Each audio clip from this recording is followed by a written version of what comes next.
to EWC so we could see the rowing. Yeah. Oh, I'm excited. That'd be amazing. Now. Yeah. Oh, that would be fantastic. Yeah. All right, well, let's go ahead and talk about the club championship rankings and the points, because in chess, we got to see quite a few points go over to Team Liquid. Yeah, we certainly did. Team Liquid did pretty well last year.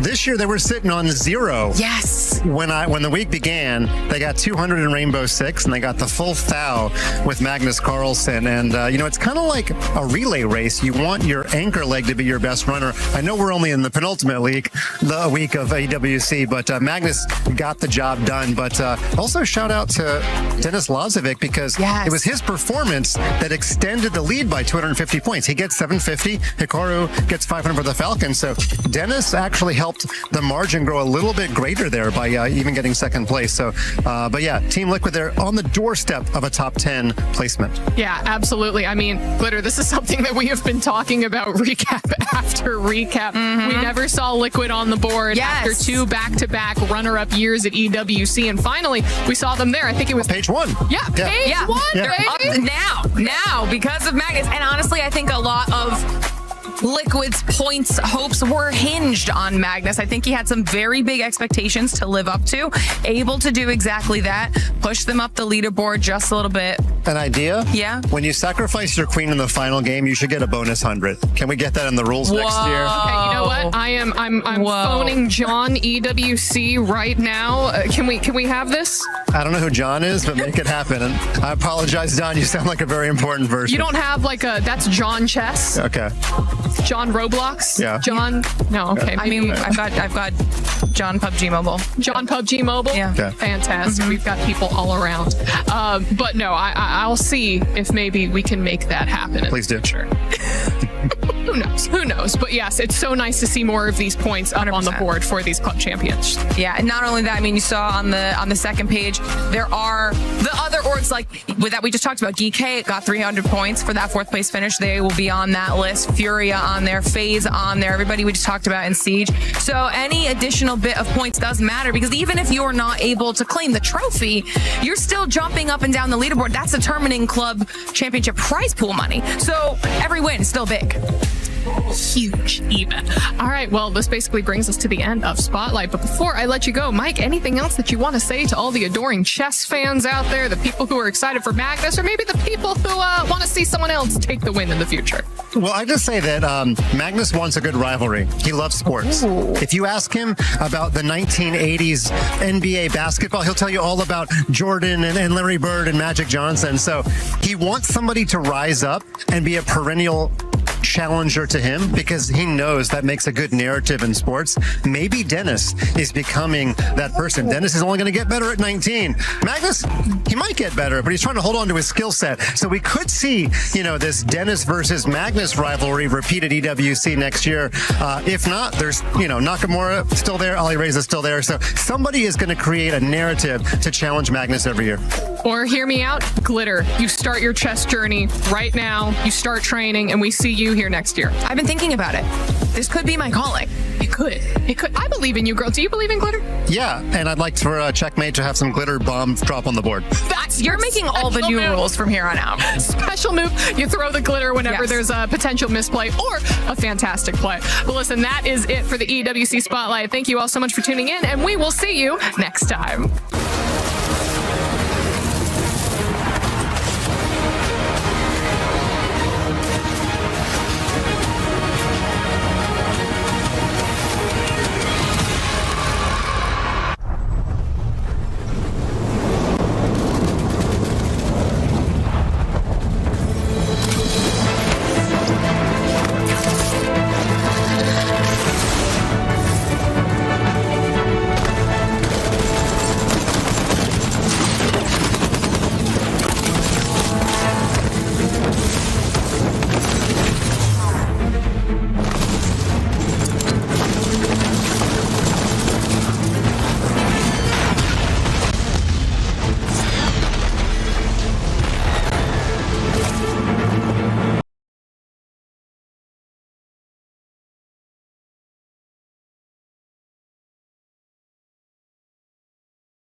better get right, champion.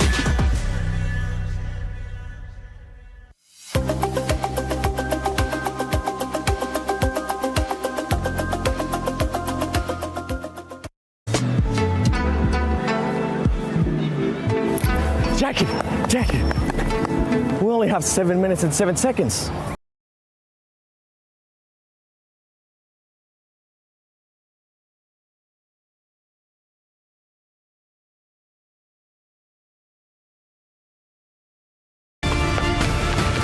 Come on, Jackie, you're only knocked. Get up. What a lovely view. Hey man, it's beautiful, but we ain't got time. True.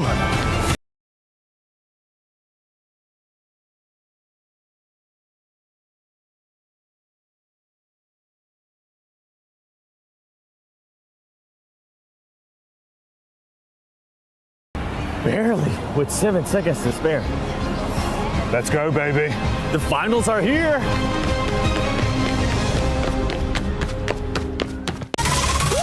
Je suis prêt, c'est parti, voir où m'emmène la vie. Comme sur mon green, tu m'entends quand je respire. Top le veston, jamais t'es, jamais fine. Trop de pas, big plan, j'ai fait changer toute la piste. Regarde ma pêche, je sais pas, j'attire. Je coupe la line, laisse la qui laisse frémir. Nouvelle état, new name, toujours fluide dans le move. Main en l'air quand je rentre dans le groove. Garde ce regard, je suis déjà posé. Deux pas, je tourne, glace dans mes yeux figés. Ligne, vite encore, puis je prends tout ce qui est à moi. Trop vite, trop fort.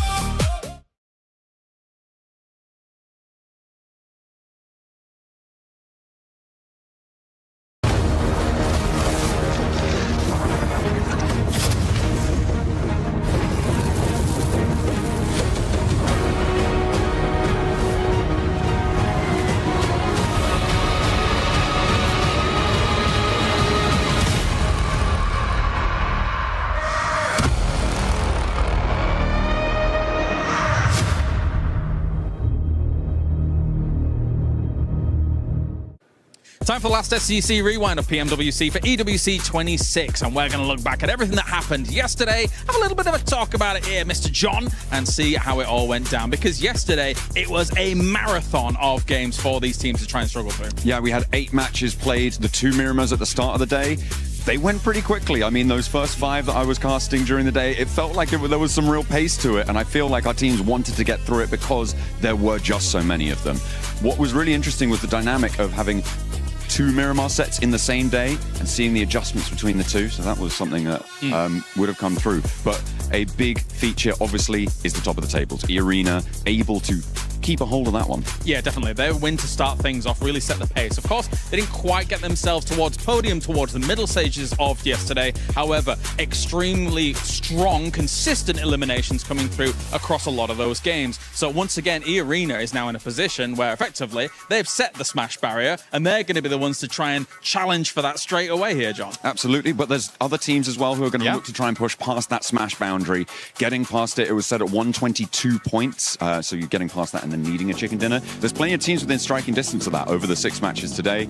We were talking a lot about some of the other teams as well that are in that close contention. Nongshim and I think Nigma Galaxy are 2 that we're probably going to be highlighting here, with Nongshim able to get that late chicken dinner to really put themselves back in contention.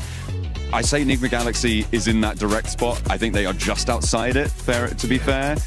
They were sort of, that's kind of the story of their day yesterday. An amazing moment for Coops, obviously, in that 1v4 going up against Furia. I think that is going to live in people's memories for a long time, especially Furia's, even though they did actually fight back in the next game straight away and actually get themselves a victory from a very similar spot. So Furia shows some great resilience there. But at the same time, if you look at the mid portion of yesterday, those 3 Erangels, John, we had a spectacular showing from S2G. What year is this? They get themselves a first, second, first. That was awesome for S2G to put themselves in the running as well. Absolutely, they had a really great resurgence, a name that we haven't seen at the top of the Turkish scene, let alone the global scene for quite a while now, and I think that is brilliant for them to be able to come back.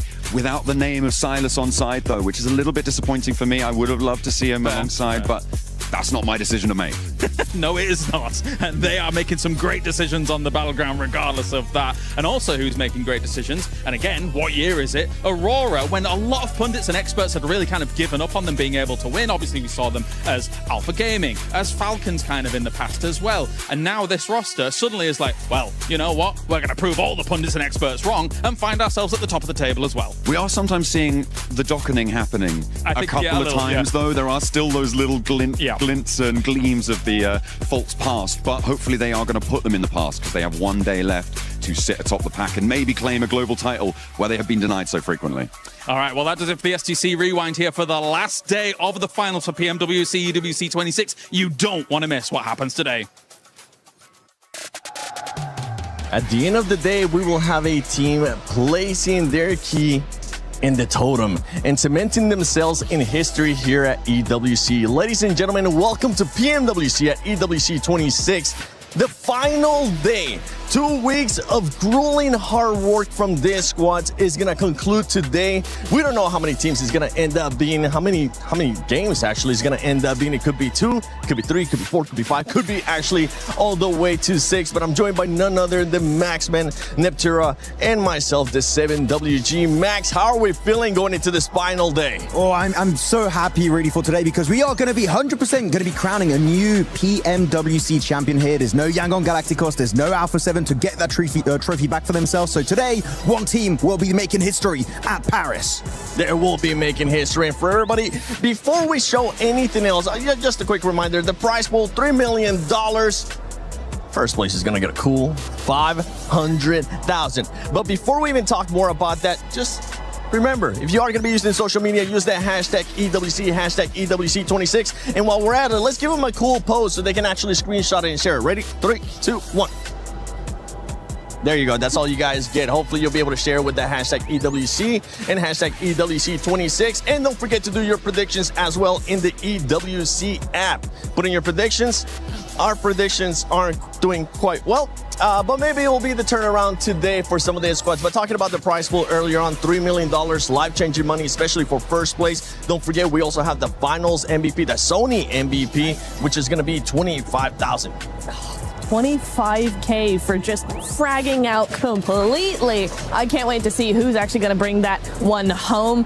We are looking at a few different contenders, I feel like, Max. You know, you do have Milu in there. We did see Hyunbin popping off. We saw, I think, Aaron as well was MVP for one game. So again, still, you know, doing some really good stuff there. So still very contentious for that. Looking very much forward to today 7. I think it's going to be a fantastic day. The games are going to be awesome. However many we have, just going to be super intense. And that rondo to kick things off. Let's go. Super excited for that. I can't wait for the rondo. But first, we got to talk about some of the amazing plays that we've been seeing so far. Earlier, Kalari's got a chance to mention it too. Coops has been popping off for this squad so much that I got to say it one more time. Coops! Yes. No, I mean, you see in the first clip here is the 1v4 against Furia. Again, I don't know why Furia were like, no, we're going to send on the mountain. This is Coop's Mountain now. It's what it's officially called. They're going to add it on the minimap in the game. But no, Coop's able to get himself some sig grenades, gets that 1v2 at the end, and then the final player. This guy is absolutely insane. And keep on top of your mind, of course, there's no hot drop with Ida anymore on Erangel. Exactly. So that's another big advantage. So NGX, they're not too far from the podium. They could be making a big jump. And another player that has been putting up great performances is none other than Spower from Godlike. This man, and even if it's not going to be challenging for the first place, which hopefully they will be challenging for at least a top 5, he's been putting up performances. I am so impressed with S-Power, I have to say. Coming out here, you know, again, not much experience. You're going, okay, they're not going to really be up to the par of these massively experienced teams at a global level, but S-Power, he's got the peaks, he's got the angles, he's got the game sense. I mean, I would not have batted an eye if you had told me, oh yeah, he's been playing global for 3 or 4 years. That is where we're at with him, so I'm super duper impressed. Can't wait to see what he's got still up his sleeve coming into today, because however many games we got, I know he's going to absolutely crush it. He also has the Molotov, by the way. Yeah, that was a really good Molotov. Is it a hair buff? He has the best hair. He does have the hair, Jealous. Bob. Don't bring it up. I'm super jealous, okay? So am I. So am I, dude. We'll figure it out, Max. Maybe by next PMWC, we'll have just a full set of hair. But we got to talk about what's currently going to be at play, which is none other than the Smash Zone, which is currently set at 122 points. For everybody that might not be familiar, that might be watching EWC, might not be familiar with PUBG Mobile Esports, don't worry, we got you covered. Today, the Smash Roll is going to be in play. A team needs to be able to achieve 122 points, and after that, if they get a win, they will be able to win via Smash Roll. If they don't win within the first 6 games via Smash Roll, then after 6 games, we will go to the team with the most points in the leaderboard. But let's take a look at the overall so we can actually get an idea of where the teams are at, because E-Arena finished off the day great yesterday, and they're currently with the team that's at that Smash Zone, and they're at 112 points. Arena. I think they could definitely do it in this first game, right? Because we have seen before that some teams who are right there struggle really badly to actually make that threshold at all. That pressure just gets to them. But for me, E-Arena is definitely one of those teams that I don't think will have a problem with that. They just need to smash it out of the park in this next game, maybe next 2 games, and I think we could definitely have a smash threshold by game 2 with them. Could be happening. Really could be happening, especially with that stadium finish they got just a few days ago, right? So definitely a big opportunity for them to make it happen. Though I'm looking at Nongshim Red Force. We used to keep saying, right, going into a global event, we never got an international smash. It never happened. That's now changed with PMMI, the Macau Invitational, and it was Nongshim Red Force able to snatch it away from the grasp of Furia. So Nongshim Red Force being the team just behind E-Arena, that's a scary, scary prospect for all of Thailand. It is, and then you have in third place one team that has been very consistent, that usually we give them a lot of feedback because they tend to be very inconsistent, and it's none other than Aurora Gaming. Aurora Gaming within that striking distance, and this is a team that we really haven't gotten a chance to see any insane pop-up performances that we know they're capable of, and I wouldn't be surprised if we do end up seeing that Aurora Gaming today. I am going to be very intrigued to see what Aurora do here, because I feel like they are a day 3 team. They do come out of the woodwork somehow. They are very, very quiet for the first 2 days, and then day 3, oh my goodness, completely different ballpark. So I think that could definitely be something that we're going to be seeing, specifically in the first rondo, because they have been known to put up massive elims in that first game.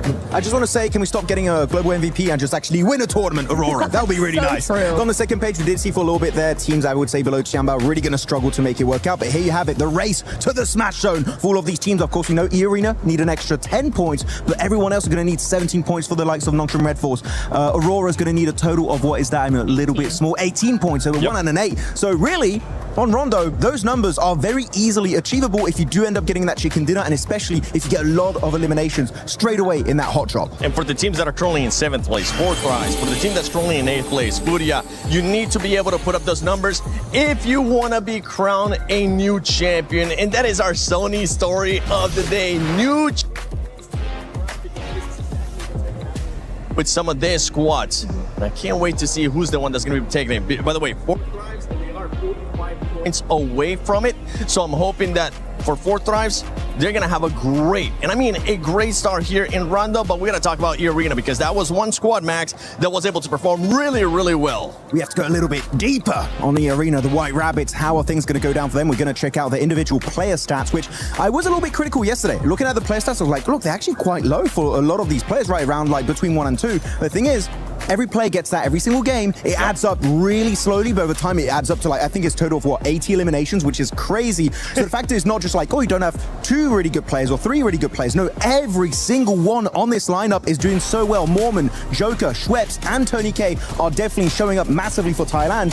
If they maintain these kind of results, Niptura, that Rondo in terms of eliminations is going to go fantastically well. It is. I mean, I was really impressed with Mormon. We saw some great stuff coming in from him yesterday. Day 1 was for sure the better day for them. They were able to just skyrocket up to that first place. Day 2 slipped down a little bit. They were not feeling as confident, not feeling as strong. But I tell you what, Mormon's still stepping up to the plate even in day 1. So I think also a lot of teams, like we were talking about Aurora, right? They are also a day 3 team. There's a lot of teams that do have that sort of up and down, just how it works out, right, in those finals. So for me, EA, day 2 not being so great. They have wins. They're top of the leaderboard, it's not the end of the world for me. I have one slight tip though for E-Arena. Tell 'em. When you take a fight, don't use 20 billion smokes to hide yourself. Just hold on to your utility. I'm telling you, they're quite useful in this event. You're not wrong. They've done it so many times, dude. Thanks, Max, It's a team. for bringing that up. Yeah, it's like 11 smokes all over the place. They're just going... They're not going to be able to see us. But yeah, for E-Arena, there is that one. But we got to talk about Aurora, especially because of the consistency, especially because what we've been talking about as well. This is a team that has caliber players in that squad. And then we have S2G, which they have 3 chicken dinners in total here in the finals. It's really interesting because both of these teams play very similarly, actually, right? Both of them are quite compact, quite quiet until they're able to spread out a little bit more, able to take those fights, able to push other teams away. They're very other team focused, right? But for me, okay, Aurora just has a little bit more of that expertise in this. They've been doing this for a lot longer, this kind of strategy. And so even though they don't have that win, they have a win, but they don't have the 3 that S2G have. Yep. I think there still could be something. S2G have 3 wins, but over the course of the last 2 days, they've been very hot and cold. They either are out in last or they win a massive game. So it's for me, I'm on the fence because I think Aurora has that better consistency, but S2G have proven to us more that they can win. And when it comes to that Smash rule, it's whoever wins. Yeah, I mean, you're going very gameplay specific here, which is great to hear about that. But I have 2 players that I'm looking at for both teams. HamCG maybe getting his 2nd international trophy, right? Yes. Won PMGC a few years ago back in Jakarta with actually S2G, right? He's still on that lineup. And then you have Top that's gotten so many global MVPs in the past, same as Doc, right? I would love to see them get an MVP award. It would be cool. But I feel like the trophy and a $500,000 prize pool would be huge to get 7. It would be, and I think for his legacy, for his career, as well as where he's probably getting towards the later end of his career, this would be the perfect time for him to end up winning a global championship, especially the way that he was able to perform last year. He'll be able to pick it up, and I just want to see Aurora pop off. I want to see what would happen when all those teams pop off. Other teams that are going to be popping off and that are going to be looking to actually perform here are going to be Ulf and Furia. Furia, they need to start seeing that aggressiveness again, because that was the best time, and stay away from driving around. Drive-bys, no. They love using the cars in these finishes, especially Ayala. Gonna calm it down, especially when pushing onto E-Arena in that open finish outside of Yasnaya Lake. But we had so many great moments that really stood out for Furia and also Ulf, right? The Wolf pack and also the Jaguar pack were also looking really strong at this moment. But in particular, I'm looking at these teams, they kept getting 2nd places, right? You're looking at Furia, 2nd place in PMMI, snatched away with a smash ruling by Nongshim Red Force. Then you're looking at Ulf, PMGO Season 1 in Jakarta, 2nd place. PMGC before that, 2nd place just behind Alpha 7. They've been close so many times in the past, but it's time to put those rumors to bed. The Sukkening is not happening. Can we call it that? Is that okay? Yeah. I mean, we have the Dockening, we have the Sukkening. Yeah, I like it. Okay, wait, that can go. Wait. We'll do that, Max, just for you. We'll It make used to that be the happen. Alpha 7, but then that's not a thing anymore because they ended up winning. And now they just exactly. Oh, no. I'm very intrigued to see both of these teams here. Just to add to your point, Max, is for me, looking how both of these teams play, Furia is very methodical, very calculated, so that kind of feels like they're a little bit slow, but they're very proactive. They will make a fight happen, whereas Ulf, they're more reactive. And so when you come to those 2 different strategies, it's kind of going to be really interesting to see, as the smash comes in, as that pressure comes in, who's actually going to benefit from that. Yeah, one person that it's currently not with us, but I know that they definitely want to talk about Furia, especially with their driver license, is none other than Lace. Lace, I don't know where you're currently at, so let's see if she's going to give the driver license back to Furia or just keep it away.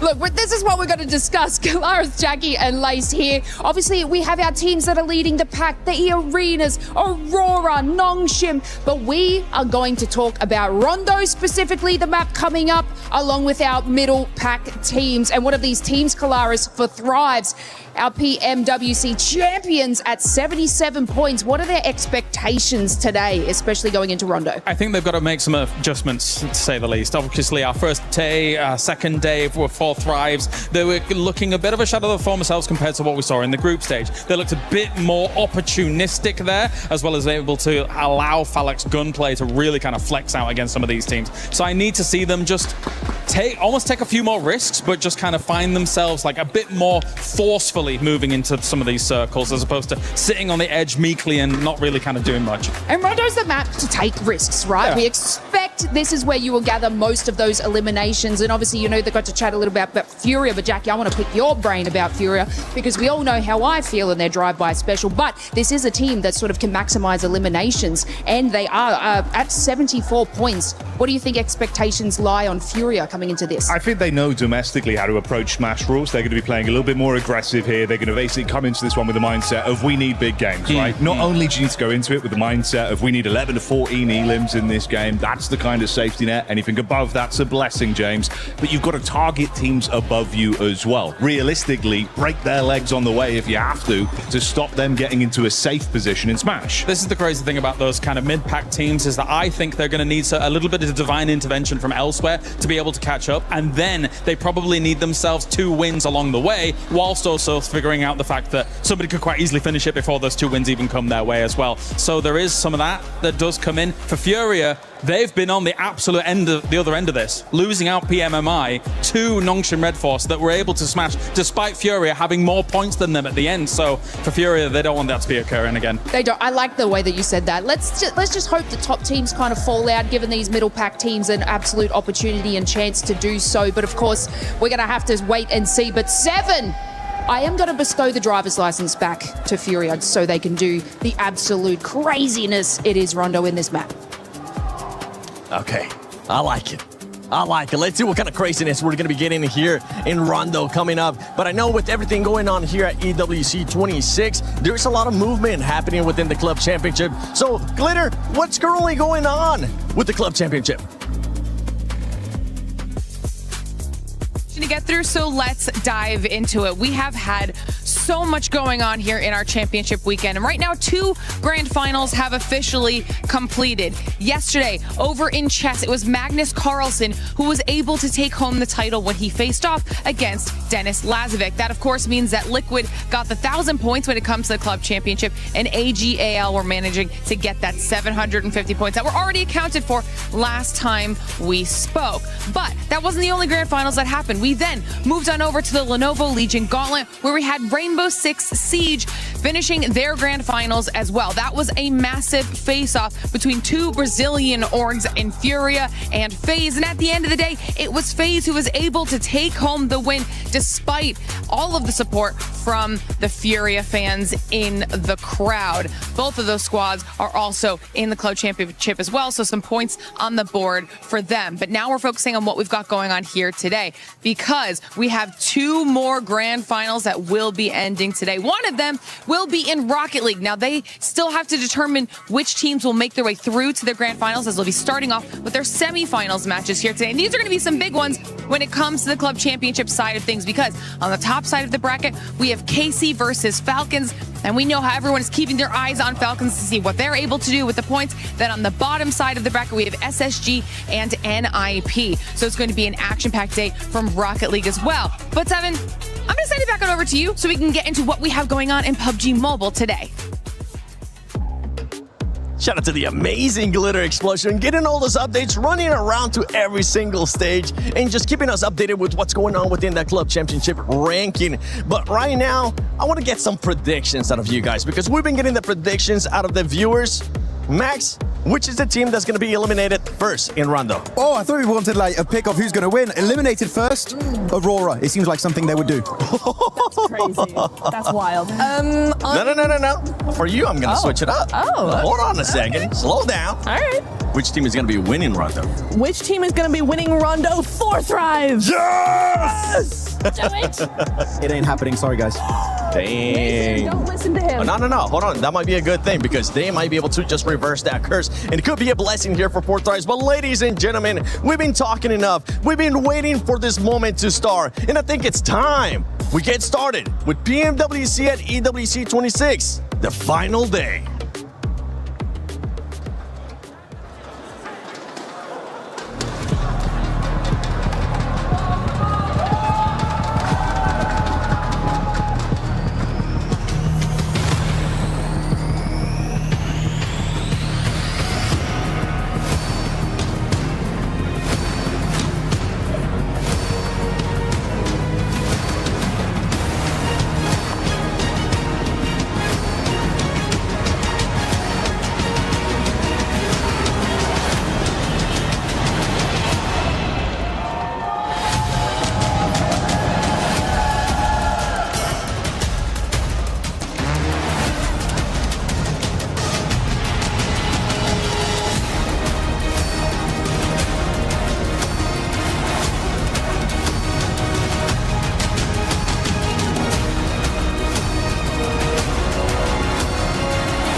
journey has been relentless and the finish line is in sight. Just 6 maps sit between your team and the PMWC title. But Barney, the Smash pool is here, so anyone who reaches 122 points can snatch a victory with one last chicken dinners and become our champion. There's something brutally honest about the final day. Indeed. Don't give me excuses, just give me results. My name is Barney Banks and I'm your host alongside the awesome Looty. And welcome to Smash Sunday! I hope you're ready at home because we are ready.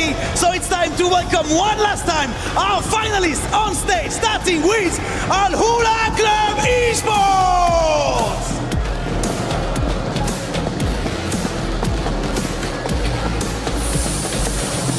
Orangutan!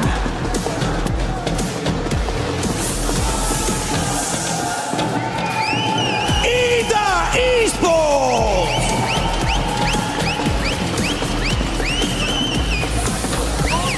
Team Vitality!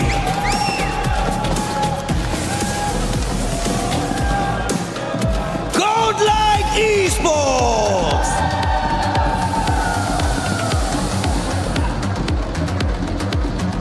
Hora Esports!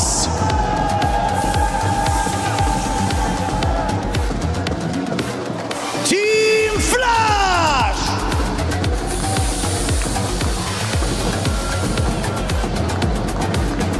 Tianba!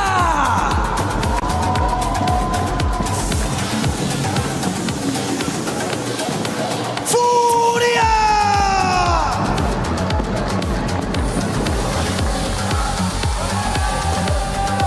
Four Thrives Esports!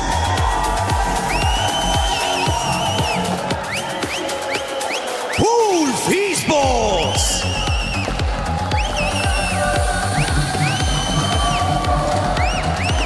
Nigma Galaxy!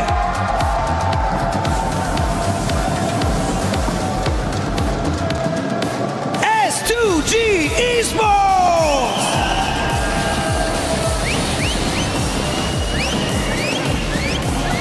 Aurora Gaming!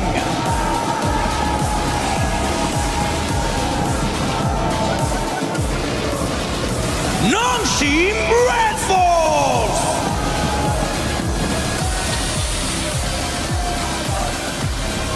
And finally, leading the charge, we have E-Arena!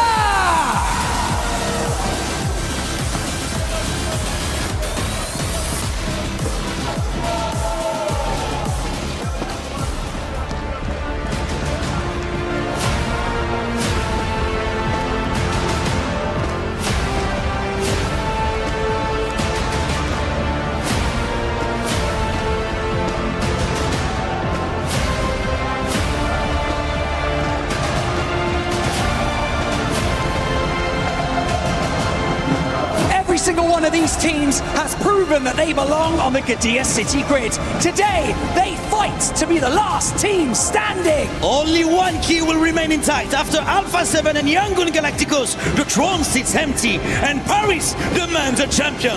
The dawn of the final is here. This is PMWC 2026 at EWC.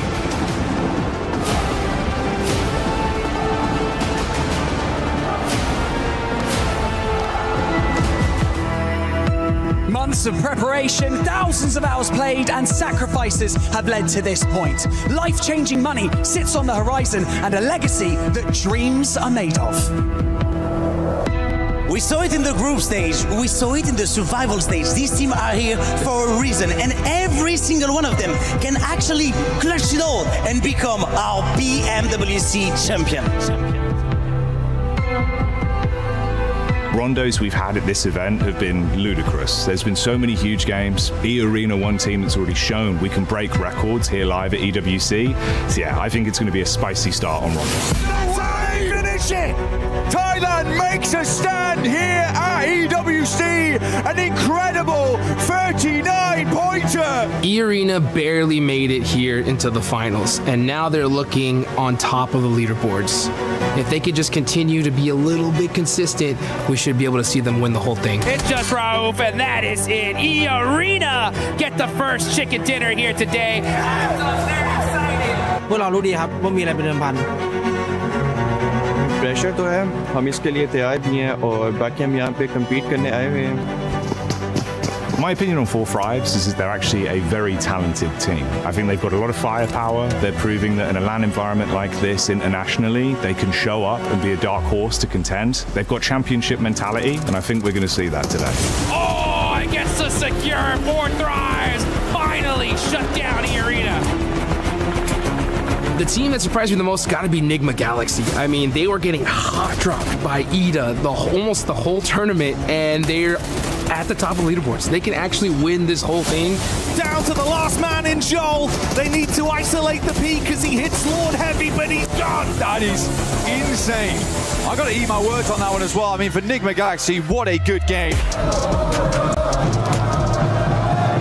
The team that I think is actually going to win the event might be a bit of a dark horse right now, but I think they've been looking consistent and can actually get in there to take it. And my pick would be Nonshin Red Force. They've had great communication, great structural plays in how they're advancing into the zone, but the firepowers all come alive just when it needed to, and that aggression could win it for them. So Easy wants to live up to his name as the punishing play arrives, and it's Nonshin Red Force with the chicken dinner. 저희를 교전으로 상대했을 때 긴장하셔야 될 겁니다.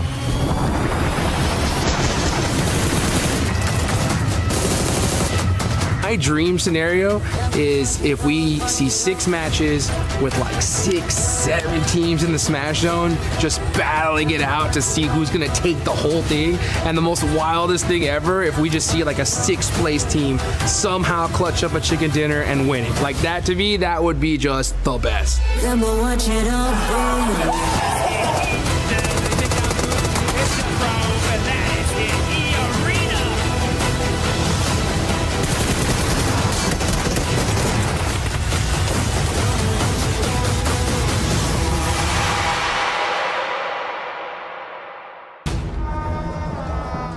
The stage is set. Our team's in position. And like Lutty said on the stage, the dawn of the final day has finally arrived, Blank, and everyone is sat in anticipation here live in Paris, France for a new champion to be crowned, the new 4 kings of PUBG Mobile.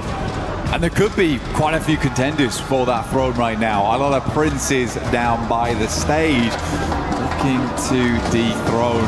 We got Nonshin Red Force looking very good from yesterday. E-Arena were able to snatch out that first place spot right at the end there with a lovely second place coming through for the team.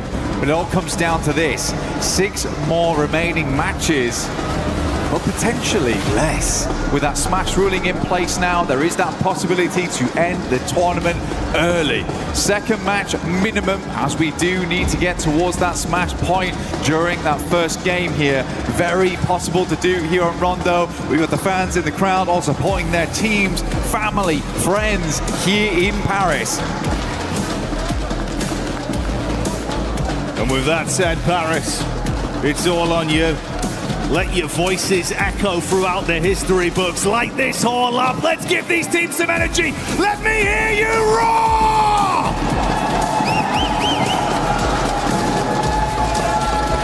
We're going to get louder as the day goes on, that is for certain. Right now, a lot of trepidation in the arena as we head into the first match of the final day here in EWC at PMWC. From Judena City up to Nanshuan, we're getting it kicked off here for PUBG Mobile. A lot of money on the line right now. Only a few teams can hit it. 4 teams past the triple digits. It is really not that far away to hit the Smash point, which is currently set at 122. A lot riding on this one. We were talking about those middle of the pack teams, opportunities for you to leapfrog up the standings. Rondo is the dream battleground for it, a hell of a starting point, Blank. But it can't just be an acceptable game. It's got to be huge eliminations. We're talking within a region of 11 to 14 plus. Really make the most of this one. Aim for that chicken dinner. And if possible, take down the teams that are ahead of you along the way. That's going to be a salient talking point longer the day goes on as well. If they're in the smash zone, you've got to stop them. Risk it all or have your dreams snatched away. Nongshim Red Force, E Arena, both dropping out in the same position. We do have big old hot drop over towards Neox. Every team understanding need to pick up those points right now. Ida already starting alongside with Aura. It's going back and forth, but S2G also finding some points here. A couple knocks coming their way. But 2 eliminations so far and only lost down. This is a good result thus far for S2G. The 2 Turkish squads going head to head here. Catch, trying to catch back up close and personal. Ooh, Kamikaze with the quick drop down. Subverts expectations on the pull. Love the movement, ready for the pre-fire as well. Oh, he's feeling himself in the finals today, Blank. Ooh, just absolutely flubbed it around that corner there. Didn't really have much of a challenge. The faux pas coming through from Kedge. Kamikaze, though, looking on fire as per usual. Picture in picture, we got Aurora coming against Godlike. Aurora not that far behind either to hit that smash ruling. Eren down, and Kamikaze keeps lighting up this stage.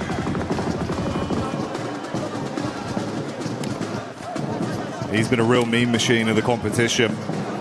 Great story for him as an individual with some of the plays he's been making. But like you touched on, we saw it down in the bottom left. Now we get it full screen. This is Aurora. They've had some good moves. Got to keep it consistent. That's the name of the game. Don't let things poison the well the longer today goes on. Furia showing up in the Elim feed in a fight versus Ida as well. And we go over to E Arena, clashing up close towards Flash. Turney K overwhelmed after getting one off with a pump, but he's got backline protection. Well, not for long. That's the flick back over. Schweppes goes in. Can he recover it, Blank? Absolutely. Seems this way. Only 3 players here, as per usual, as we know. From Rondo, usually have a 3-man send out, and 1 player will be the backup on the res, and that is Bo Z right now for Flash. Admino moves in, Refus is down straight away. Some good shots off right there, leaving Aurora in a bit of a pickle. Only 2 players alive. They're over towards the north side of Test Track, but a good showing there from Godlike. IQ inside the building. That's Hyunbin. Gets sniped out by the M24 from AKOP at range. It's a beautiful shot. Nongshim wanted to first onto this a little bit further though. Tizzy just playing on the lip of the window here. T24 down outside. IQ trying to play off his info. Bait around here just towards the other side. He's got back up in Falak. Oh, good pre-fire. Expected to peek. That one's going to do a little bit of chip damage, but he wants the whole hog. Charges back in, door closed, spans around, upsets Falak on the peak, but the response comes back over from IQ, charging him down with the SMG. Honestly, for Tizzy there, he's working no vest, no helmet, playing like he has got all the armor in the world. That's 12K, 6 bullets! Can't quite handle the jump out there. Tried to go for the drop shot on that one. So easy. Is good to go though. Gets the players back up and in position. But this is all the way over towards Ryan. Round the north side of the map. So a bit of a journey to go. OG also popping off over towards the likes of Alula.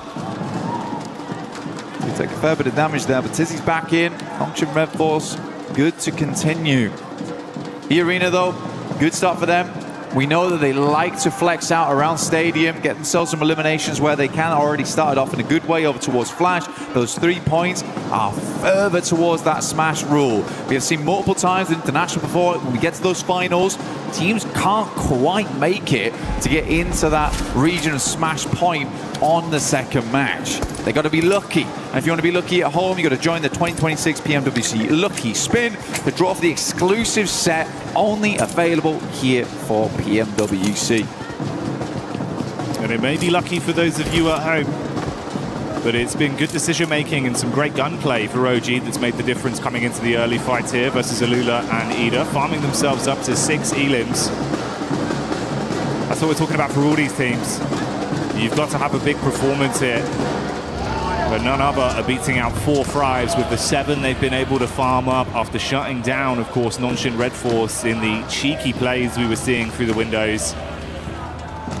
Four Thrives, bro. If they can keep this up, get that nice hot hand going early, Blank, you're already about halfway there, man. Just keep working on this. Keep farming up the elims. We've got a long game ahead of us. We're only 6 minutes into this game one on Rondo. It'd be the dream scenario to start the day. Climb as high as you can. The Arena moving over towards Furia. They are isolated. Silence away. Ayala opens up in a big way there over towards Schweppes. Takes him down almost immediately, and that does make their lives much, much easier. Going forward, TourneyK will ascend. Bullets been splashed against the wall there. Ayala sends down, pin pulled. Ayala's going to make it confusing, make it difficult. Pin's put back in again. Two players do step up to the plate now for Furia. The reinforcements are in. Isolated no more. Joker and TourneyK will have to fight for their lives. Close quarters combat. Nay pulled, bounced round. Not going to deal any damage though onto the Furious squad. They know how to play in these sort of lobbies with this much pressure. With Smash looming over them. They can dig their heels in deep and start to stand strong. But it's one step at a time, and E-Arena are the first challenge for them right now.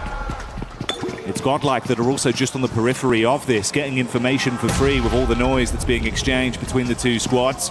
Chief further back on the other side of the bollards, throwing the nades in as well. Kind of an interesting setup here, because they've got a big old split on over towards Testract and Neox. Very dangerous area to be in. So again, for E-Arena, you do have Schweppes as well as Mormon in the backlines in Stadium. They're waiting, poised, because they're sort of certain this fight is not going to go well. Require a bit of a sick play. It's a couple of plays from TourneyK and Joker to get this working.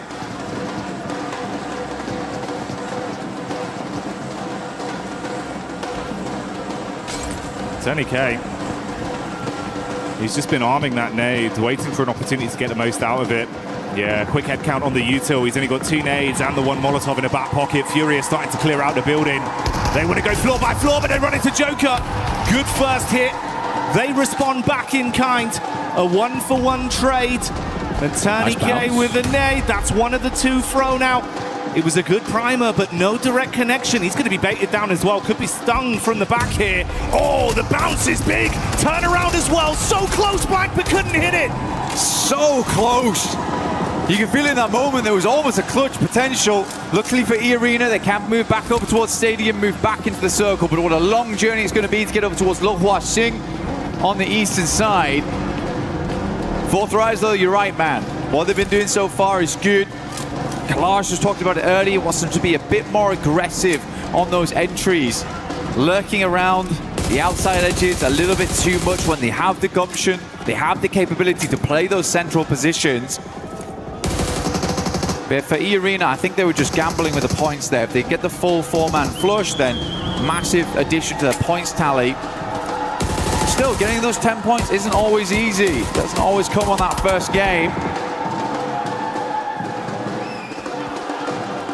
Nongshim coming in from that north side. S2G do have a player down in the dirt. Looking to get him res back up again, but Nongshim with a pretty decent injection on that northern side. Gives him a lot of maneuverability. And a lot of capability to actually gatekeep on the northern edge if they so wish. Maintain control of some of that higher ground, some of those roads that teams will want to cross back into.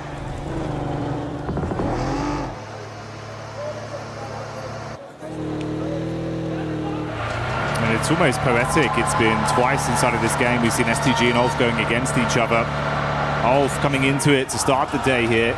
They were in 8th place. I believe 61 eliminations over the course of the finals. Up to that point, they were in a pretty good form when it came to fighting. They just got to maintain that pressure. 2 elims here. We've got the rotate coming over from Aurora. Furia out of the mix early though, Blank. And that's not what we expected to see. Godlike, though, 10 eliminations. You can only imagine that full squad wipe over towards Fury came through from Godlike with a small assist from Fourth Rise. Yeah, Godlike certainly trying to put their name on the map today, but it feels a little late for them. At 67 points, they can earn those big rankings today. grab some more cash on board, a bit more pride for the country as well. Overall, really big step up in that last stage, which is why I was saying on day one, you got to give these boys time. It's their first time at an international here at PMWC, so realistically, they just needed a little bit of acclimation, essentially. And once that was done, they looked pretty damn good going in towards the later portions of yesterday and already starting out strong here on the first game of the day. Circle continues to center up around Meiran. S2G controlling a very, very good spot. It has been good control over the center for S2G throughout the majority of games. Some very good rotates. I mean, Solke has been in the game such a long time at this point. And that veteran mindset is really coming into play here, where he's seen a lot of these circles before. He's seen a lot of these rotates. And he can really lead the team to victory. Yeah, some of the gun skill maybe isn't there for this guy, but he's still giving it gas when needs be. I think Solke's had a great step up, considering the amount of time he's been in this esport.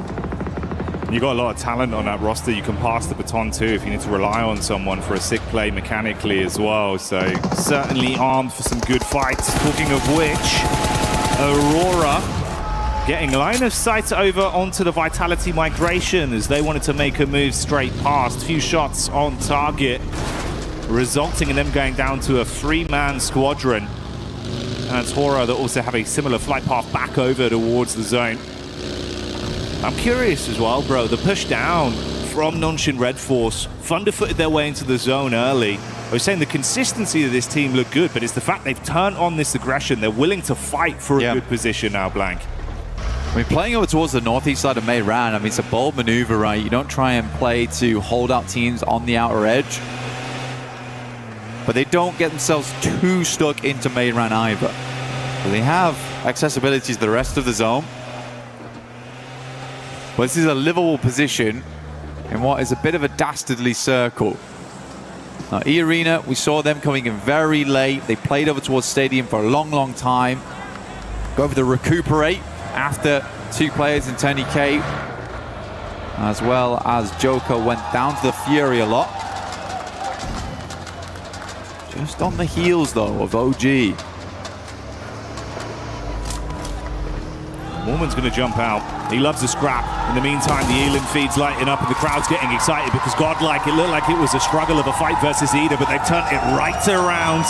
They lose 1 player and are able to clean out the entire squad. So goodbye, good night, Ida.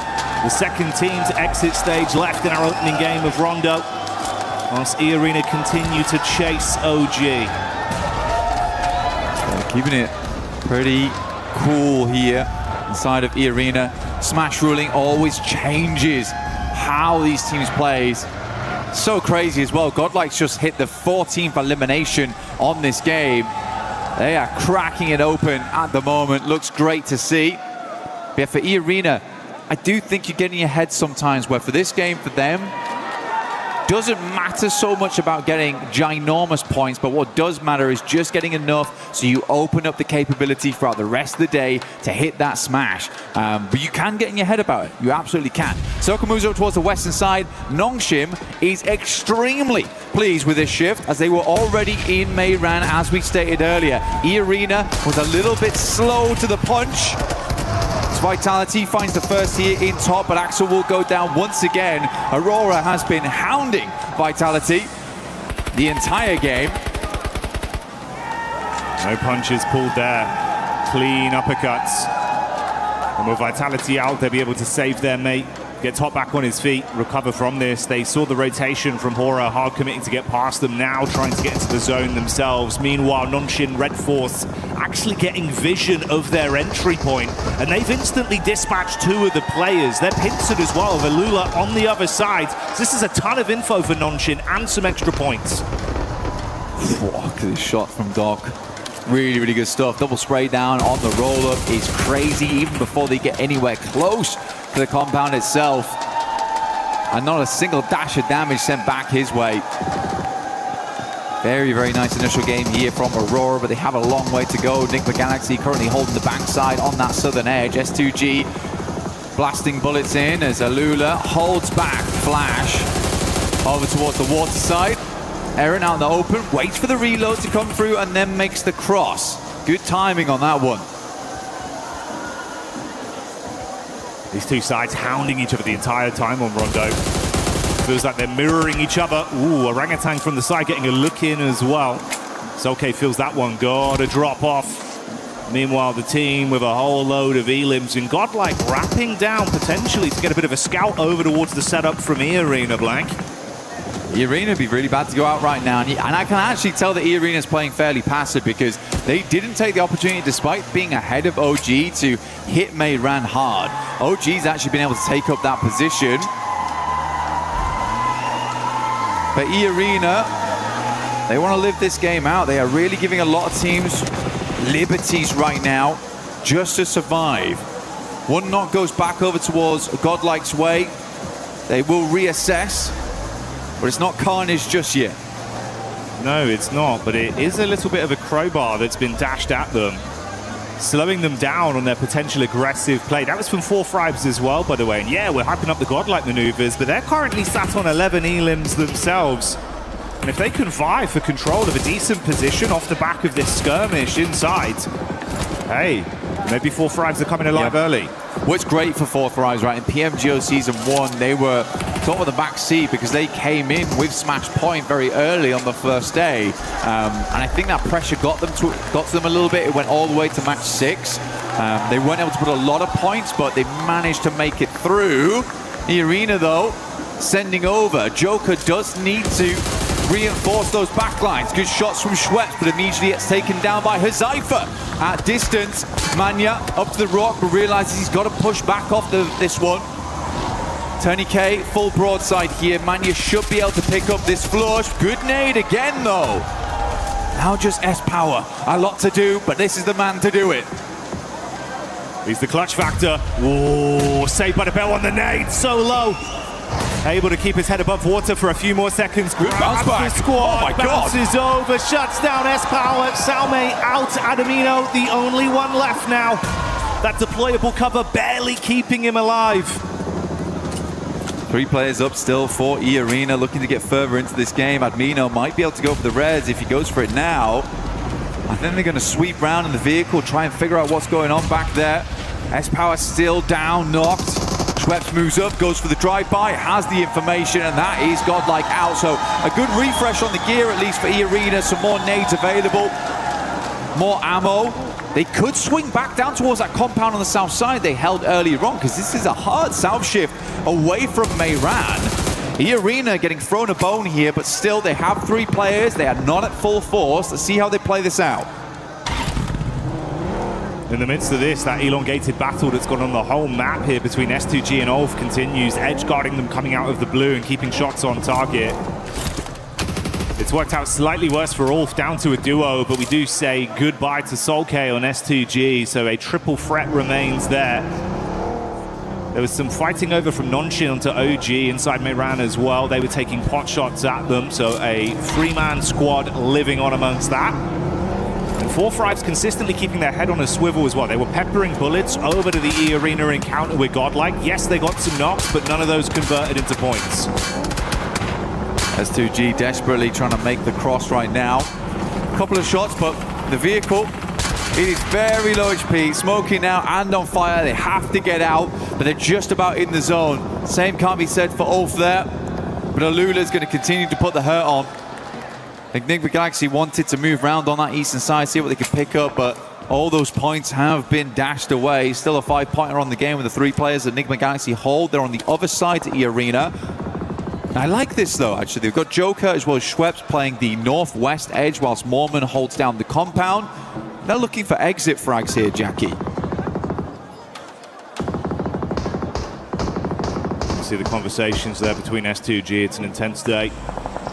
Got to clear the bag instantly off the back of a game 1 like that.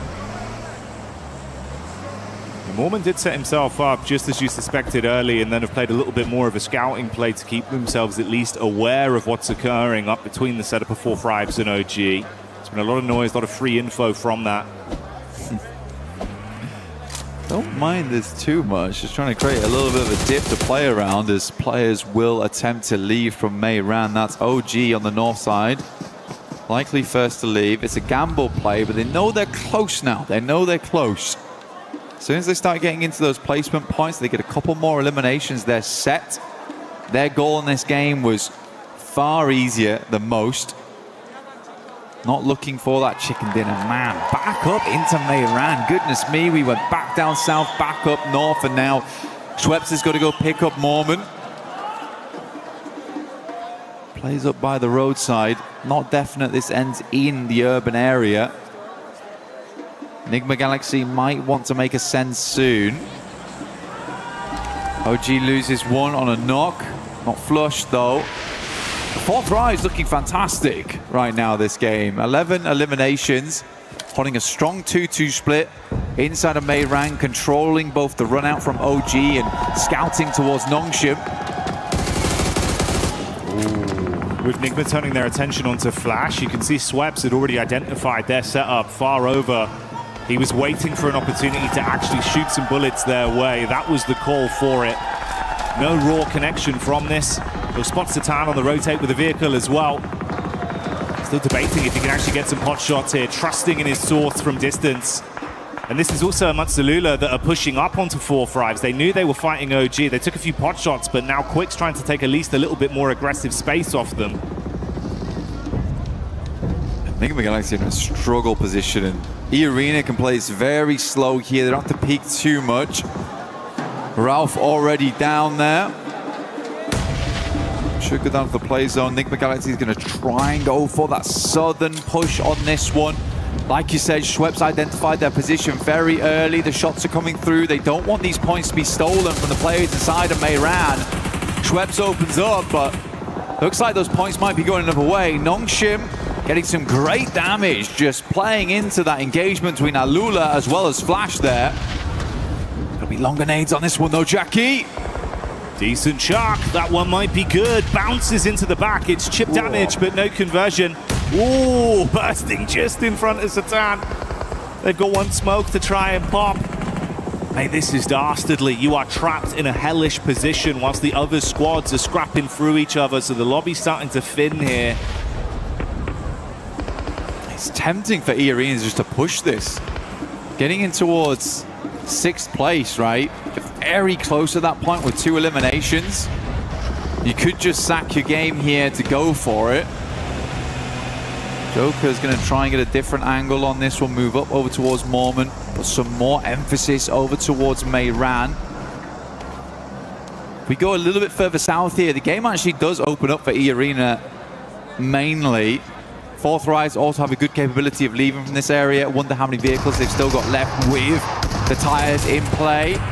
Yasser will take down Bozy, and that's the end of Flash. I mean, Nongshim Red Force has been consistently peppering that engagement, but it is Alula who's got away with the majority of the points on that one with 11.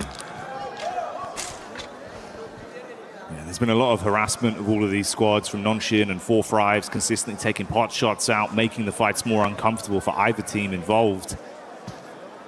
For E-Arena, if Nongshim actually keep this up in terms of a safe placement in the zone, some big plays, you might need to shut them down. Going to pull slightly away from their setup, though, centering up around the 4-5s crew of E-Arena, knowing they can advance a little bit on this. Yeah, it's a big opportunity now for 4-5s going forward.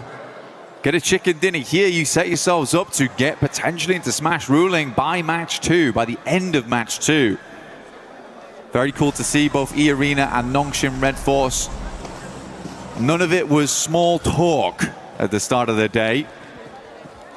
They were certainly looking to make it very, very difficult for any other team immediately going into match 2. Putting the worry on, requiring teams to keep tabs on them, potentially even hunt them down to keep their tournament alive. Because as soon as they smash, the game's finished. There's no longer any more opportunity to rectify those mistakes from previous days. You will just be locked in where you currently stand, which is why it's such great news that 4-5s are having such a big pop-off here on game 1. They're bringing the heat, showing that they're handy with the steel.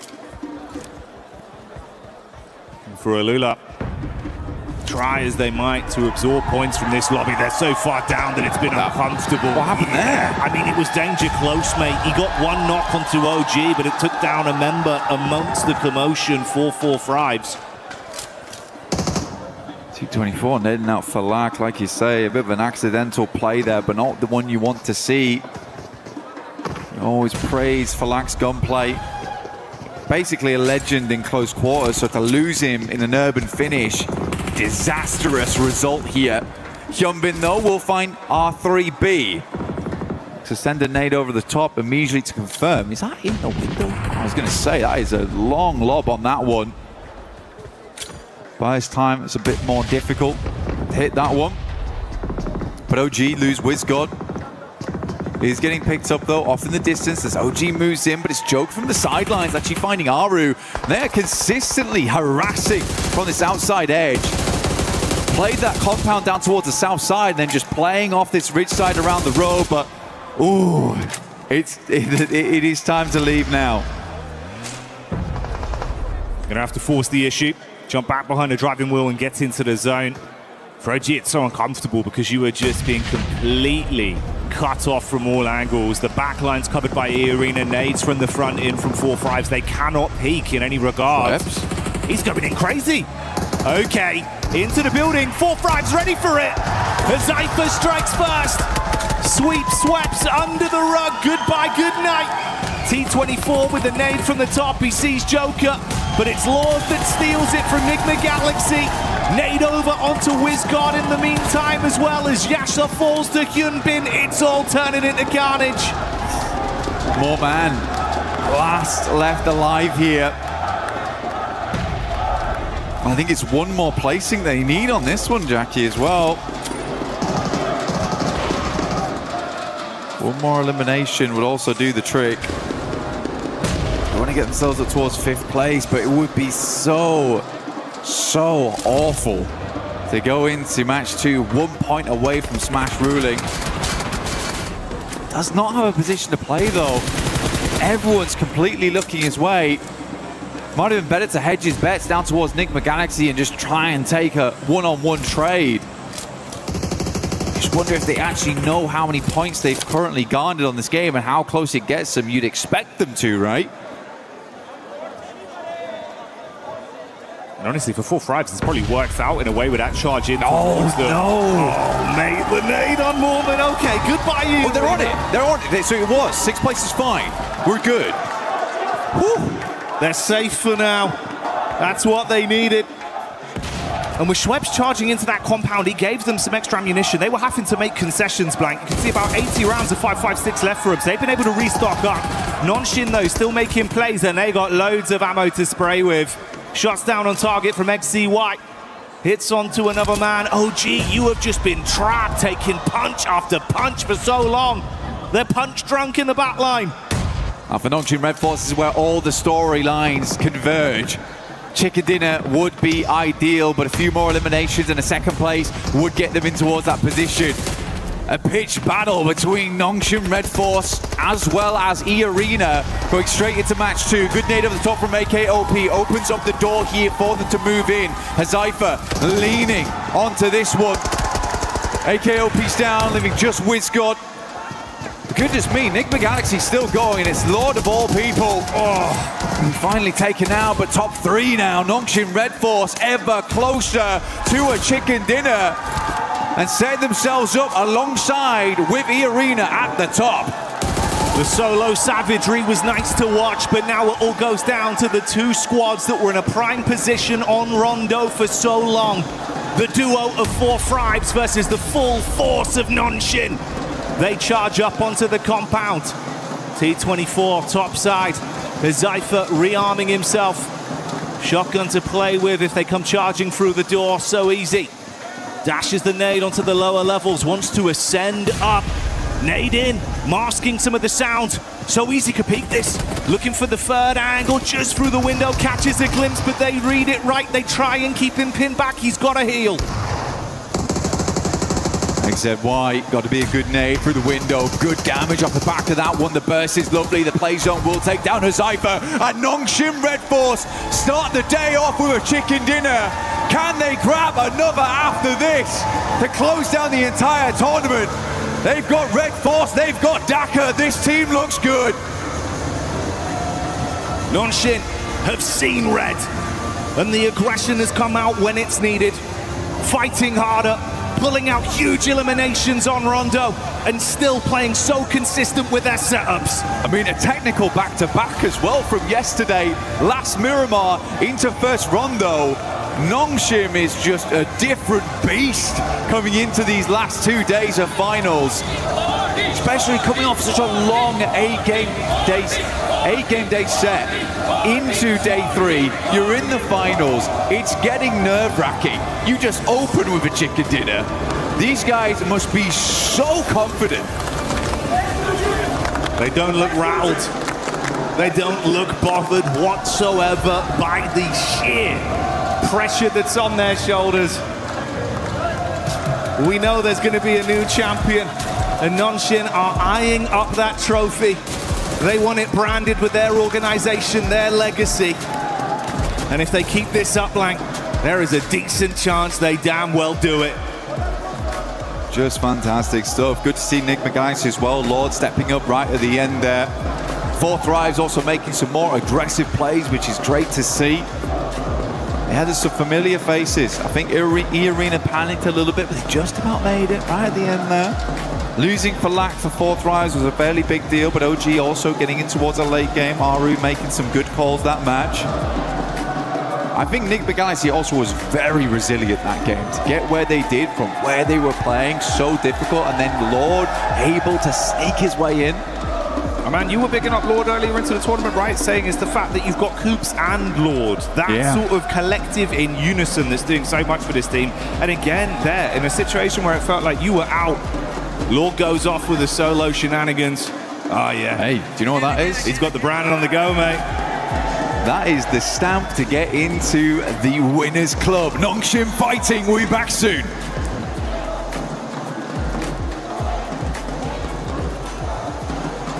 Hi everyone, I'm Rick, producer of PUBG Mobile.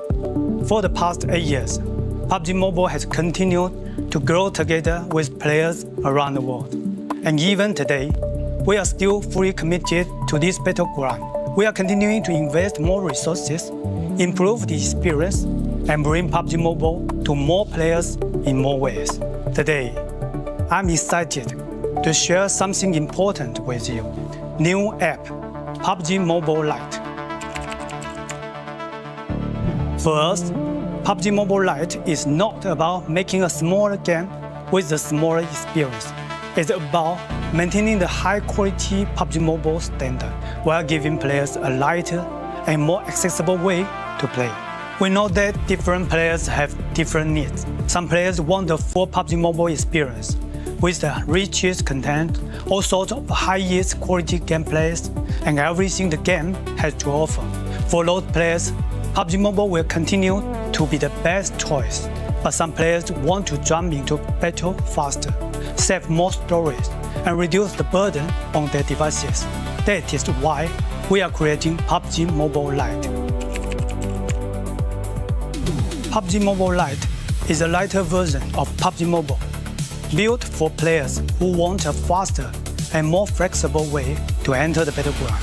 The initial download is only around 1 GB on Android and under 2 GB on iOS. There is no extra mandatory package before your first match. Once the download is complete, you can load in and get straight into the battleground. We also made PUBG Mobile Lite more flexible. You can choose which extra modules to download based on how you like to play. At the same time, PUBG Mobile Lite is still connected to the PUBG Mobile experience. The classic Arango map, supplies, and core combat are designed to match PUBG Mobile, so the battle experience remains authentic and uncompromised. If you already have a PUBG Mobile account, you can log in with it on PUBG Mobile Lite. Your own items can carry over, so you can continue using the outfits you love. You can also team up with your friends on PUBG Mobile, so your squad can stay together with no social barrier. Going forward, PUBG Mobile Lite will stay updated alongside PUBG Mobile, so players can enjoy new content together. We are targeting an official launch PUBG Mobile Lite later this year. Please stay tuned for more updates, and you can pre-register in the store from August 25th. Whether you are discovering PUBG Mobile for the first time or returning to the battleground, we are excited to welcome you to PUBG Mobile Lite. Winner, winner, chicken dinner. See you on the battleground. We will see you on the battleground. PUBG Mobile Lite pre-register August 25th. I'm excited for it, Max. I know you'll probably end up making a video about it on your Instagram, which is what? Remind me again? It's Maxman Cast right now on Instagram. But no, I get comments, I'm not joking, Seven, every single day about PUBG Mobile Lite. When is it coming back? When is it going to get an update? It's getting an update later this year. Oh my goodness, the world is going to be loving some more PUBG Mobile action. 100%. I'm excited for it. Hopefully you guys are. But I'm excited for the match that we just had here, because E-Arena definitely able to cross that threshold for being in the Smash Zone. I mean, they truly analyzed the situation. They had every opportunity to get rid of NGX from that, I guess, southern side of zone. But no, they kind of already knew that they did enough to hit the threshold. And I mean, it was kind of all to Mormon's sort of intel on OG and 4 Thrives. They had quite a bit of line of sight on them, their position in zone, but incredibly calculated from them. But of course, we gotta talk about the tippity top 4 Thrives right now. We do gotta talk about 4 Thrives because we were expecting aggressiveness out of this team, and boy did we get it. Boy did we get it. 4 Thrives coming in hot today. This is exactly what I wanted to see from them. Did they slow down just slightly when I would have liked them to be a little bit more aggressive onto OG, onto some of those other teams, you know, as the zone started closing up around them? Yes, a little bit more mobile, just a little bit more aware. However, they bided their time. They were patient with what they did. When it came time to actually make those fights, they were able to just flip the switch, turn on that aggression, get those eliminations, and so many points. They are just flying off that leaderboard. This is why I said yesterday they still can do it. If they have a day like they just had in this rondo, if they continue doing that, they still can do it. Especially when you have a player like IQ, the IGL of this squad, putting up the numbers, performing for this squad and clutching up. But we also got to talk about Nongshim Red Force because they were the winners of this match, Max, and they played that out perfectly. And I think they might have been able to also pass that threshold. Yeah, like of course GG4 Thrives, but Nongshim Red Force doing so much parkour in the city, swiping every other team under the rug. And actually, they're trying to aim for 122. I believe they did make it. We'll check out the leaderboards very soon. But Nongshim Red Force giving E-Arena an absolute run for their money. And it is so rare to see 2 teams on the very first game enter the Smash Zone. It might have just happened today. It might happen today, and something that might happen today is that we might see teams that might not be challenging for that first place putting up great performances, and we saw that exactly out of Godlike. This squad came to play. This squad has absolutely nothing to lose, Slays, because they were going after elimination. Actually, before we even talk about Godlike, I want to see what the overall is looking like, where the teams are currently standing, how far away some of the other teams are from there. Nongshim Red Force is actually in first place with 123 points. Now we have 2 teams that are able to win in the next match. Oh my goodness. By the way, E-Arena should also be colored, I'm pretty sure, because they are also in the Smash Zone. You just need to get above or tie 122 points. So if Nongshim Red Force or E-Arena now, Lace, get a chicken dinner, that's it. Tournament over, and we will be crowning our champions. I know, and it's so incredibly exciting because both of these teams, especially when it comes to those sort of placement points, look at Nongshim at 40 placement points, E-Arena with 34. They have every opportunity and drive to be able to secure that chicken dinner. Now, Seven, you asked me a little bit about Godlike, which I know was on the second page. And the reason we want to highlight that is because they were sort of sitting more under that middle threshold. But with 10 eliminations early game, another 4 as they sort of rotate in on that northeast side. And then S-Power recovering the team to bring them back in. But I want to give like a kind of a little special shout out to Admino having an absolute banger of a game too. I think it was about 7 eliminations just by themselves, and they were able to sort of scout and hold that, and just getting like that 15 elimination points on the board is insanity, especially from where they were sitting earlier today. But I want to check real quick the rankings. We did see for a quick second there. 11 points away for 4 Thrives now. Jumping around from the middle pack. 11 points away from top 3. The comeback is happening? This is what I keep saying. this is what I keep Thrice saying. comeback? Fourth Thrice comeback? Fourth Thrice comeback? Because this team, I actually got a chance to talk with for life. If you want to check that out, go to my Instagram at the 7WG. But we're now seeing the race to Smash. There you go. You see 4 Thrives, 23 points away, which this is a perfect start for that team, getting more than 15 eliminations, getting in the top 2, and now they are just 23 points away. And if we know anything for this squad, with the way that they're playing, with what we have seen out of them in PMGO Season 1 this year, they could make it in the next match, as long as one of the 2 teams at the top don't end up winning it. Well, exactly, yeah. So this is the case, this is the scenario where, you know, neither of those teams, Nongshim or E-Arena, they don't win next match. We do go into game 3. If 4 Thrives are allowed another good win, I say allowed because we don't want any hot dropping going on. They might get targeted, you never know. However, if they're allowed one more game, if we do go into game 3, 4 Thrives need another top 5. They need another several points, 8, 9 eliminations, there we go. Yeah. Another few of those, and they are in Smash ruling. They are a contender, and they could just do a back-to-back global win. And I think we did end up getting today, Maxman. I think we might have gotten a Maxman grenade on the day. Oh, really? Did we now? It's time for your favorite segment of the day. It's Maxman's grenade of today. Let's check it out. Which play's going to be here? It's going to be in the city. This 4 Thrives. It's Falak over there looking for a KOP. He gets it done right away. The man is an absolute menace. But he's too much of a menace because T24 had to take him down. Oh! Give him a boom boom back to the lobby. It's Max grenade of the day. Some background music for you, Max. That was a great. We got the drums, we got the jingle too. But yeah, for that team, I mean, overall, it's a great start here for the final day of PMWC at EWC 26. A great performance out of those teams that we were expecting a good performance out of, right? We talked about already E-Arena having to do what they needed to do. Now Nongshim being able to show up when they needed to show up, starting off great here with the win as well.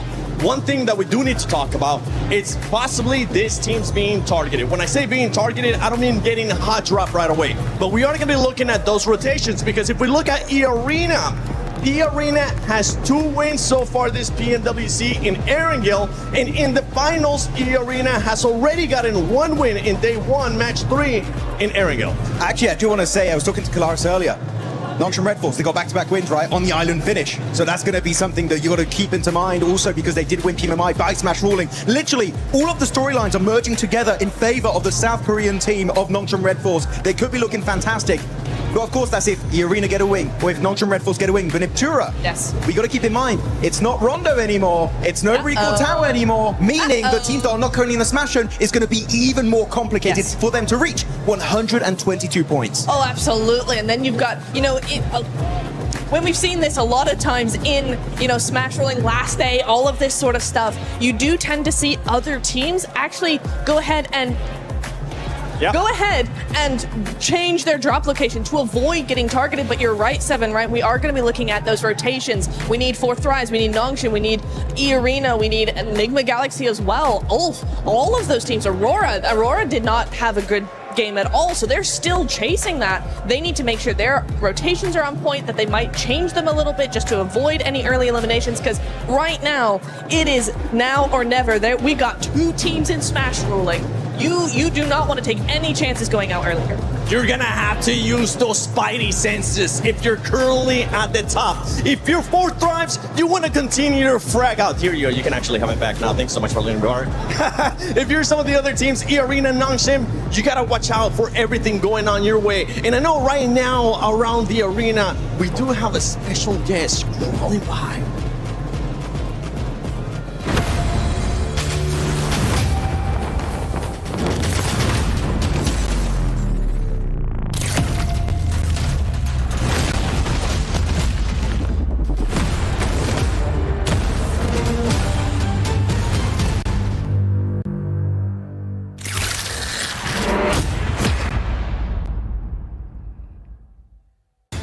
Spider-Man is officially back in PUBG Mobile. Some of you may remember the collaboration in 2022, and this time he's returning to Erangel.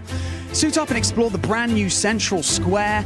You can move across rooftops, run across ceilings, and hunt down enemy squads. But it wouldn't be Spider-Man without the powers. So, You can grab Peter Parker's gloves and you can web swing your way around the city, or you can even use your webs in combat to slow down or trap your opponents. And of course, there's so much to discover beyond the fights.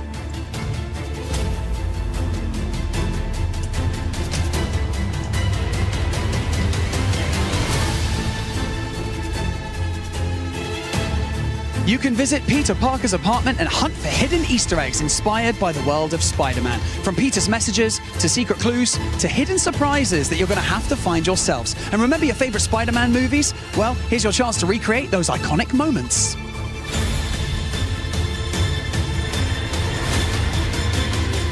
Maybe you pull off a perfect rescue, maybe you escape a fight by swinging away at the last second, or maybe you and your squad just stop everything to take the perfect Spider-Man shot.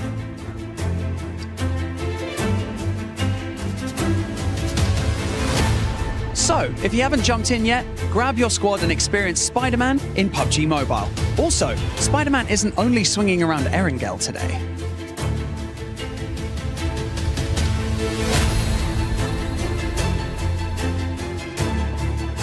We have got Spider-Man on stage right here with us right now, and he didn't come empty-handed. He's going to be handing out PUBG Mobile merch in and amongst the arena, so make some noise for Spider-Man!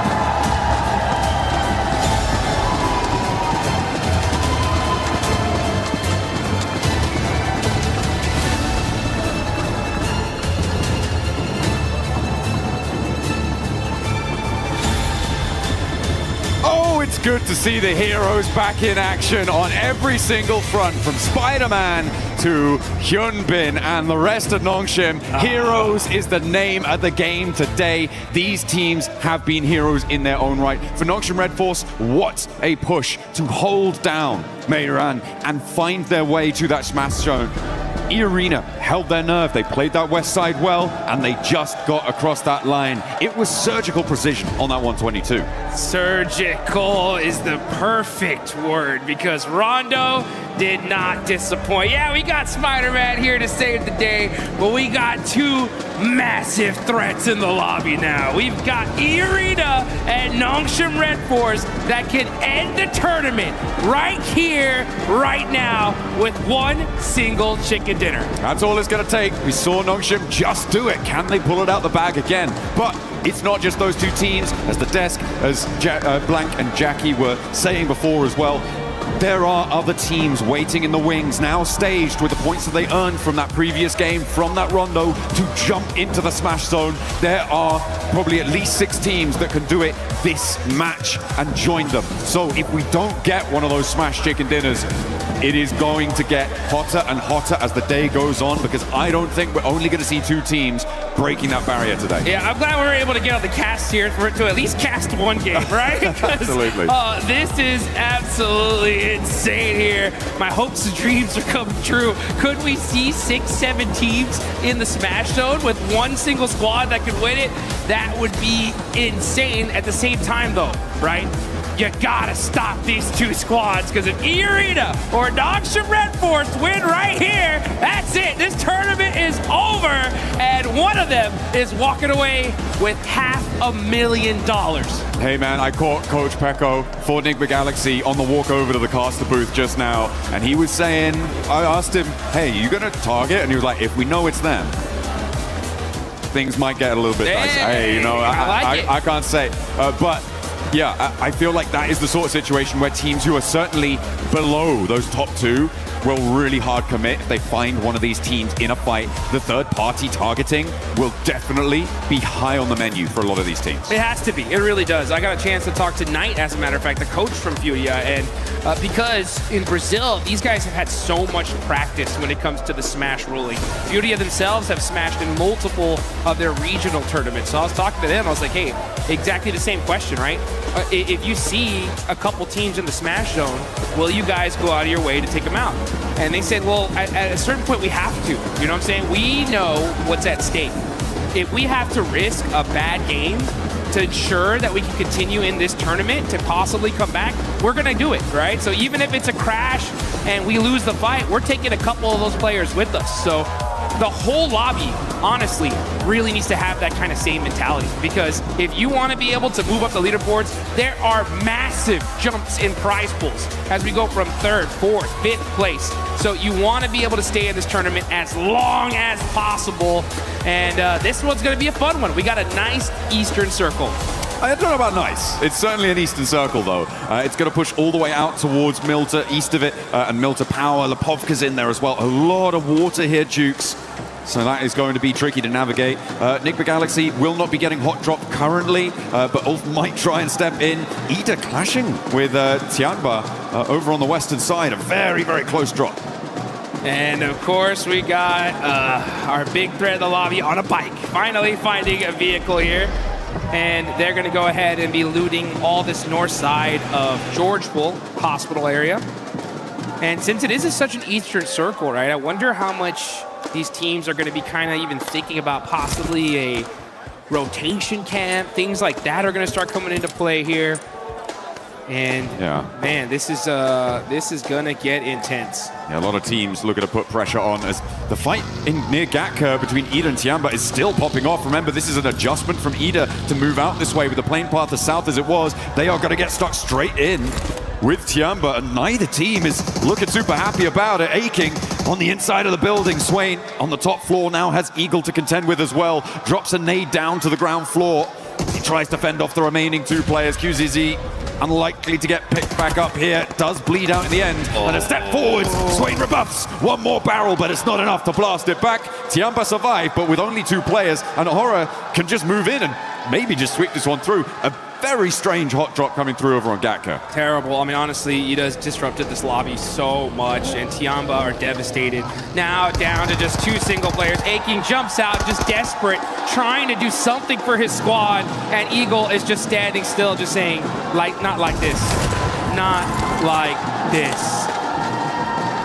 Horror have been a little bit quieter during the course of these finals. Not the fans, that is, the players. The fans have been plenty loud, and we've loved it, but they haven't quite had the performance that we were maybe expecting from them coming into the games in these finals. It's not going to be enough. I don't see them catching up when we've already got 2 teams in that smash zone. It is a bit unfortunate. It is not great, but they can look pretty good in game. We know that. And one of the ways that you can look good in game at home is with the Naruto skins. Make sure you're heading into game to pick up the character sets, the Ninetales Fury org, and you can look as good as anyone taking on those ninja challenges. Yeah, get that ninjutsu going. And honestly, yeah, it seems like Aura, OG, they're going to need to bust some of that out if they want to be able to make a crazy run for it. Mathematically, it is still possible, right? If Aura, they start with 3, they're going to need a 20-point game here, a 20-point game in the next one, and maybe even another one after that. It's triple back-to-back. It's triple back-to-backs, you know what I'm saying? We still have enough games to do it. It's just going to be tough, especially considering that you got... There's going to be quite a few teams in that smash zone very, very quickly here. That's if this game even continues on after this one. So a lot of different factors to play out. The problem also is the fact that we get later and later into this tournament, the desperation is going to raise tremendously, right? So these teams in the mid-pack are going to even start playing hyper-aggressive because they're going to know, right? Their coaches are going to tell them, hey, man, look, you made it all the way over here to Paris, all right? You either get 20 points or this was all for nothing at a certain point, right? Well, that's, I mean, there's still placements on the line and all of that sort of thing. I'm just looking at the map at the moment, and I'm seeing that Nongshim Red Force might be in with their first fight in a moment, which is going to enlighten the rest of the lobby as to sort of where they're playing, what sort of conflicts they could be running into. A 2-2 split across Milta right now for Nongshim, as they did not fully or firmly hold the bridge against Alula, so that crossing does come through. And that central glut of teams, and now they start to take shots. Alula in the hovercraft have plenty of armor to rebuff the first volley, but there's more still being flung down range, and that's going to have to divert them on the long road. They find the knock, and there's the flush. Nongshim Red Force extract the first point. Wow, okay, so they end up getting a point on that. Pretty wild. And Alula are in this next circle, down a player. The thing is, though, if any team nearby happen to hear those shots, they know where Nongshim Red Force is now. So that is going to be a factor, but they are in a really good spot for this circle for now. I mean, teams should be aware, right, of where they're playing based on the fact that it was Alula that they knocked. and Nongshim Red Force generally going to be in this sort of location. They'll know that Alola are coming up from Novo. So it should be a pretty certain bead on it for a lot of teams in the lobby, but nobody is likely to send out this way. Maybe Aurora could try and crash into it and cause some problems. Vitality are actually holding the west bridge, which is interesting, over on that ferry pier side of things. So if Aurora decide, you know what, we're not going to go over to that east side, we're going to try and break west, Vitality is still lying in wait for it, which I'm not too sure about. I'm not sure if I like that. Yeah, it's going to be tough here as you got some pretty wild rotations here. Speaking of wild rotations, we got Enigma Galaxy rocking their 2-2 split. The same again. Same again. You know, I actually talked to Ralph a little earlier this morning, asked him like, hey, are you going to continue to do it? They're like, yeah, you know, it's worked for us in the past. We're going to try it out. We've noticed that on the west side, had a little bit of unluck with some pretty crazy pushes, but we're going to give it a shot here, and we'll see if it pays off for them. I mean, they did win a chicken dinner from a circle similar to this, on a rotation similar to this. Obviously, it was a different lobby. It was a different time. We were different people, Jukes. We were so much younger. We've grown so much. Yeah, exactly. We've come so far, but they're going to look for that regroup at some point. Getting through for that regroup is really the difficult part that we've seen for Enigma Galaxy on this regroup rotation. Getting through the glut of teams right now, I'm not too sure how that's going to work. They may have to go on the boat, maybe head up all the way north of Lepovka and go all the way around. That would be, I mean, maybe not sensible, but possible, certainly. It's difficult, and they are going to get on the road right now to see what they can find. E-Arena are also starting their move in from South George. As we can see, we're on board of them, just passing the north side of school to head towards the center of this circle as it centers up on that Milter Hill near prison and mansion. Rotations are coming as we are zooming in to Erangel. What kind of circle are we going to get here? All right, just beautiful center up, very typical. A lot of these teams were expecting this, and they got it. Now you see Enigma Galaxy, right? They're going to be on both sides of this circle. It's going to be very difficult for them to get to their teammates here, so we'll see how this pays off. But we still got some teams still trying to get in this zone. E-Arena pushing in super late because they land over there in North George. Aura still in Severny. And you got Vitality going on the other bridge here, so they're going to be super late in the circle as well. Yeah, Vitality's still on the west bridge. I don't like it. I think this is way too long. You're overcommitting. No one's turned up. Not too sure what the game plan was there for Vitality. It's not the same team we saw from their stages. Sad. So Yeah, unfortunate. It's the same thing we saw in PMGO too. Yeah, it's a big drop off, which I'm sad to see. Enigma Galaxy, they get their back duo caught up in a regroup, and this is exactly what I was worried about. It's only going to be Lord. His vehicle's on fire, and he goes down because he hops out. As it's on fire, they lose their back too. I guess, yeah, Ralph, keep doing that. See how that works out for you. Yeah, I saw his player cam, and I could see he said, what the heck? You know, oh, what happened? How is this? Why are there players here in the middle of the circle? How did I get knocked? What? Oh, that's crazy. That's super unfortunate. The 2-2 split, man. I mean, losing players like that is so rough. We'll see how it all continues on, though. That's if we have another match after this, because Nongshim Red Force are on the south side of Milta, full squad, looking dangerous. On the other end, you got the other Titans of the lobby, E-Arena, holding down the north side. So both these teams able to secure position as a full four-man team. A vice grip on the circle right now, and our teams will look to try and slip that. This is a replay on Lord getting knocked. You can see he drove up. It was actually the hop out that got him. He'd already taken enough damage and hadn't slowed down enough. He hopped out of the vehicle, kept that momentum, and it was the fall. He hit that ground a little bit too fast. The ankles. Just rolled the ankle, man. Rolled the ankle. And now Koops and Satan have to do it all on their loans. And it's a bad time. It's a bad time. I feel like it may have worked before. Teams maybe weren't necessarily expecting something like that, and they weren't looking for a duo to be rotating in such an early fashion, especially because they know, oh, well, these players haven't lost, so it should be a full four come from there. But there's been enough games now when Enigma Galaxy have done this that teams should be like, oh, yeah, that's what they do. Let's just clamp down on that. You know, it's one of those strategies that I don't know whether to be. It's just one of those strats that's just like, okay, it's different. You know what I'm saying? We don't see one of those bad ones. Yeah, I've heard of those. It's bad when it doesn't work, right? That's the thing. Is like if it does, it's like wow, maybe more teams should try this out. But after that, it's like I think we just stay together. You know what I'm saying? It's just unfortunate, especially considering that they're in 5th place, man. If they would have got a 20-point game here, boom, they would have been in that smash zone. Let's see where this next circle goes, though. And things are going to start heating up because we get a nice center up. E-Arena are going to be over there in Lipovka, so they're going to have to fight their way into this next circle. But like you mentioned, it is a vice script right now. North and southern side is where the big threats lie. In the middle of the map, though, you got S2G, you got Enigma Galaxy as that duo. They had 4, right? It is what it is. But you got Team Flash on that ridgeline, too. That is a very, very strong spot. They can be able to hold a lot of real estate there. That's true over on the east side, but I feel like they do need to move into the west edge of it a little bit further, which is exactly what Bo's decided to do there. They have to transition forward. The 3-building compound that sits sort of in front of them is viable, but it can be very difficult to hold against teams up on the north, especially if you get crashed. Multiple angles can crash onto it as well, so a little bit tenuous when you have to leave that ridgeline for Team Flash. For Nongshim, they're going to play nice and isolated on the southeast side. Remember, it's not big point scoring games that are necessary. That's not what's going to be weighing on the mind of Nongshim, of E-Arena. It is just that chicken dinner. Be the last player standing. That's the only thing that should be running through their mind right now to try and secure that tournament title, the global stage glory. That's interesting. That's an interesting thought. And I hope it doesn't change their play style, because I'm thinking back to PMMI where Tianba had such a massive lead and they kind of implored that same strategy. Like, hey, let's just put up some basic points. They had so many points, as long as nobody smashed, they were going to win it for the most part. But they changed play styles and they paid the price for it big time, going from what we thought was going to be an automatic first to like 3rd place. So yeah, we'll see how Nongshim, who definitely learned from that, if they're going to replicate it or play the game that got them here in the first place. 4 Thrives in that last match were able to ignite those afterburners, send them into the stratosphere on the point scoring.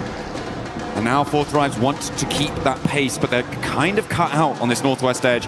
They are boxed in by that prison cliff area on the east side of them. They're going to have to pick a direction and commit. Towards Vitality may be a good idea to start, but you've got Godlike behind that, and maybe Ulf on the top, on the lip of those prison cliffs could be a target as well. But either way, it feels like a third-party target.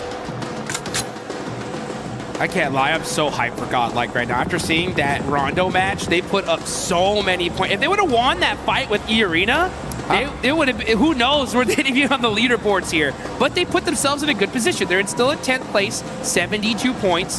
They're going to go for the back-to-back chicken dinner. They realize that, like, hey, we got to get it done here. If they do, it would be the comeback of a lifetime. You know that their fans are excited. They're hyped up. Oh, yeah. Waiting for this next zone. And it's going to go on over to the northeast side. And which team gets blessed here, John? Team Flash, right? E-Arena on the north side, on that road down from Lipovka. It helps them out. I wouldn't say blessed, though. I feel like they are still in a little bit of a dangerous position, especially with Horror descending on them. Look at that eastern sweep. That could be dangerous. That could be trouble. As Coops takes a knock in the meantime as well on the south side, bleeding out another player. Not good news. But Horror, look at a crash maybe towards E-Arena. I do think it is Team Flash that has been the most blessed by this zone, though. On that northeast side, it's exactly what you highlighted, right? That ridgeline, the buildings in front of it, really, really good. But only if it goes out their way. Well, guess what? Here we are. And now S2G try and push in. They're being denied access. As Horror clash with 4 Thrives, who have, okay, they've lapped over the north side of prison, and they're third-partying on the rotate here on the north. Fights happening all over the place. Now we're going to be looking at Enigma Galaxy. Satan, all by himself, going to be challenging Al-Ula here as we switch over. 4 Thrives get eliminated. That is a huge loss right before the 100-point mark. There goes Enigma Galaxy as well. That's 5th and 6th out. And now Aurora up, trying to sweep past Nongshim Red Force. As Horror picking up those points is a great result for them. 7 eliminations now on the north side, right next to E-Arena, who take a knock as well. Tony K has gone down. S2G battling for the middle of it and taking damage from every single angle. Ulf will do a lot of damage to them, but S2G managed to weather that storm. A lot of damage across the board on these rotates, Jukes. And then here we go. We're going to catch this fight here as S2G are hurt. Vitality very, very close, near to them. And it was OG that are putting up some points on the board. They end up getting one. Kamikaze on the other end. Now finally the fight has calmed down, but this is a battle for the central position in this circle. I mean, this is another team, S2G, who is within reach of that smash point barrier up to 122, but they have just had the win taken out their sails. 113 right now. They need to get 9 more points on this match, and with 11 more teams alive as a solo Kamikaze, has he got something magic up his sleeve? I do not think so. We're just going to leave Aurora to really be the only challengers to that smash point duo. And Aurora are definitely a threat, that's for sure. 110 points, 12 is super easy for them to get in this kind of position. They're gonna have to fight their way through it though. CS Power getting a knock from Godlike. They're down to 2 players, and that is WizGod gonna get that confirmation on 2 Power. Only 1 player up left for Godlike. Oh, the Arena did manage to just roll over to the ridgeline there on the shoreline. But Mormon's been spotted. Okay, Sky is still going. And the Arena not safe yet, not out of the woods. As Godlike and Orangutan still continue to clash. Up the stairs, Godlike. Look for it, but the drop down is caught. And there's the crash. Take one down and the Arena fall. Only one team can stop it all now. Nongshim with a big opportunity on the south side, but they're right on the edge. The whole lobby breathing a sigh of relief now that at least one of the Titans is gone. It's still up to Nongshim Red Force though. They're on the south side, playing carefully, waiting in the shadows to strike. It's only a matter of time here. They're saying, yeah, you guys fight it out. But you better watch out. Ooh, a big south shift, and Alola are looking tasty for Nongshim. Look, they're already in those vehicles. XZY wanting to keep Overwatch on the angle as well. Maybe take some shots out that way. How fast are Nongshim going to be able to mount up? Because Flash have already regrouped to the triple stack buildings on the north side of this next part of the circle. The west edge with Furia and Orangutan also needs to conclude and try and find a way down the hill. The Deadwood is so hard to navigate though. There are these really tricky defilades and there are players lying in wait. Speaking of lying in wait, yeah, you can see Nongshim Red Force. They don't want to give away their position. They don't want the lobby to know where they're at right now. So they're playing it very, very quietly. So take a look at this replay. Schweppes, popping them out the vehicle. But the crash from Aura, so strong here. And they shut down E-Arena. Huge fight for the whole lobby. Absolutely. Arena remain on 122 as well. Doesn't mean they can't win it all next match. They are still in the smash boundary. Yes, they are. So even if Nongshim get 30 points and don't win the chicken dinner, they could still take it all away with a 0 E limit. Aurora want to put themselves in the smash zone here now, though. Oh, yeah. Here they go. They're going to start pushing, trying to find a position. They got the Wizard Tower. Are they going to take it? Nope, pass it up and decide to go for this hill line here. Good strategy. Got to be careful, though, with those shots from Flash. Yeah, there's... Throwing down some smoke. I like how they put one vehicle in front of the other, so they at least sacrificed one, but they should be able to hold on to at least another one here in a second. They're going to have to pick a point to go, and I feel like Short Team Flash can be taking shots right now, but the west side is going to have to conclude, and fairly quickly. Someone is going to look to crash Team Flash. I can guarantee you that at some point in this match. Yeah. But it may be a little bit longer than we were anticipating. I mean, as I said, the Deadwoods have a lot of those defilades, the hills that slope down from the top of this ridgeline. This tree cover has a lot of rocks to play around. You can sort of stutter your way forwards a little bit, but later on you're going to have to find something. Oh, spot over onto Doc. They know who they're fighting now. Well, they will once that thirst happens. There it is. And there it is. So now they know 100%. Nongshim Red Force is right here. Aurora are going to put every single amount of their resources to make sure they can stop them. It may well be worth it with all the teams around them going down fairly quickly. Just sitting here waiting for Nongshim to roll out, stepping through, sacrificing shots to Team Flash. They may look to try and just block the road, shut the door in the face of a smash victory here in match number 2 today, match 14 on the series. to be fair, this is going to be a very tough win for Nongshim to get. They're in a really, really tough spot here. They are on the edge of the circle. That broken wall is covering them for now, but this next zone is going to make things interesting. But here we go with a huge battle. It's Furia versus OG. Furia in 8th place right here. They need the win. Oh, that nade looks good. That should get a confirmation. It doesn't, some way, somehow.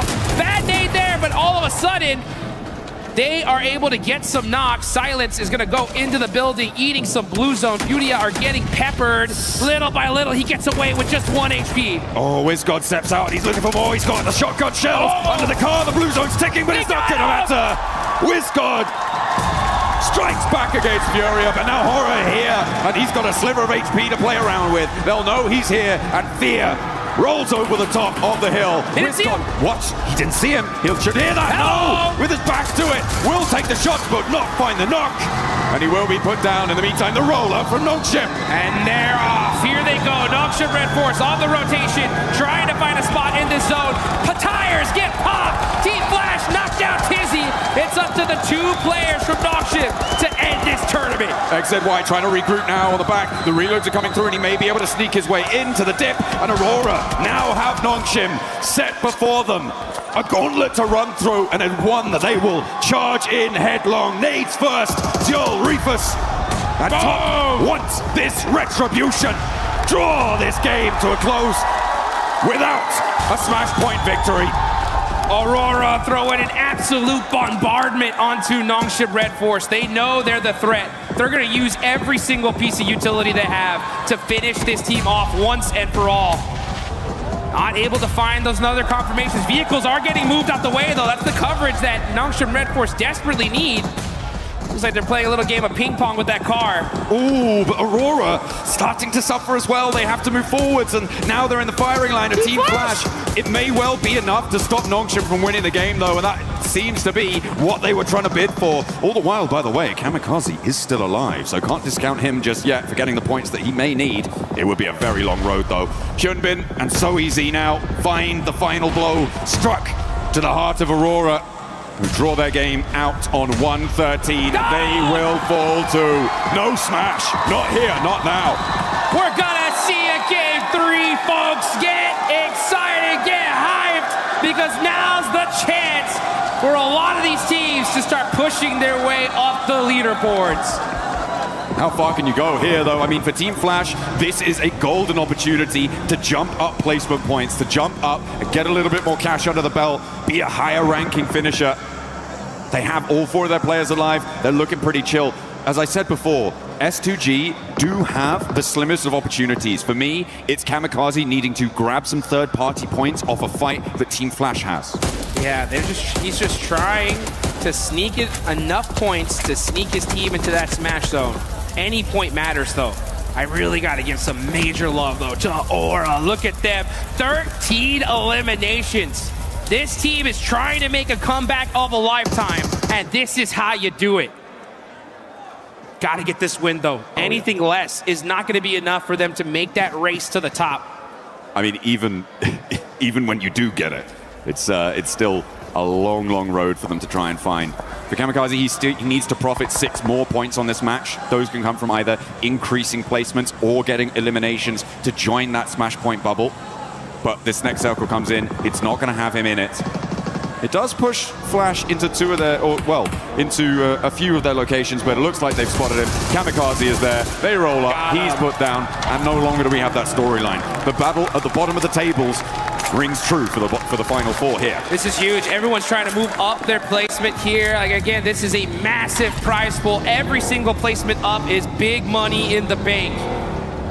Aura, though, this is the game of a lifetime for them. This is one of those opportunities that gets your squad excited, gets them pumped up to finally start putting everything on the line. You can see Team Flash, though, they're in the mix here. Aura trying to push from the edge of the circle. They're going to start throwing all their util onto Vitality. That's the threat. If they can hold that rock and secure that position, this could be a solid chicken dinner for them.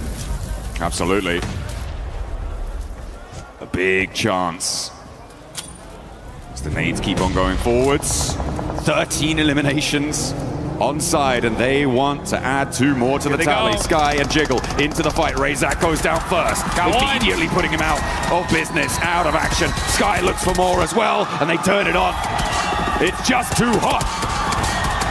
Aura are on fire. 15 eliminations, but that nade looks dangerous. Gotta watch out. That one hurt, and now it's up to Sky. All by himself. Aula looking to stop the insanity that Aura has put on display here. Here they come. Yasser moving up close and personal to be able to secure this high ground. Team Flash on the other end, putting some suppressive fire onto them as well. Aura just trying to lick their wounds, trying to find their way, but it ain't gonna be enough. That is Aura down to one single player. I like Team Flash's proactivity here. They didn't waste time. They didn't hide in the buildings. They stretched their legs and moved out towards this north side to get control of the zone. This is what we've wanted to see from a lot of our teams, and I'm glad to see it now, even if it is potentially a little bit too little too late. For them, they've got 10 eliminations here, so alright, they're on 15, but there is a real chance that they could catch up. As Sky is still cooking an aid, and Alula are gonna have to worry. Okay, he puts it back to the shotgun shell. He's not moving a muscle here, and I don't think Alula realizes that he's even still there. They have to know there could be a threat in this area.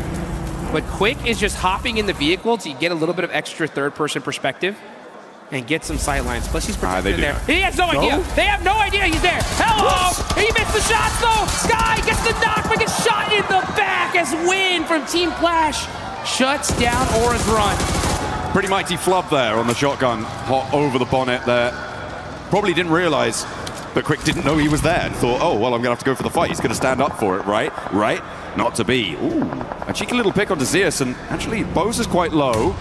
Over the top, though, Tops and Win look to put pressure onto Quick, and remember, Alula only really have two players to play around with here, Claws and Yasser.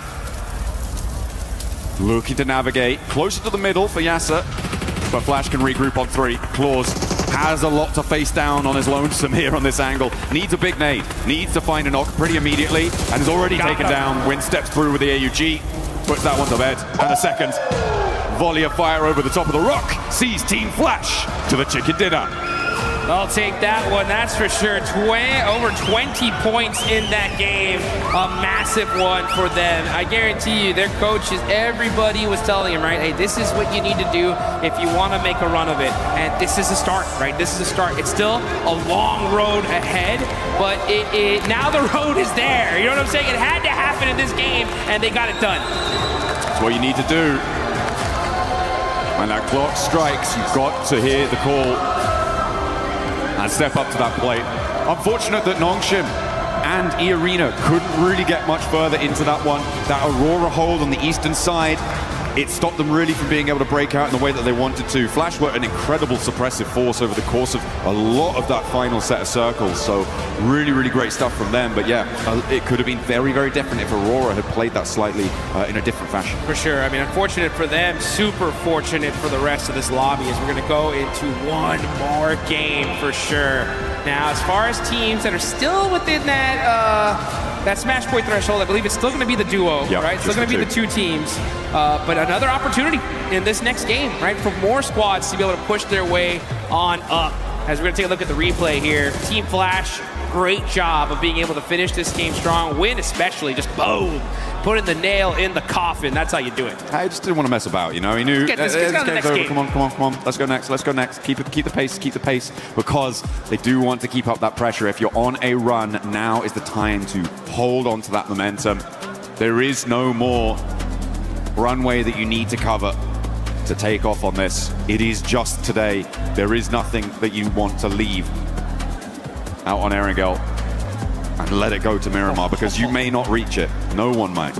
Just look at these players' faces. Straight intensity. These guys are locked in right now.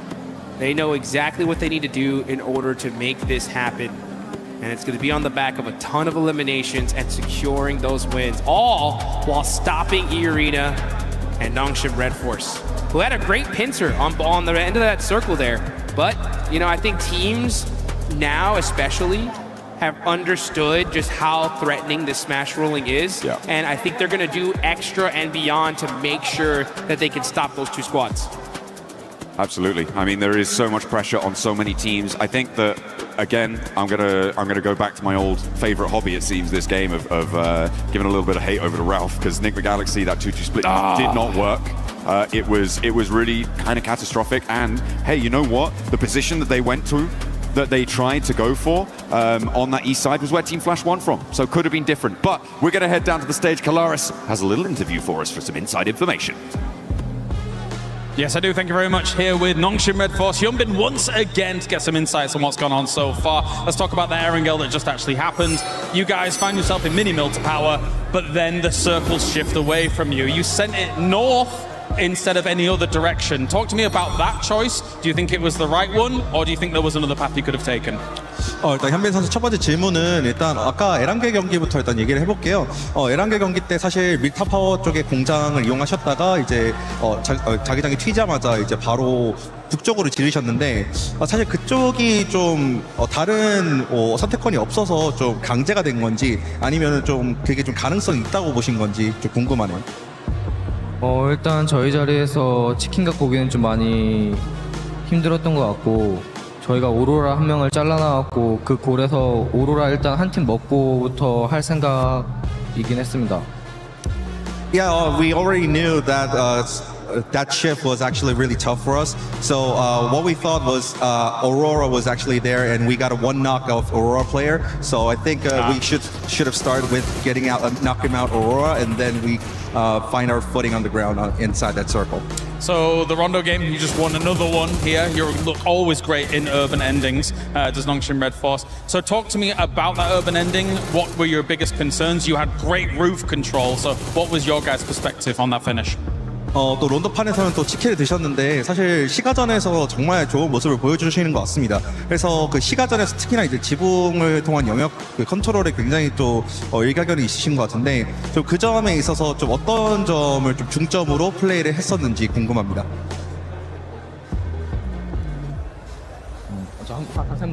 그 론도 플레이 때 시가전 플레이 때 어떤 플레이를 중점으로 두셨는지. 일단 저희 자리가 외곽이었고 저 시가 쪽 한쪽이 비었어갖고 일단 들어가서 서클 받다 보니까 그냥 좀 잘 먹은 것 같아요. Well, honestly, I think the inside of the city play was actually well forced because we were outside of the circle. But that being said, I think we were kind of lucky because we tried to gain the footing because of actually one of the places are actually empty. So we just find our footing there, and then we just took a control of the roof, and then we maintained good condition and intel. All right, well, thank you very much for joining me, Hyunbin, here once again. That's Nongshim Red Force currently in position on the smash rule as we continue the games here at PMWC.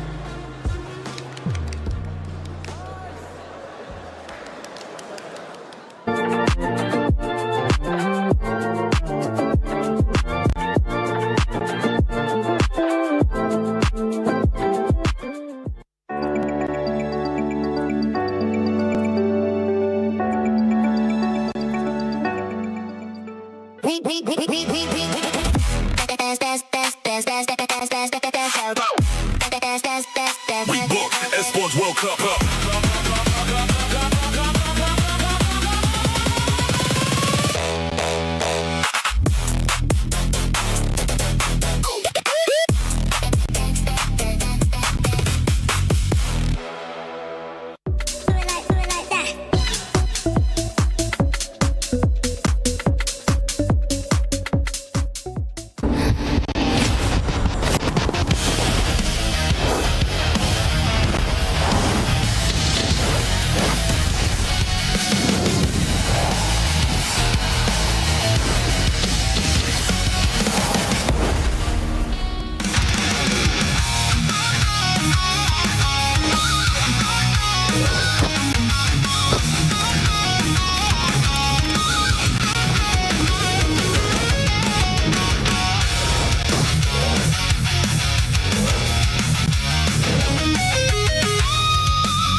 Nongshim Red Force and E Arena not being able to close it out, so we're gonna keep going.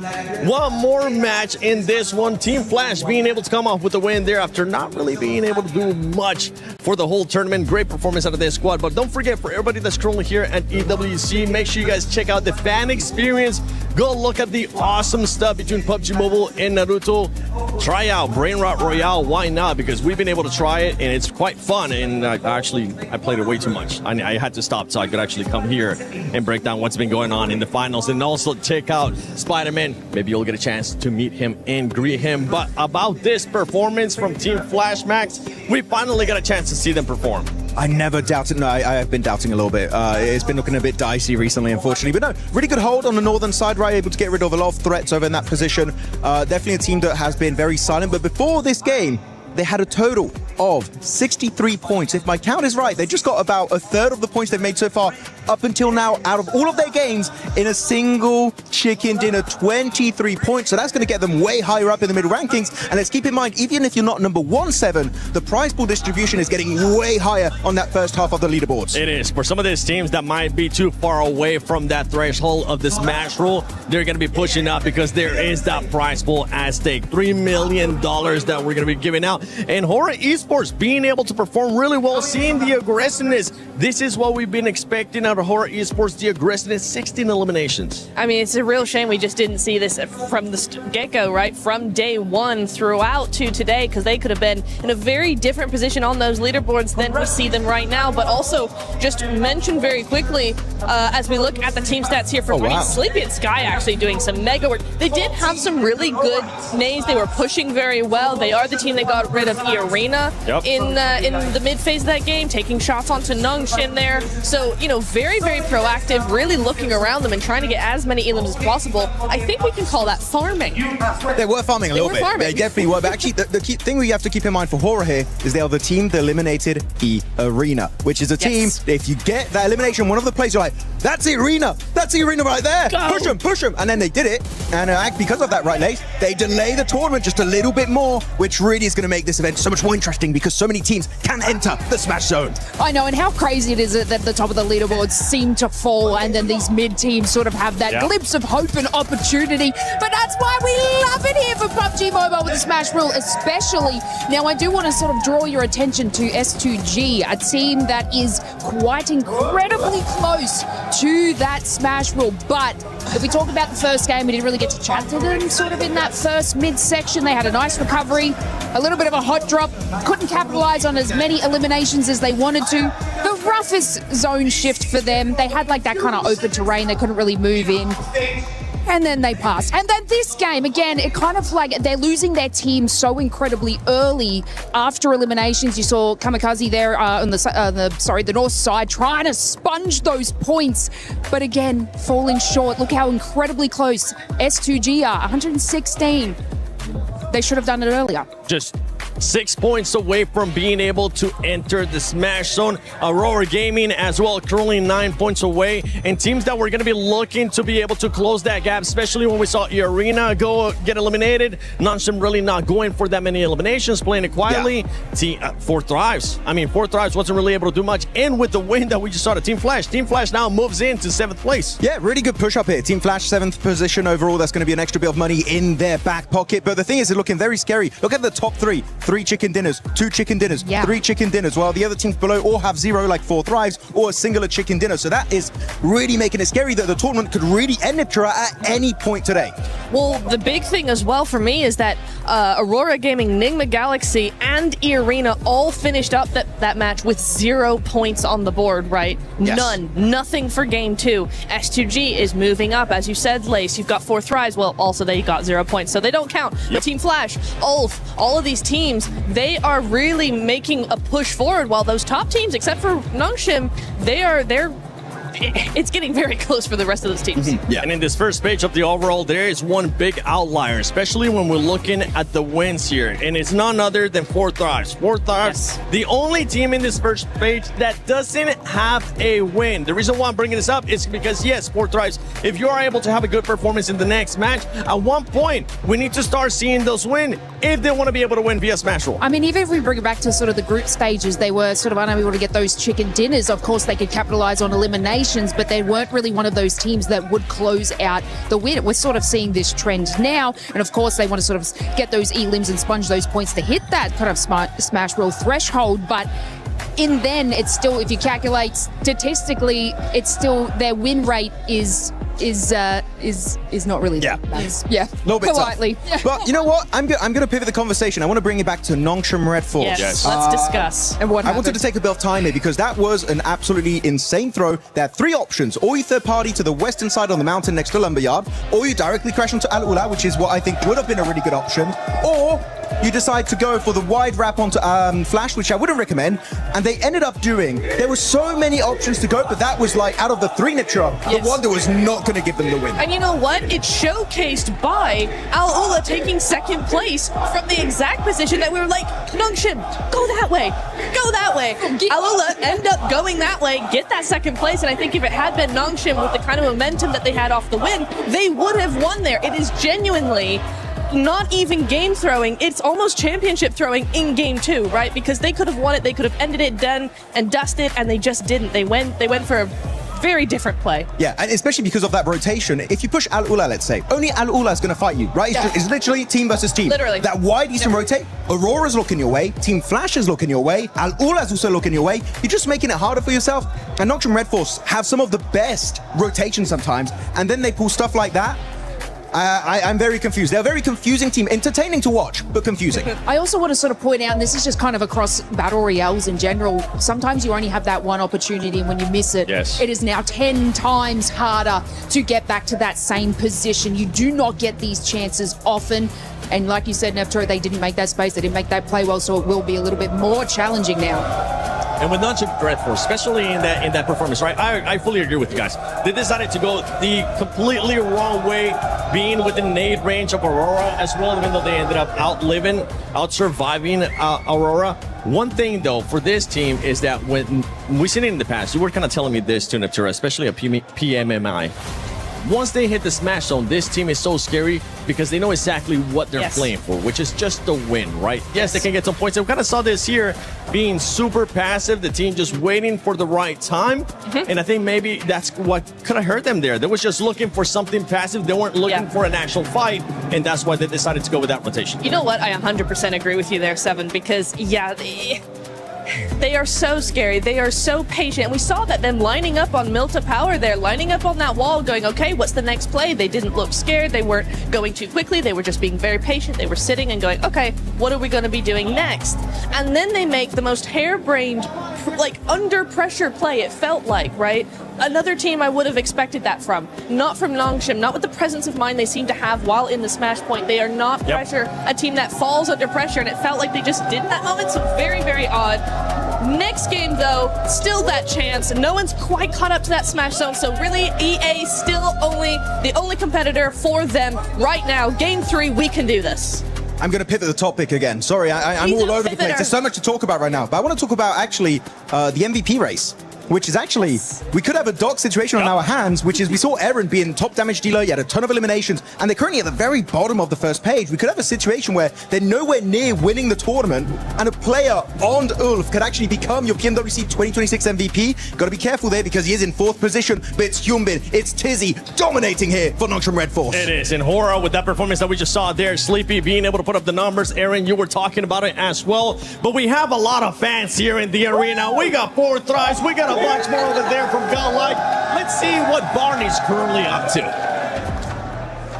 Ladies and gentlemen, we've said it time and time again that we wouldn't be here if it wasn't for the fans. We've got so many around the arena, so before we dive into our third map of the day, it is time to check in with them. And so, Furia, Godlike, make some noise!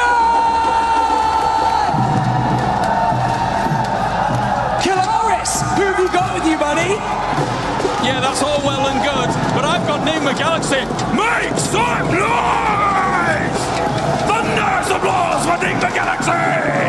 What have you got going on, Barney? Lottie, what have you got? James, Barney, you're not ready because I'm here with Sporty.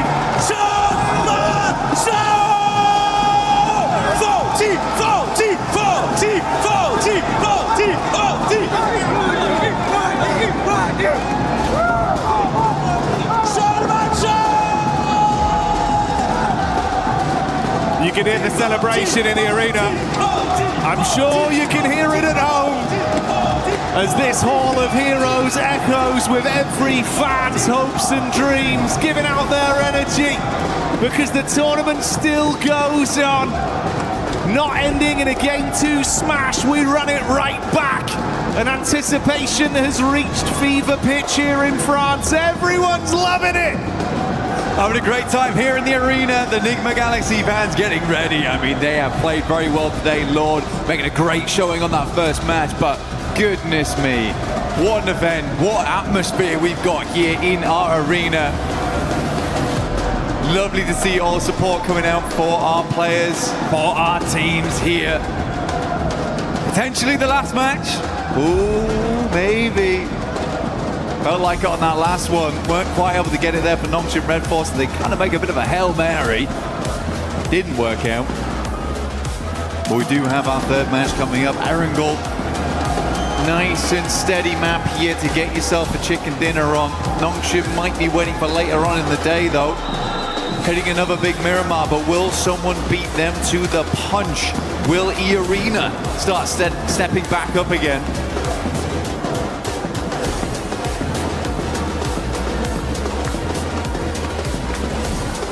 A lot of fine margins and a room that's getting rowdier and rowdier each game that goes by.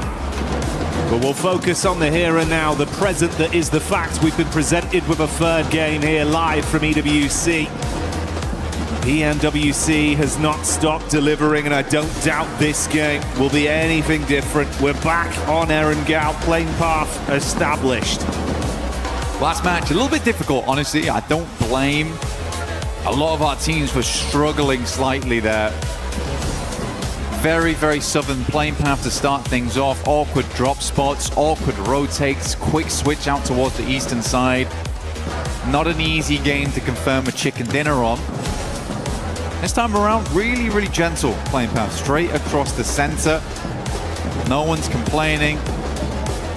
Everyone's had a lovely in-flight meal and we are ready to get going again. Things spread across the entirety of the map. So a lot of room to rotate, Jackie, but where's the circle? Well, if history is anything to go by with some of the circles we've had here this event, it might be something a little bit spicy for this one.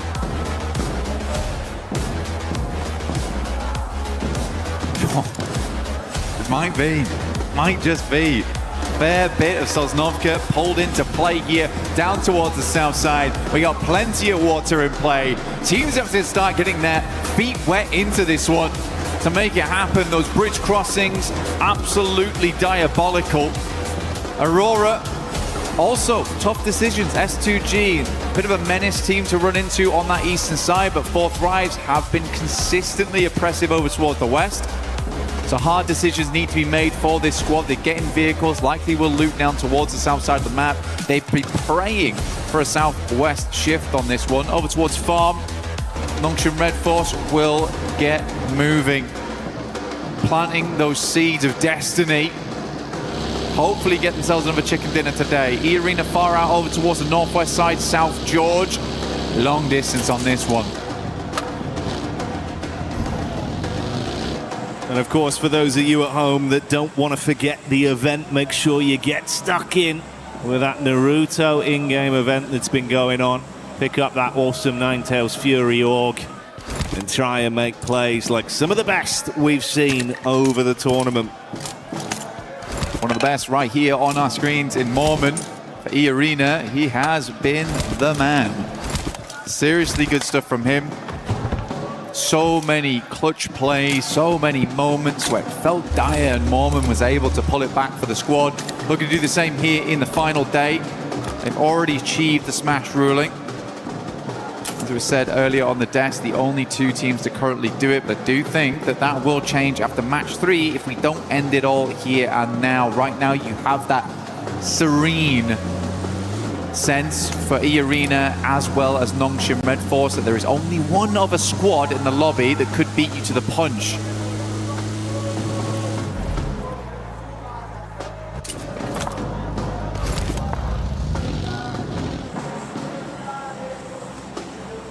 I do think, mate, with how S2G have looked, if you could come alive here, get a bit of a big boost off this game, they've still got a chance to be a dark horse, to be able to upset in this lobby. And I think we saw some of that talent yesterday when they were fighting under so much pressure as well. In disadvantaged situations from distance, Hamzy G, he was popping off.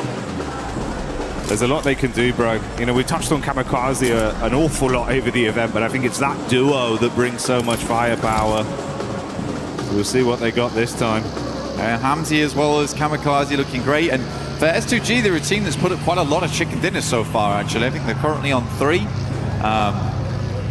Looking to break that record, though I think it will be difficult today to do that, since get up towards 5, and by the time they get to 5, they should have also just won at that point. That's a smash. So possibilities of broken records ruined by the format for them. But I do think they would be happy with the win, regardless. Yeah, I don't think it'll bother them too much, right? Yeah, so for S2G, certainly a possibility here. Only 6 points on this game that's needed for them. For Aurora, we are looking towards 9. Enigma Galaxy is going to have to be a bigger match. 22 points on that one, which is almost certainly going to be a chicken dinner. But yeah, a lot of teams looking to breach that smash ruling as we come into match 3, which is where it always gets stressful. Hot Jukes, a little documentary style earlier on today, was saying that he'd love to see 6 teams towards that final match, all vying it out for the chicken dinner. Has felt like a lot of times internationals do go to that 6th match no matter what. And even in PMMI, ooh, for Nongshim Red Force, oh my god, he's alive. For Nongshim Red Force, he did go to match 6 when they got that smash. Satan immediately peeling off there for Enigma Galaxy, but they are in close contention with 4 Thrives, who are exiting from Ferry Pier and Yellows.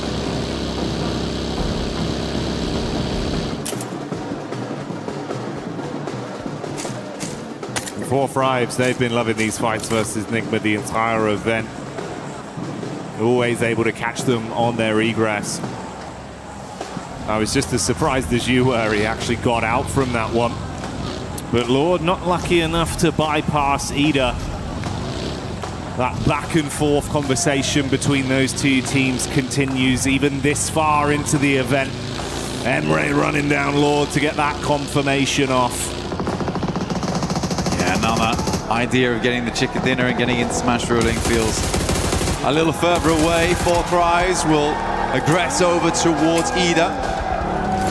Should hit them up towards the 100 now, so they've also hit the century on this game. Getting ever closer to that count. Nongshim Red Force was able to make a fairly good rotation towards the central position. They like to play around this area. They are cut in with S2G though. Slightly scary spot to be working with. Very central. Still only here in zone 1. Anything can happen as long as they're set up. Position to move from should be okay. Ulf finds S-Power. There is a clap back from Admino, who immediately will flush out Scarface. So full-on engagement here between Ulf as well as Godlike. Already big shots being connected. And it's wiped up so quickly. Ulf withstand the pressure. They do lose one player, but they can get Eren back up, and that's a key piece of the puzzle for them. Keep him in play, reset with the meds, and grab the extra loot. For Eren, what a run it's been for him during this tournament. Max was highlighting him on the desk of how much he was able to really prove himself here at this event, despite having some awkward moments, honestly. Still remember his crash into gas station, which went terribly wrong, but even then he is putting up numbers. OG do take a knock there to Tiamba, who have been sadly very quiet after day one. A majority of the points earned there, if they were able to replicate anything like that day one and day two or day three, they would have won this tournament by a mile. Sadly, that's just not the case. Trying to get back into the mix of it now, though, is Milu. So let's look for these nades.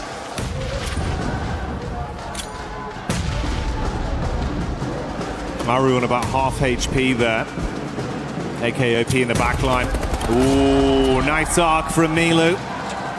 Milu, the madman, when he's feeling himself, he can do so much damage on a battleground.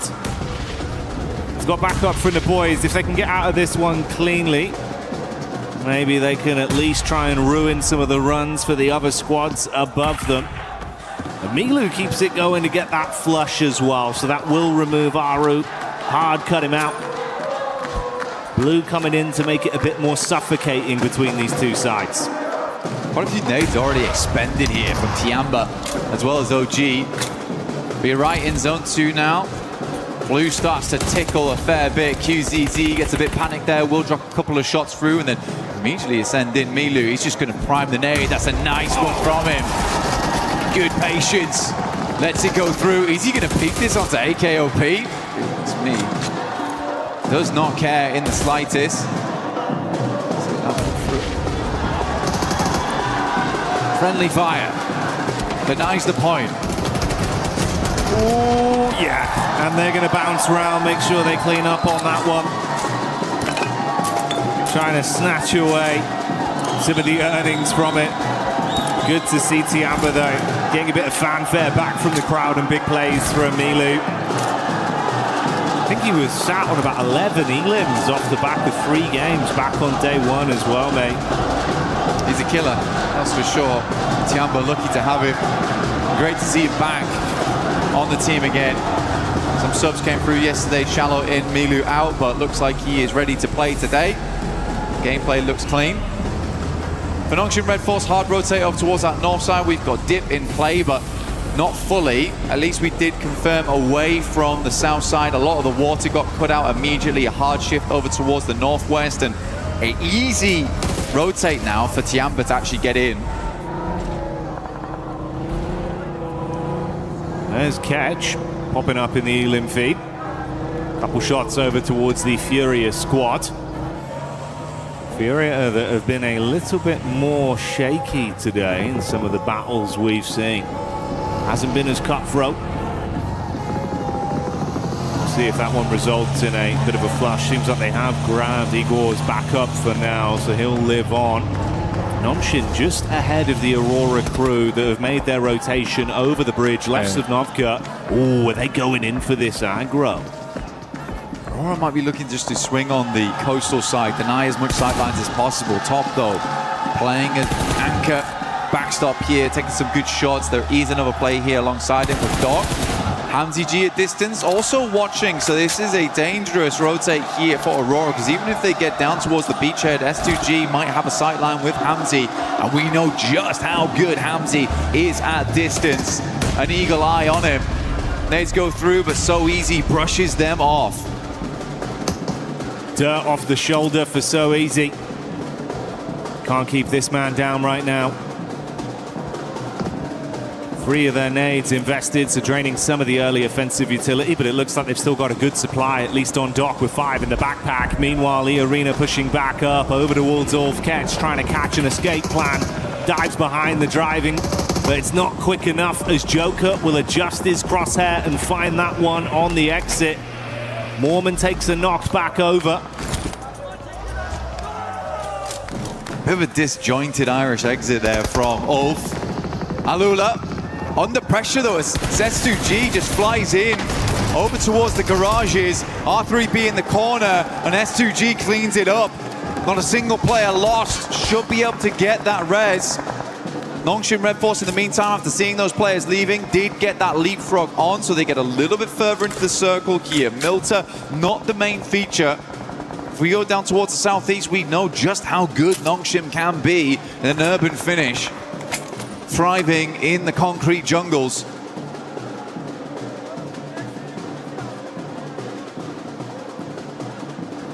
So no overcommit.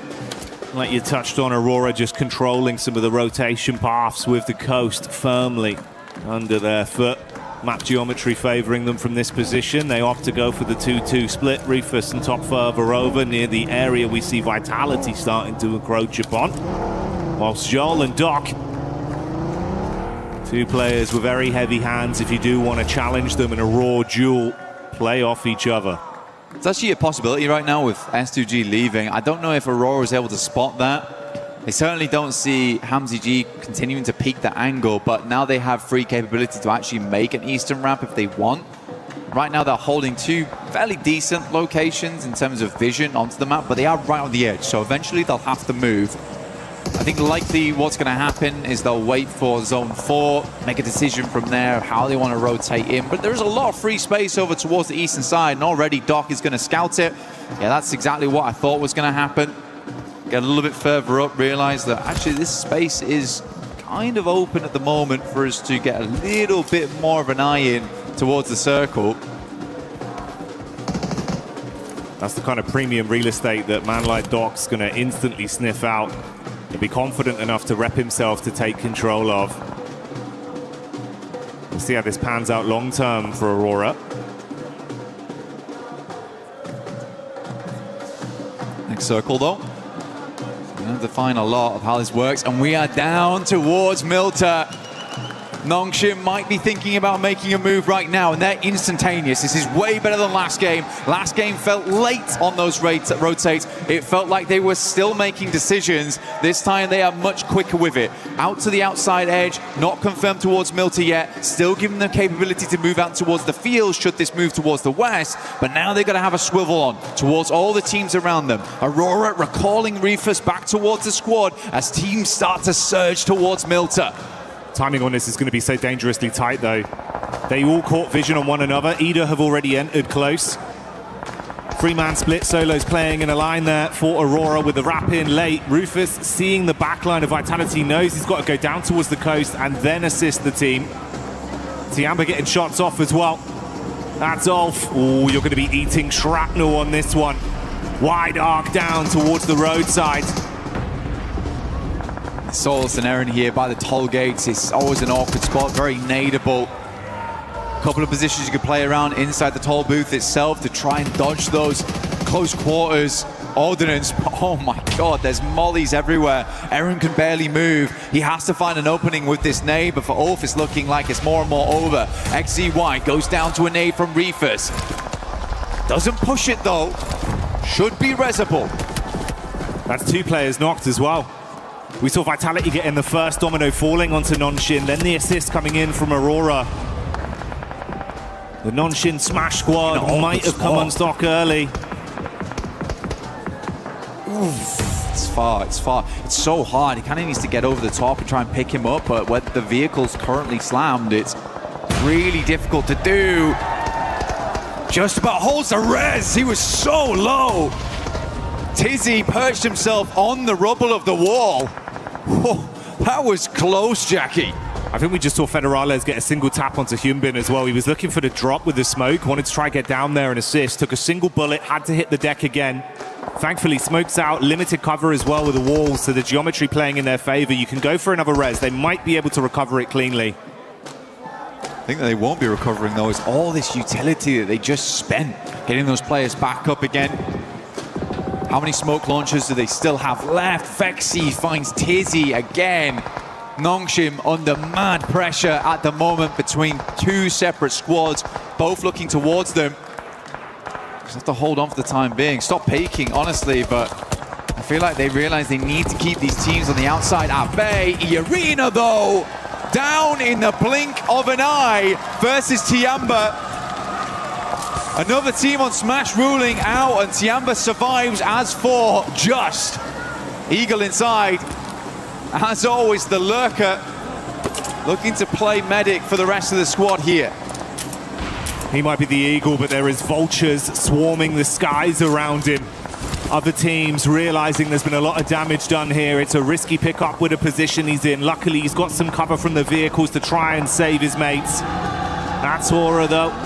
With Jiggle getting one of them confirmed off the back of the damage that was done, so they do go down to at best a 3-man squad post this pickup. A lot of teams need to move. A lot of teams that actually fully confirmed though towards Milter now feeling a little bad about this one, which is exactly why you see Aurora playing on this edge down towards the south side and Nongshim not fully moving in. So 4 Thrives, they've got to extricate themselves. Flash have also got to pull themselves out of this one.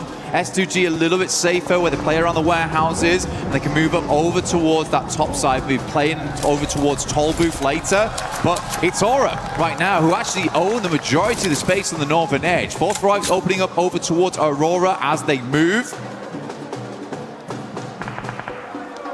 That backline in is good to at least take some of the heat off. Force attention turned back onto 4 Thrives from Aurora. Vitality have just been really running interference from this angle as well. If there's a peek up from Hyunbin, they're harassing with shots. If they can get LOS back over onto the coast of Aurora, it's punishing as well. For Nongshim Red Force, they know the shots came from Vitality earlier, so this is sort of the team they need to deal with first. The one thing I really worry about for Nongshim, though, is how exposed the vehicles have been this entire time. You got to imagine that wheels are blown out, if not vehicles fully exploded. They do have to move further in towards the circle, likely will be on foot, unless they can find some kind of vehicle in the near future. Vitality's going to go for a mad rotate over towards the northwest side. They hear the fighting, they notice that Nick McGallity's down. This is a good opportunity to go for. Vexy helping from the back lines. Really like this push from Vitality. Ralph's on an island. Last man left alive and not breathing for much longer as Razak will find that adjustment back onto Nigma, so they go down. Vexy's been good as well at providing some overwatch for this squad. Showing up when they needed him. Fury are on the move close by, shots from either side, so a lot of information garnered towards them. They advance further. Silence and Co pushing up with the vehicles, going to peek over the top of the rocks. There's Tiamba in the distance, nades being thrown onto Vitality, a backline potential. Igor goes in, big sprays, assisted by Silence. 4 Thrives taking some damage as well, the pepper back onto them. Fury's going to move in on this, like you say. Igor's already on that front line. The rest of the team all stood alongside him now. And Vitality find themselves in a very horrendous position. Nades from Tiamba going a little bit wide here, trying to angle these through the smoke. That one should be on target. Easy cleanup. Tiamba grabbed themselves 10, 11 eliminations on this match so far. Much more reminiscent of the past, and Milu's already on 4. Furia playing with that confidence and aggression we know they've got as 4 Thrives buckle under the pressure. Furia shutting them down in the close range combat. And Nongshim, after turtling for so long, finally knowing Vitality had been taken out of the picture, they can make a move. They're just wrapping around to where Aurora were. This is interesting, trying to get rid of Aurora, actually. Only one player here in Reefers, potentially they've noticed that. There's actually a massive amount of space on this western side that they could clear. Tiamba's a 3-man, Furia's down to 2.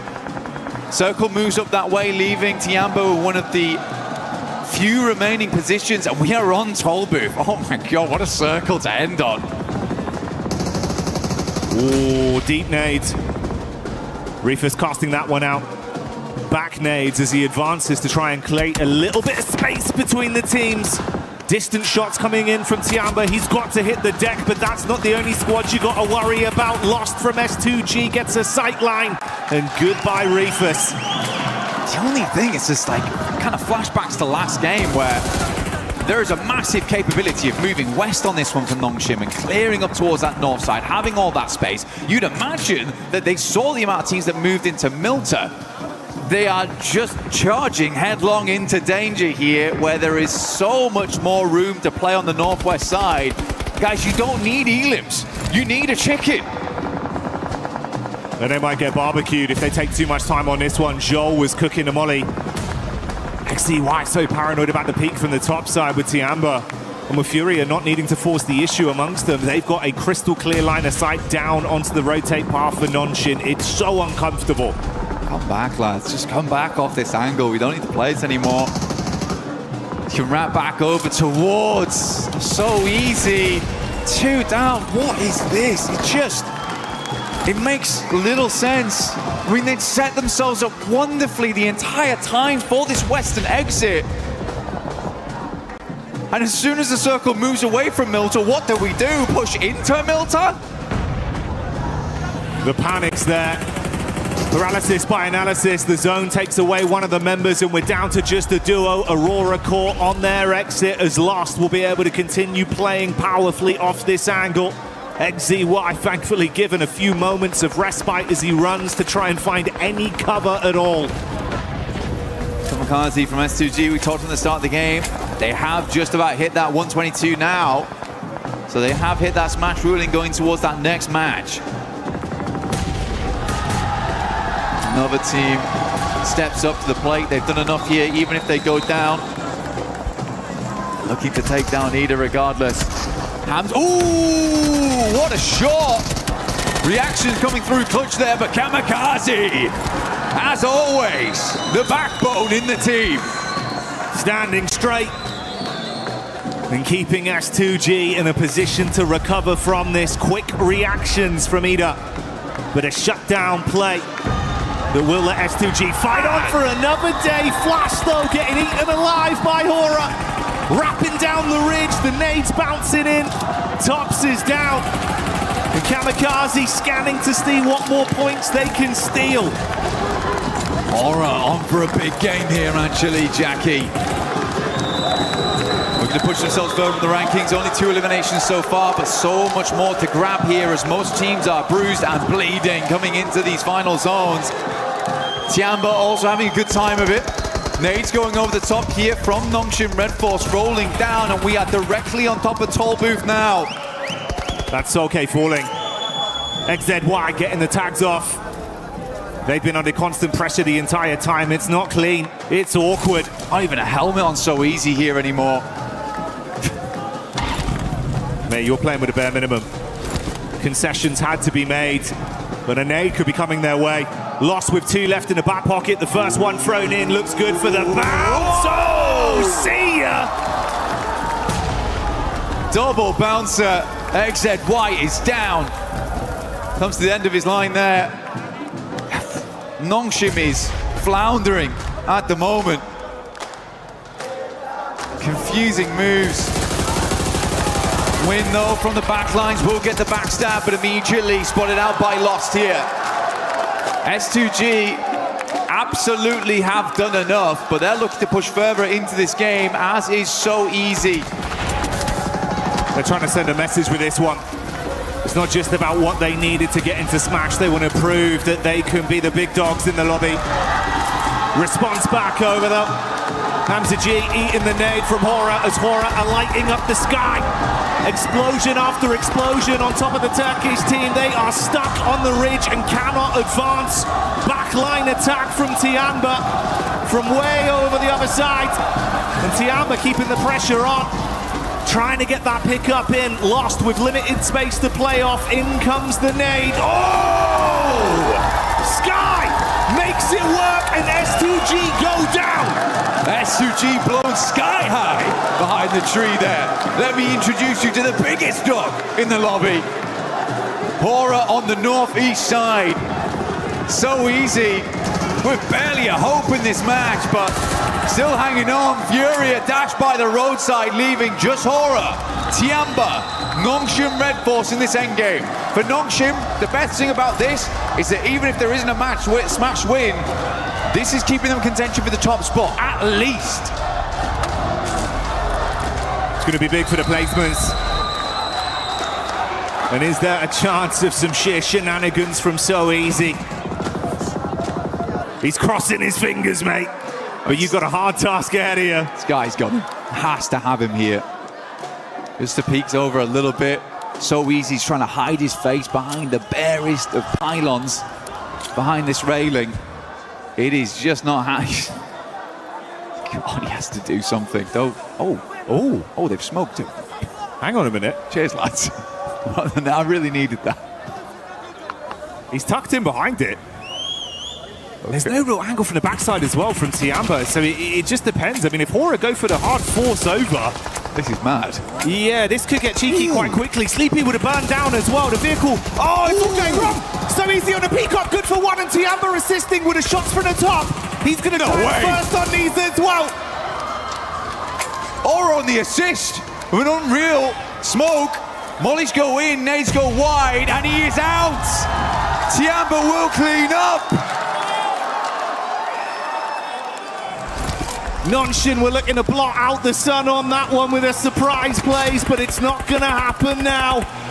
And Horror Solo remains with the advancement of Tian, but the nade goes over. Sky got a backpedal.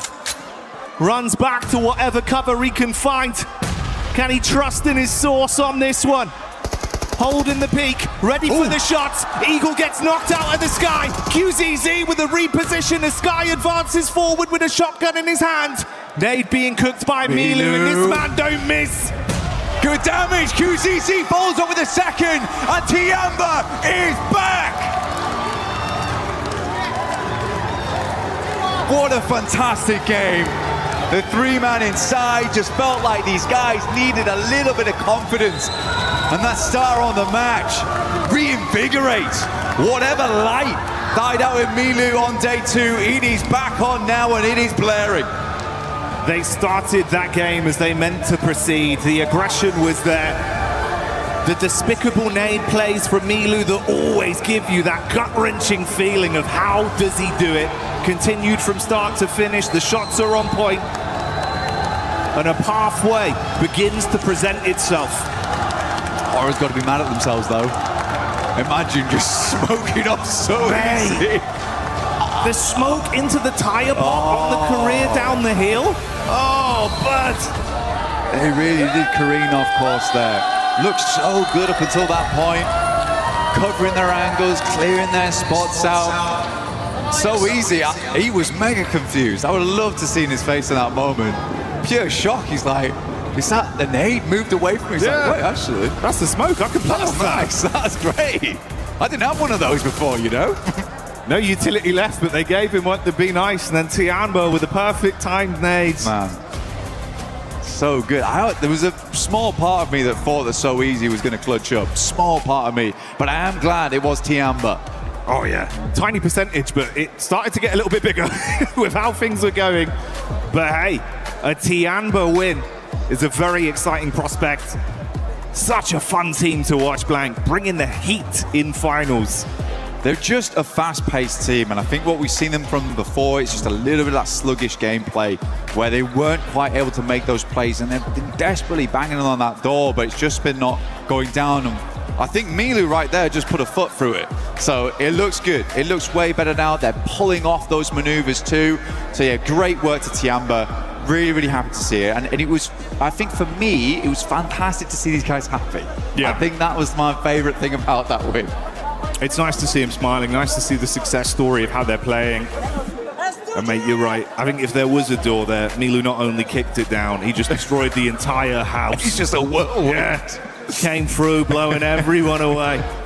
And mate, I'd love to see that. I hope that continues. I hope it does continue as well. For Tiamba, it's not over yet. We haven't rung the bell. They might have been uppercutted, but they have got back up again. The count did not finish. It's scary, no? Going into these final matches, we've got 3 teams at match point right now. It's S2G, E-Arena, as well as Nongshim. Nongshim's been making some crazy decisions. E-Arena, sadly, on the other hand, have just not been able to eke out those performances so far. It's felt a little bit timid from that team. S2G, though, I think this is a worrisome squad to have in that top 3 because they could just light it up at any moment now. Unless the pressure gets to him, which it seems to be the case for quite a few of our teams. Well, yeah, that's kind of the contrast we're painting there for E-Arena, right? Where it feels like you had some flash in the pan moments, but now it's come to, you just got to follow through. It's not happening. Whereas S2G, we know they can strive for greatness. It feels like championship mentality is going hand in hand with their aggression, the way they're approaching these lobbies. All it takes, one big game. Could be a championship right there. But stay tuned for that. We'll find out. The narrative continues. Do not go anywhere.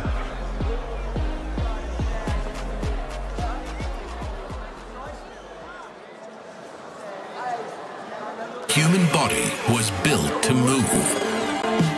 Not trapped at a desk in one singular posture for 12 hours a day.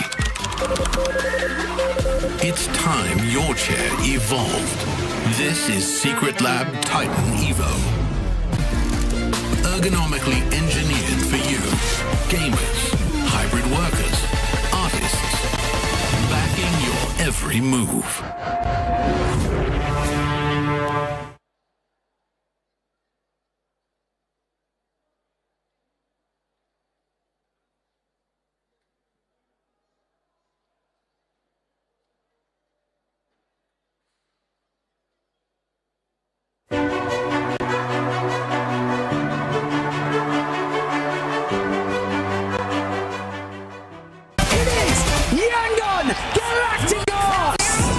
Chasing the sunrise, boots hit the ground, hear the battle call. Loot up, lock in, we're ready for it all. Every street, every door, searching for a little more. One squad, one dream, nothing's ever what it seems. The circle's closing in, can you feel it on your skin? Heartbeat like the drum, the final fight has come. Fight till you make it, never gonna break it. Stand your ground and take it, right into the fire. Fight till you make it, every move can change it. Higher and higher, we're reaching for the winner, winner, chicken dinner. Fight till you make it, fight till you make it. Fighting until we make it. These teams are in Tiamba, able to get that chicken dinner, full control of the zone. But we have to talk about something that's very important. S2G being able to get into the Smash Zone now, not coming up short this match. I mean, I just sort of want to touch on that. From their compound, they actually probably had the better position out of the squad, sort of moving that rotate in. But I mean, we got to talk about like their push on our Ula. I'm sure Max is going to cover this nicely a little bit later. But Yes. just the, I guess, raw power that they had from start to finish from that game, they were finally able to get over that threshold. Do I believe they should have done it in the first two games? A little bit, but that's okay. They've done it now, and obviously this is one of the teams that can take a victory. They definitely can take a victory. This is a team that has already gotten 3 wins in Erangel in the finals when we're talking about S2G. If we're looking at some of the other teams looking to get to that Smash Zone, it's none other than Aurora. I actually thought Aurora was going to be able to make it already. They're struggling a bit today, Max. Yeah, a bit of a weird hold onto Nongshim Red Force in particular. They're looking kind of weird. But by the way, I want to bring it back to S2G. They not only make it into the Smash Zone, they've got a 9-point lead on top of E-Arena, which if we do not get a Smash, is going back to the OG rules, which is the most amount of points becomes the champion. So right now, S2G are loving it, but so are Tiamba. Shattering dreams in this game, eliminating E-Arena, eliminating the final player here at the very end for Nongshim Red Force, man. They are the reason why the tournament has not yet ended. Hora Esports back-to-back great games here out of them. And for Fourth Tribes Neptura, this team, after that rondo that we saw, they're starting to struggle. They ended up the first Erangel with a big old donut, and in this one, at least they secure 4 points.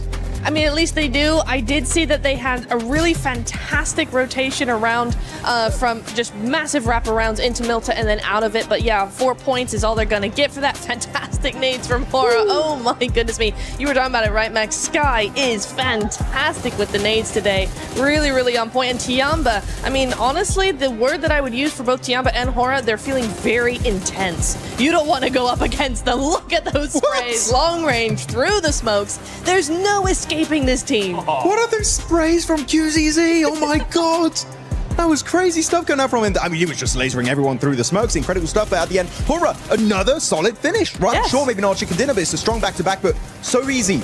In that smoke, actually, that was a smoke right from Hora Niptra. I thought maybe if he stays hidden, he could third-party it, but at the end, Tiamba put the nail in the coffin. That's something that I was actually hoping that So Easy was gonna do. He was gonna end up waiting a little bit longer, maybe use that smoke to his advantage. But Max, he didn't want to wait for that third-party option. He just wanted to take matters into their own hands. And it goes back to what we're saying with Namshim.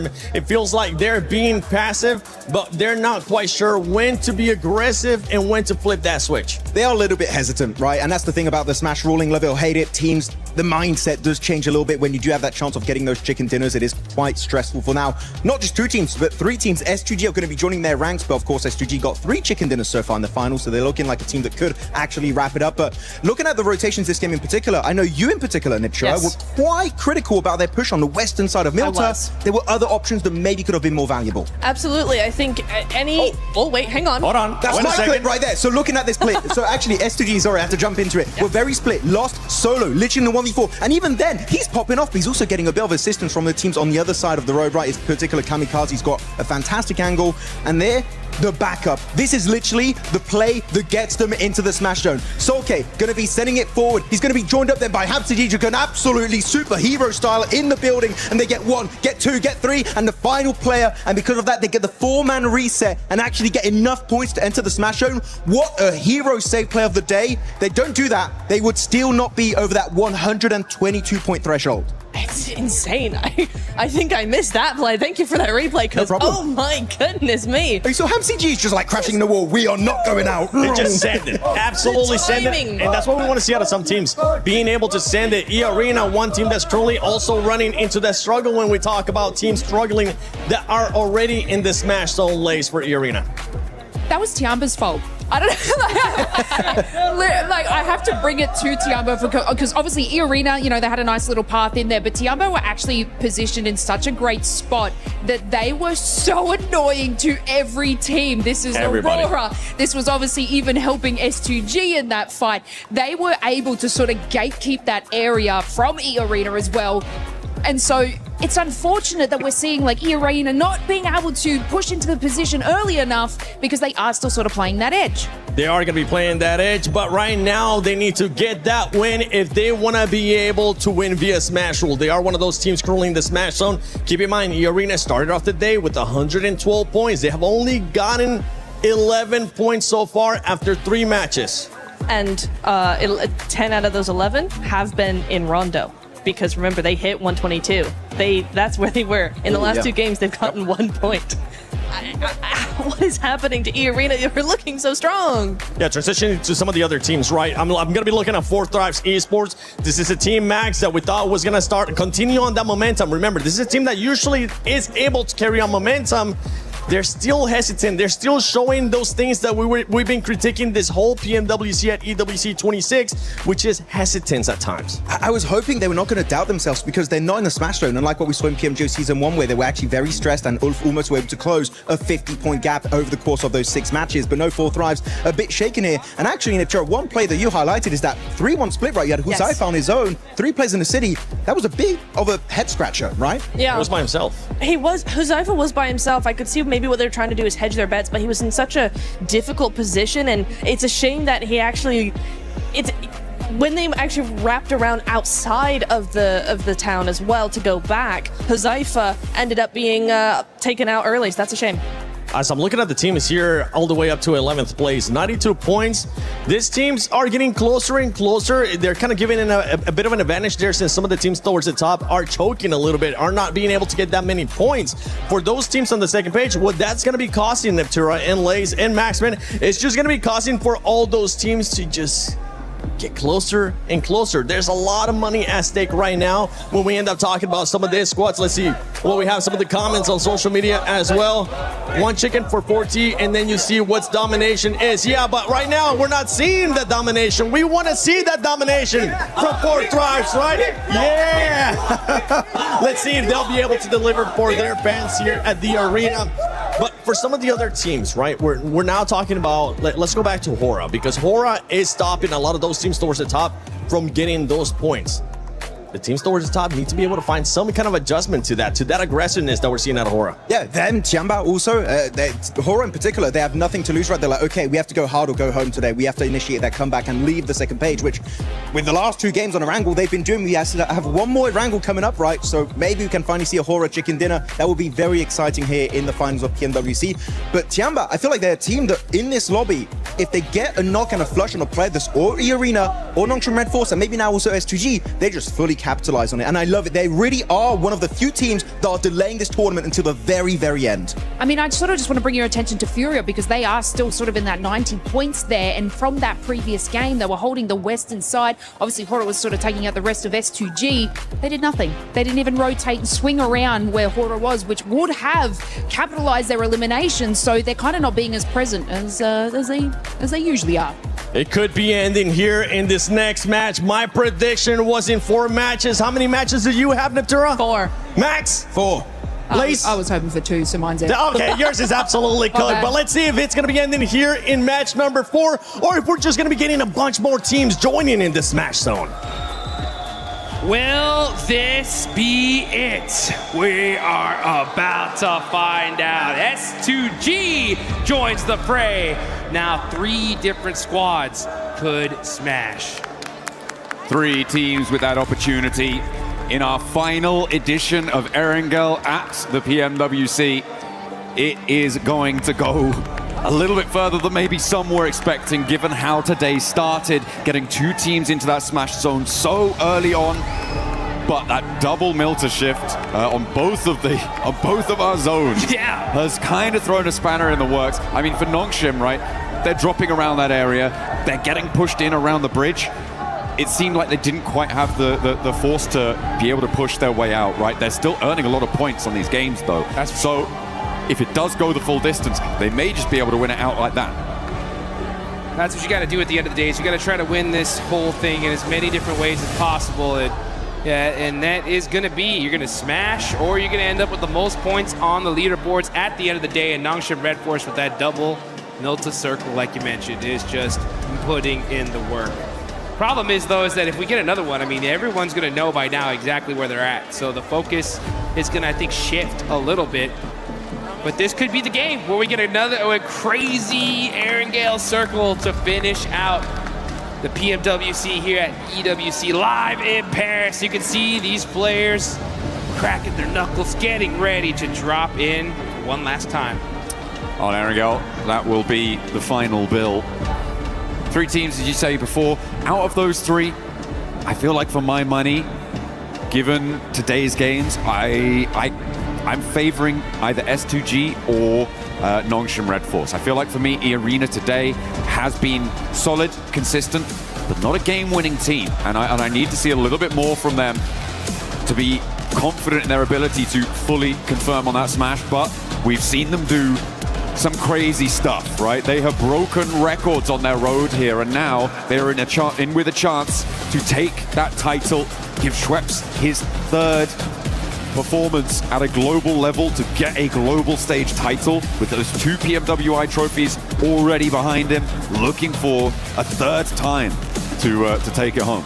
Well, here comes the big one. We're here in Paris, folks. Let's make some noise as this is the last Erangel of the tournament. Could this be the final match? That's the question we're about to find out as we're looking now at the plane. These players are locked, loaded, ready to go. And we got one going right down the middle here in a nice diagonal coming from George all the way down to Novo. Yeah, going to give a lot of access to everywhere on the map here. Shouldn't be too many hot drops. I know we've seen a couple of those certainly earlier on. I mean, in our first Erangel, we had that hot drop over near the Gatka Fields that was a little bit questionable. Godlike not super happy about that, but there have been performances across the board here. Sorry, Ida. I think it was Ida and Tianbo actually who were on that hot drop earlier on, but still, yeah, a really tricky situation. Shouldn't be unfolding here this time around. Nobody dropping straight to North George, maybe just grabbing some vehicles and heading there later. Orangutan sending Wizgod very far up north, isolated from the rest of the roster. Potentially, again, just grabbing a vehicle, going to break out and rejoin in a moment. As we take a look at our top players, though, it's a 3-way tie with Ulf, Nongshim Red Force, and Hora all having their representatives on our highest elimination counts. Oh! And it's a milli-circle. Let's go. I saw some people pop up in the stands after seeing that zone shift. Here we are in military. All right. Aurora are going to be down there. Nongshim Red Force are going to be close to this circle as well. Man, oh man, Erangel doesn't disappoint here. As, yeah, we had to just touch military just one more time, huh? Hey, we got to do it. We got to do it to them. Aurora already dropping there, obviously, could potentially have some fast rotates there. What we've seen as well from Nongshim Red Force is a lot of times where they've been able to transition very effectively over towards the military island. They've had 2 chicken dinners on 3 of their military island finishes, which is going to hopefully be something that they can repeat. That's what they're looking for here. So a big opportunity for Nongshim, who tends to go for the rotate of one player off of the shark fin, rotate down south fairly early on circles like this, try and get a foothold on the north side of the island and work from there. That's what they're going to be looking for. But if we've seen it, the other teams have seen it too. Yep. So is anyone going to try and counter that? Yeah, you know that these teams are prepared to their gills here. They know exactly what these teams are going to do. It's just, how are they going to execute it? That's going to be the question. Speaking of execution, if we look at the leaderboards right now, there are some teams that could still definitely win this whole tournament further down. I'm looking even all the way down to Team Flash, Aura, Furia, right? In my mind, though, it's getting to the point to where if they're going to win this thing, it's going to be via Smash, right?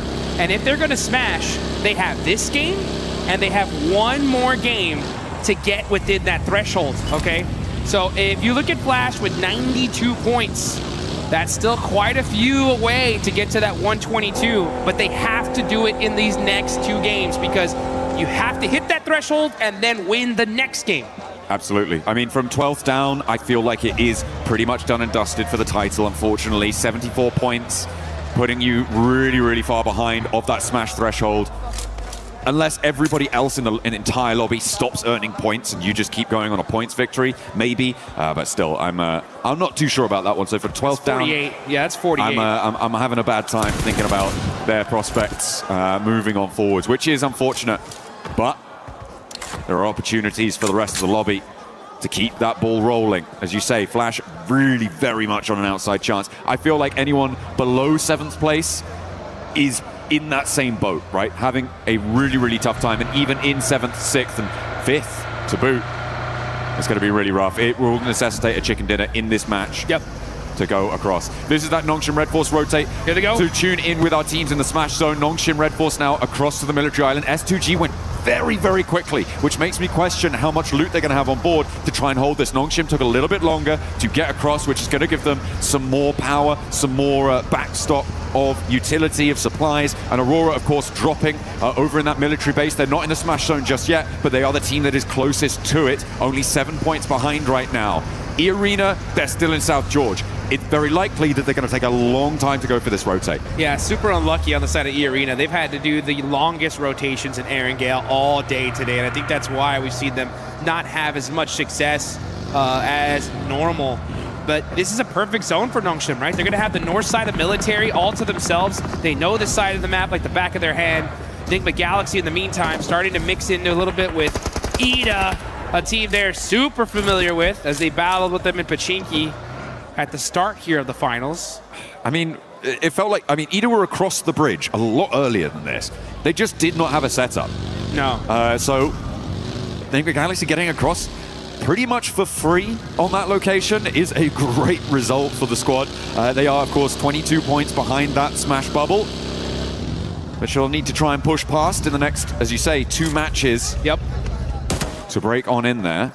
And now Ulf could potentially try and roll across the bridge, but they are going to roll into a much harder stopping block, I imagine, given that Ida have now kind of solidified out to the west side of that exit, and Enigma Galaxy hold the compound to the east side of the bridge. I'm interested to see the kind of plays we're going to see from these teams, especially in that mid-lower part of the leaderboards, because, you know, they want to still win this. It's still possible, but what kind of different play styles are we going to see? Like, even Godlike with 74 points. To make it possible, they need a 25-point game here and in the next one. So they'd have to go and just eliminate everybody, right? So I would want to see aggression no matter what from them. Team Flash with 92 points, right? They're going to be hunting down that 122. That's 30 points in the next 2 games. So 15 and 15, much more manageable, right? At the same time, that's a chicken dinner with 5 eliminations, so it's not going to come easy. Hey, we're just going to see. Sure. We're just going to have to see what happens in this game, because right now 4 Thrives with their opportunity crashing into S2G with theirs as well. 1 step closer to the Smash zone for 4 drives denied there as S2G put their first point on the board after gaining that smash point in that last game and holding this south edge. I mean, they're feeling all right. They're feeling all right. We're still waiting for Zone 2 to really decide where it's going to go. Yeah. I have this sort of bubbling feeling in my stomach, Jukes. And it is, what if we get a really hard north shift and we go back to the mainland?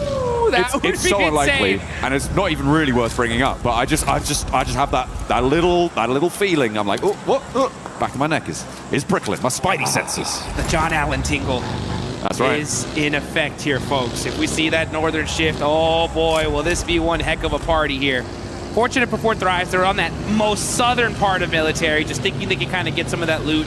S2G finding one of their players isolated, and that's IQ gone, just like that. Only player out of the lobby so far.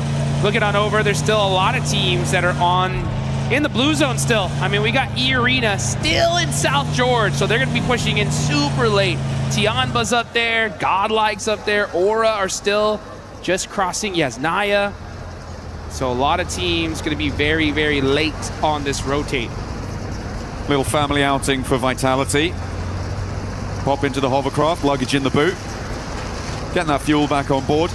Minimal vehicles though. Makes this south side for them a lot more difficult to navigate. I'm not too happy with the amount of mobility that they're going to have. They do need to potentially try and find some vehicles or steal some from another team, as our circle will be coming in fairly soon. Yeah, for Vitality, might be a foot-based approach for the future if that hovercraft draws the fire like we see it. The circle shifts out west, and it does keep a lot of that military island in. It's got to push Al Ula away from Novo, and the teams on the east bridge potentially going to have a little bit of a hurry up, but Al Ula have that outpost over to the west. The east bridge, it's going to be a fairly easy disagreement to settle, I imagine, for Flash and Orangutan. Not for either of the two teams, but it should be a fairly simple solution for whichever team comes out on top. At the moment, looks like Orangutan might have the better end of the stick because the res does need to come through. Res needs to happen. Unfortunate for Al Ula, they can't catch a break. You know they wanted that observatory position so bad. But they're at the bottom of the leaderboard. It's going to have to do it the hard way. Still on the north side of this island, we got OG battling it out with Team Flash. Two teams pretty down on the leaderboards. Trying to soak up some points here, get some extra placements. Again, you know, Team Flash have a possibility to make a run of it. They need 15 points in this one and the next one to reach that smash zone, to try and smash in that final match. That's if we even get there. We could end this game here and now, folks. But you know what? Before it ends, you guys got to get the game and get one of those Naruto Uzumaki skins right there. We got the Nine Tails Furies AUG still available. Get it while you still can. Aurora, though, at 4th right. This is a huge fight. They are battling it out over by these plain fields. Zol's going to have the angle there on T24. Throws the Molotov on him. He's going to have to move. The nade goes out to Zol. Picks him off a little bit. And now it's a battle. The util, he touched the molly! Oh. He touched it with the tiptoe and gets knocked.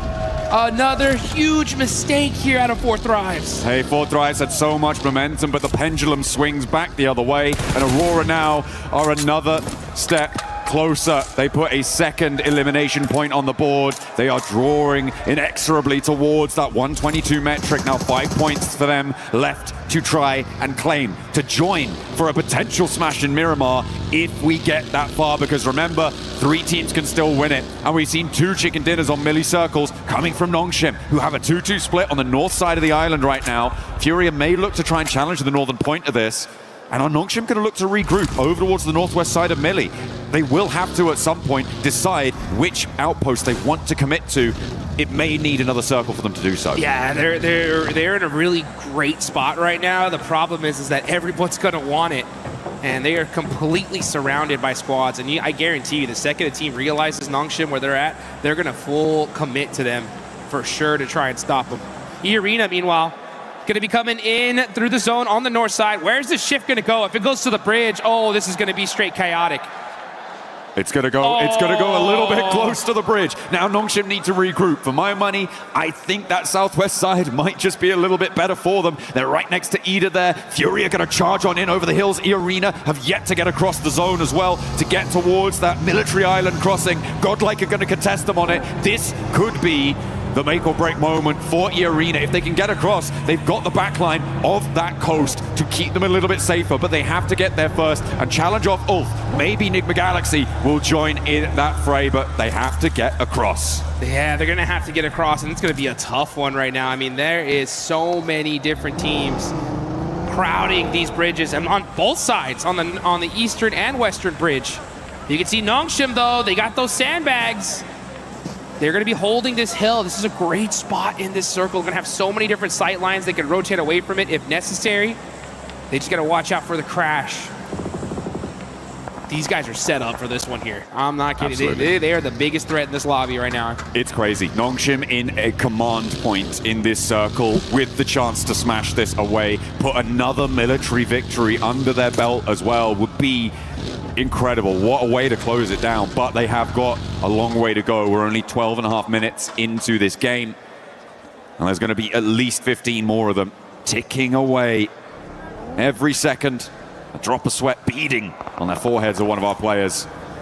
There's Godlike keeping an eye on E-Arena. Oh, it looks like we did get a huge knock. That's XZY. Okay, that's Resible. Yeah, that is Resible, so you should be able to get safe. Yeah, okay, so Nongshim gonna keep their player up here. Okay. Remember, they don't know who it is until it's flushed, so they still don't have a clue it's Nongshim just yet. We'll be able to get that healing done. Unlikely that there's any full crashes onto this Nongshim position, given that the direction of crash would need to come from the north side at the moment, and Furia, Alola, generally not going to have the greatest of times getting across whilst each other are still there, not to mention Nigma Galaxy pushing in from that north side as well. So I feel like for the next circle 2, maybe, Nongshim Red Force going to be very, very safe and secure in this position in a central spot. I'm also looking at S2G on the southwest side. No one really contesting them. Of course, you do still have Fulak from 4 Thrives, the last player to stay alive, who could potentially find a backstop position, find an off angle, a cheeky little snake in the grass play. But for S2G on the southwest side, I think they have a good run up as well once everybody else crunches in. Yeah, there's so many teams here. I mean, S2G, Nongshim Red Force, they're going to have some big dominant positions and could win this game and end the tournament here and now. The question is how are they going to handle these fights? Do they take some of the fights early on like they normally would? Maybe not, because it's going to give away their position and a lot of attention is going to be laser focused on them. A southern shift happens. S2G have the high ground. Now, this is really important. Sure, S2G have that high ground. This is really good for them, but Nongshim's decisions in the next minute or two are going to be pretty make or break. The teams on the northeast side will have to figure out who's going to take a crack at it. I feel like Nongshim can kind of stay here for a little bit longer, but they have to be able to hold out as the crossing on the bridge starts to unfold. We've got 4 teams behind the queue, and actually E-Arena are sweeping in to try and play in behind this. They think, oh, surely the eastern bridge is going to be empty. Think again. Nope, there are a whole bunch of teams holding on this eastern bridge. There's like a bunch of squads, and IGL's had the same idea. And this is stage 4. The blue zone is really going to start chunking them here. They cannot afford to be holding here for so long. And for Team Flash, this is their chance to disrupt E-Arena. A real big chance. E-Arena have stumbled at every block since that first match that saw them into the smash zone. And they are being denied access. So many players sit in front of them. You've even got Eagle behind in Milta for Tianba to try and make that one happen. So a really, really desperate scenario now for E-Arena, whilst the 2 teams that sit with them in the smash zone are laughing, and there goes Schweppes. There goes Schweppes. Unresable now, stage 4. And now WizGod is going to be looking to get that thirst, soak up them points. They know it's E-Arena here. Oh, the pan shot. Okay. Woo! He said, okay, let me go ahead and get back to this side. Mormon desperate at this point, just going to be full sending it across this bridge to try and survive. The blue zone chunking them down. And the crowd, you can hear them chanting. I can hear the S2G chants already. They know this looks really good, but can they finish it out? God, this east side concluding, and we didn't really catch it on camera, but Furia went up towards Enigma Galaxy to take that fight on the northern side. They were able to take a player down and not lose any themselves, but again, that leaves no challengers from the east towards that Nongshim high ground position in those sandbag spots. Everybody from the east side is going to be coming into this zone raggedy, run through, as the Arena do manage to get across the bridge, but at the cost of Schweppes.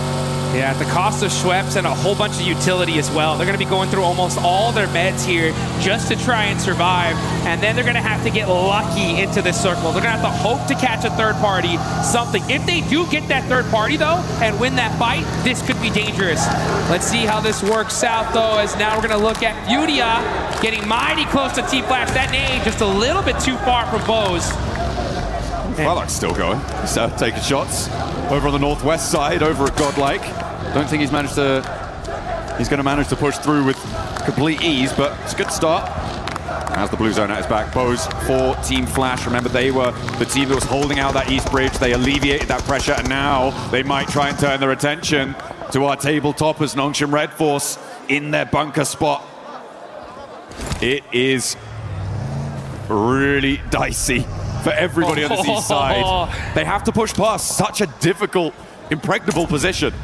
Hey, they found a spot though, right? E-Arena was able to find a little bit of space here and possibly some eliminations as WizGod is trying to drive by. He thought this was open. No, it's not. WizGod almost on fire, somehow still alive. And now getting taken out by Al-Ula.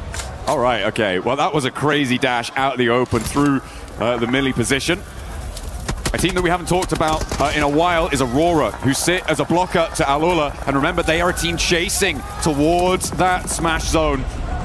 And they find a spot on towards Mormon as well, a knock over to E-Arena, and they are now down another player. Vitality pick up that flush. So Aurora denied the point, which could be pretty crucial if they do not make it into the smash zone here. But with Aurora in the buildings on the south side of this zone, as it pushes, by the way, away from Nongshim. Yeah. That could be devastating for Aurora if they don't make it all the way. Aurora looking dangerous, though. They're actually going to be fighting out with E-Arena. That's a big one, a big fight about to take off as they're waiting for this next circle. This is still stage 5, but military zones are just so dangerous. Aurora are going to have this beautiful compound for now, so they don't have to move. Right now, they're just keeping eyes on Al-Ula, trying to get a few more eliminations. They know they're that close. Only 5 points away now from that smash zone. Goodness me, I feel like the most important decision here is Nongshim's rotate. The question is when. What do you need to have in place before you go for it? And I feel like this is one of them. Clearing out the back. Team Flash, as soon as they roll out, they're going to get hounded down. So the ability to clear that out is brilliant. But then where do you go from there? Maybe you try and crash towards the arena. But we'll see what they can find in the fight with Flash as they roll up for a second rundown. So easy goes low, but he's still got a little bit more bite behind him. Woo! And he snaps back. Flash do go down, and no knock sent, but here come Enigma Galaxy. They're straight into the fight. Oh, 1-2 go down. There they go. What on earth was that? Enigma Galaxy with the targeted, surgical, precision strike. Take down the tabletoppers. Nongshim denied. Out of here. Enigma Galaxy heard that fight. They knew who was on top of the hill, and they say, you know what? We want a piece of that, baby. And they got the whole thing. Nongshim Red Force are out. S2G, E-Arena still alive. As Enigma Galaxy in just one fell swoop could have saved this tournament, and we could see another match. My goodness me, but S2G with that opportunity now on the southwest side of the circle. Have to get a little bit closer to it. They've still got the Madman Falak to deal with, though, in the foothills of their position. And Lost is rolling up to it. There's a nade cooking, so have to be careful. Feel like they should know there's someone in the shack. They should know. As the nades are flying, Godlike and launching forwards. Kamikaze will certainly know about it now. Godlike wants to challenge on this hillside, the southwest side, getting hotter and hotter. Oh, okay, it's the Lone Ranger. On horseback, charging into battle. Falak on the move. 1 horsepower, man. He's on the move. Can he survive? He hops. Jumps out for a little bit longer and survives. Hey, he's got that big iron on his hip. He's ready for the fight. Godlike, try and take him down. You're going to have to do better than that. One more on the under the belt for Falak, but he goes down to a long-range third party, and the circle goes south too, over to S2G. For Turkey, they have the shot, they have the inside track. It is about conversion now. And the whole lobby needs to understand who is the greatest threat in this lobby. It's S2G. They're alive. They have the high ground. They have the ammunition. They could end this tournament right here, right now. A lot of fights happening on the other side of things, though, and that's going to be chaotic on the side that S2G are starting to spread their wings. They're taking so much real estate in this circle, looking to get the chicken. They could make it up to first place overall, and down go E-Arena, so now guaranteed the only team to make it across, to be in with a chance, with a smash victory on this game, on this final angle, is S2G. But Aurora could change that tune. They are 2 points away from the smash zone. One more team goes down, they are in, and on the north side, it makes it happen. Aurora will join the top 3 in the smash zone if we go to another match. Oh, and you could see Zol. He knows it. He knows exactly where this S2G squad is. He spotted him. Did he spot Hansuji, though, in the grass, waiting to make a play? Zol getting mighty close here. Oh, Hansuji does stand up. The fight waiting to happen. This could be the fight to decide this tournament. Well, whichever team owns this one, they're going to control this entire side of the map. Ooh. There are no ifs, ands, or buts about it. The only way for Aurora to keep this one going, for a chance at their own victory, their own table-topping performance, is to take down S2G, who sit atop the mountain, presiding over the military finish. Nongshim Red Force swept aside with a targeted strike from Nigma Galaxy. E-Arena struggling, clawing their way towards the circle, finally fell apart at the seams and could not go the distance, but S2G have their chance. They've got it. You can see Kamikaze spreading out, rocking a 3-1 split on the side of S2G. Team Vitality, another squad that could be dangerous. They're focusing on the wrong team, though. They're looking towards Aurora. All of their efforts need to be going towards S2G. If Vitality fight Aurora, that's a perfect opportunity for S2G to third party this and take this tournament. But I mean, where do Vitality go? Where do they go to try and make the most of this match, right? It is towards Aurora. You can't sweep West. Furia still have some snakes in the grass, and Kamikaze's reinforcing that position. I feel like Vitality might just be giving this one over to S2G. You got to realize, Vitality, it's either go anywhere else or go home right now. If they battle this out, it's going to give S2G a massive advantage here in this game, as these are the 2 squads with a full team still alive in this tournament.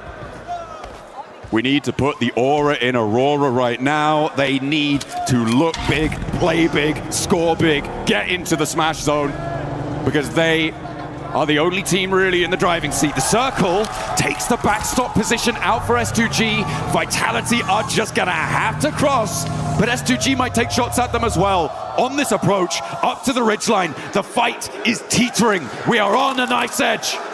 Here we go. We can hear the crowd chanting S2G because they know they have the high ground. They do lose that building, though, so that backstop there by Soul K. He's going to have to jump on down and look at this position. This is all about fight timing. If Aurora and Vitality battle each other out, S2G should have this one in the bag. And top is looking in Vitality's direction. Okay. We'll see if this oppressive force can go. I mean, Vitality's approach is not easy, even if S2G aren't peeking all the way down. There is still angles that they can take over towards Vitality. And they may actually opt to stay on the top of this ridge. You could feel the tension in the air. You can cut it with a knife. This could be the end of the tournament. We're watching the last game if S2G take this one. Furia. Don't count them out either. They have 2 players up, but they could definitely disrupt this entire fight. Down the line. Here we go. One more zone shift.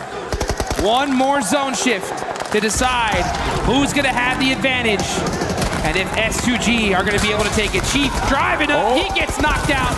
Now it's only Ayala left for Furia. There was also a knockover towards a Vitality player coming through from Aurora, who are pushing up to the ridge, but leaving Top out to deal with Vitality's position. It's so suppressed. Oh, the links coming into play, and there's a knockover towards Top. S2G find the backline. That's not going to be resable. 3 players now for Aurora, with their chance to take it all away, but S2G, with only 2 limbs, they don't need any more than that. All they need is the win, and with 3 teams beneath them. Oh, look how important Aurora think this res is. Top desperately calling for assistance. It's needed, and Kamikaze rolls out to try and suppress it, but no, lost back behind the tree. Zeol with the critical shot to the off angle from Doc is able to knock a player from S2G, and here comes Aurora. They're rolling in. Move. They got the shot. It's all Doc, baby, shutting them down. Kamikaze now, the last player for S2G. It's still doable. It can still be done, but it would need a miracle. Reefus turns his attention towards the backline, so Vitality still sit living. 4 players alive, all rest up. They might be the ones to take it all. It's Kamikaze versus the world. If he somehow takes this, it's game over. Ayala by himself. Reefus dominating this lobby, and Vitality's in trouble. A Kamikaze in the center of the circle with the assistance from Ayala could suppress that position from Aurora. If they get Zeol back up, that does change the tune. And Kamikaze has the broadside. Reefus goes low but stays alive. And down go S2G. Aurora keep it going. We are going to Miramar. We are going to the desert, and we only knew that in the last second. That one was way too close for comfort. At S2G, you can see the look on their faces, the devastation. It could have been over right then, right there. They had that game in the palm of their hand, and through their fingers, the dust of their defeat pours down. And they are going to feel so bad about that one. Oh, they had the high ground. That high ground. Aurora with the charge through. It felt like the knocks were there. Everything was lining up. But they built that house on foundations of sand. And they have to go again. And this time, there's a 4th player in the ring. Oh my goodness. It's games like that are matches of nightmares. Those are the ones that stick with you, that you remember, that you wake up in a cold sweat in the middle of the night just thinking, oh, if I would have just looked in this direction, made this one little move, we could have won it right then and there. But this tournament's not over. We still have 2 more matches left to go. But like you mentioned, Aurora are looking to roar up to the top as they take this one at the last second. I mean, what a finish coming through. Kamikaze nearly getting this elimination onto Reefus as well. You can see how low Reefus got. Yeah, those nades got cleaning him up as well. Aurora, fantastic play coming through from them. They drop military, they stay military, they win military.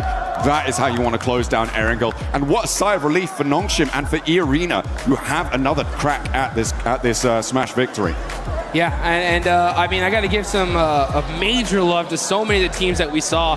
Furia put some good points there towards the end. Nigma Galaxy, honestly. Nigma Galaxy pushing, taking out Nongshim right there. Kinda crazy. That was crazy. And I think all of these teams need to give Nigma Galaxy a little pat on the back, say, hey, thank you for that one, because that was dangerous. Absolutely, dap them up. We are going to be heading out for a few, but make sure you don't go anywhere because there are crucial games left to play.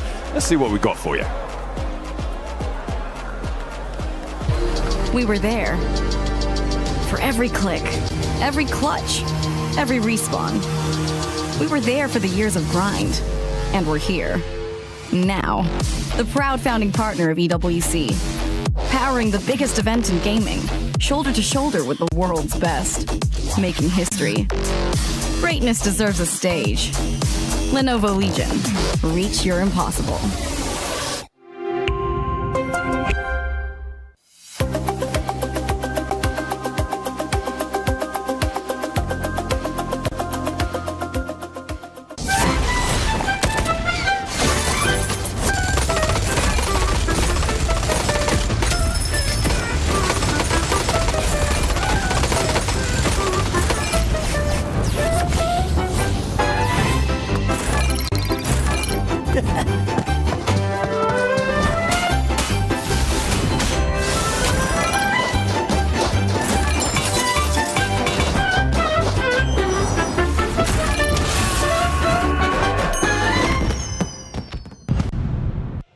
Just when you thought it couldn't get any better, now a dark horse has arrived in that Smash Zone, as it's none other than the silent killers of Aurora Gaming. Because this squad, we have said it over and over again, if you give them a chance, they will take it. This squad has been through everything. They have had multiple global MVPs. The only thing that's missing right now, Max, is that trophy. And now that they're here, everybody that was in that Smash Zone, you better watch out.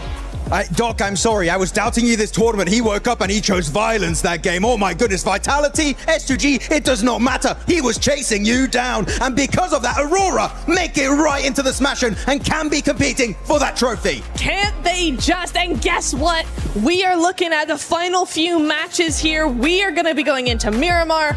Aurora do very well on Miramar, 9 times out of 10. They are big fragging, big winning. Cannot wait for this next one coming up because Aurora are in. They just might do it. Yeah, and the position that they were in too, obviously on that bottom zone of the hill, they had Vitality to worry about. One player from Furia, and obviously, you know, you look at S2G sitting on the height. Lost, moving out of position there, and obviously Aurora catching them off. You can just see the dominance that this team has when they're under pressure. 15 eliminations out of this squad, 25 points total. And Haju said this too, and we gotta make sure we double it up too, because Enigma Galaxy, everybody that wanted to go one more game, thank you, Enigma Galaxy, because you decided to just full-on crash it to Nongshim Red Force. Oh yeah, Flash and Nongshim Red Force. The fight begins on Crate Hill. They fully third party it. What a great re-engage from them. Something we need to keep a close eye on is this right here. When you're not able to close it out, and it's something that you brought up earlier too, Lace.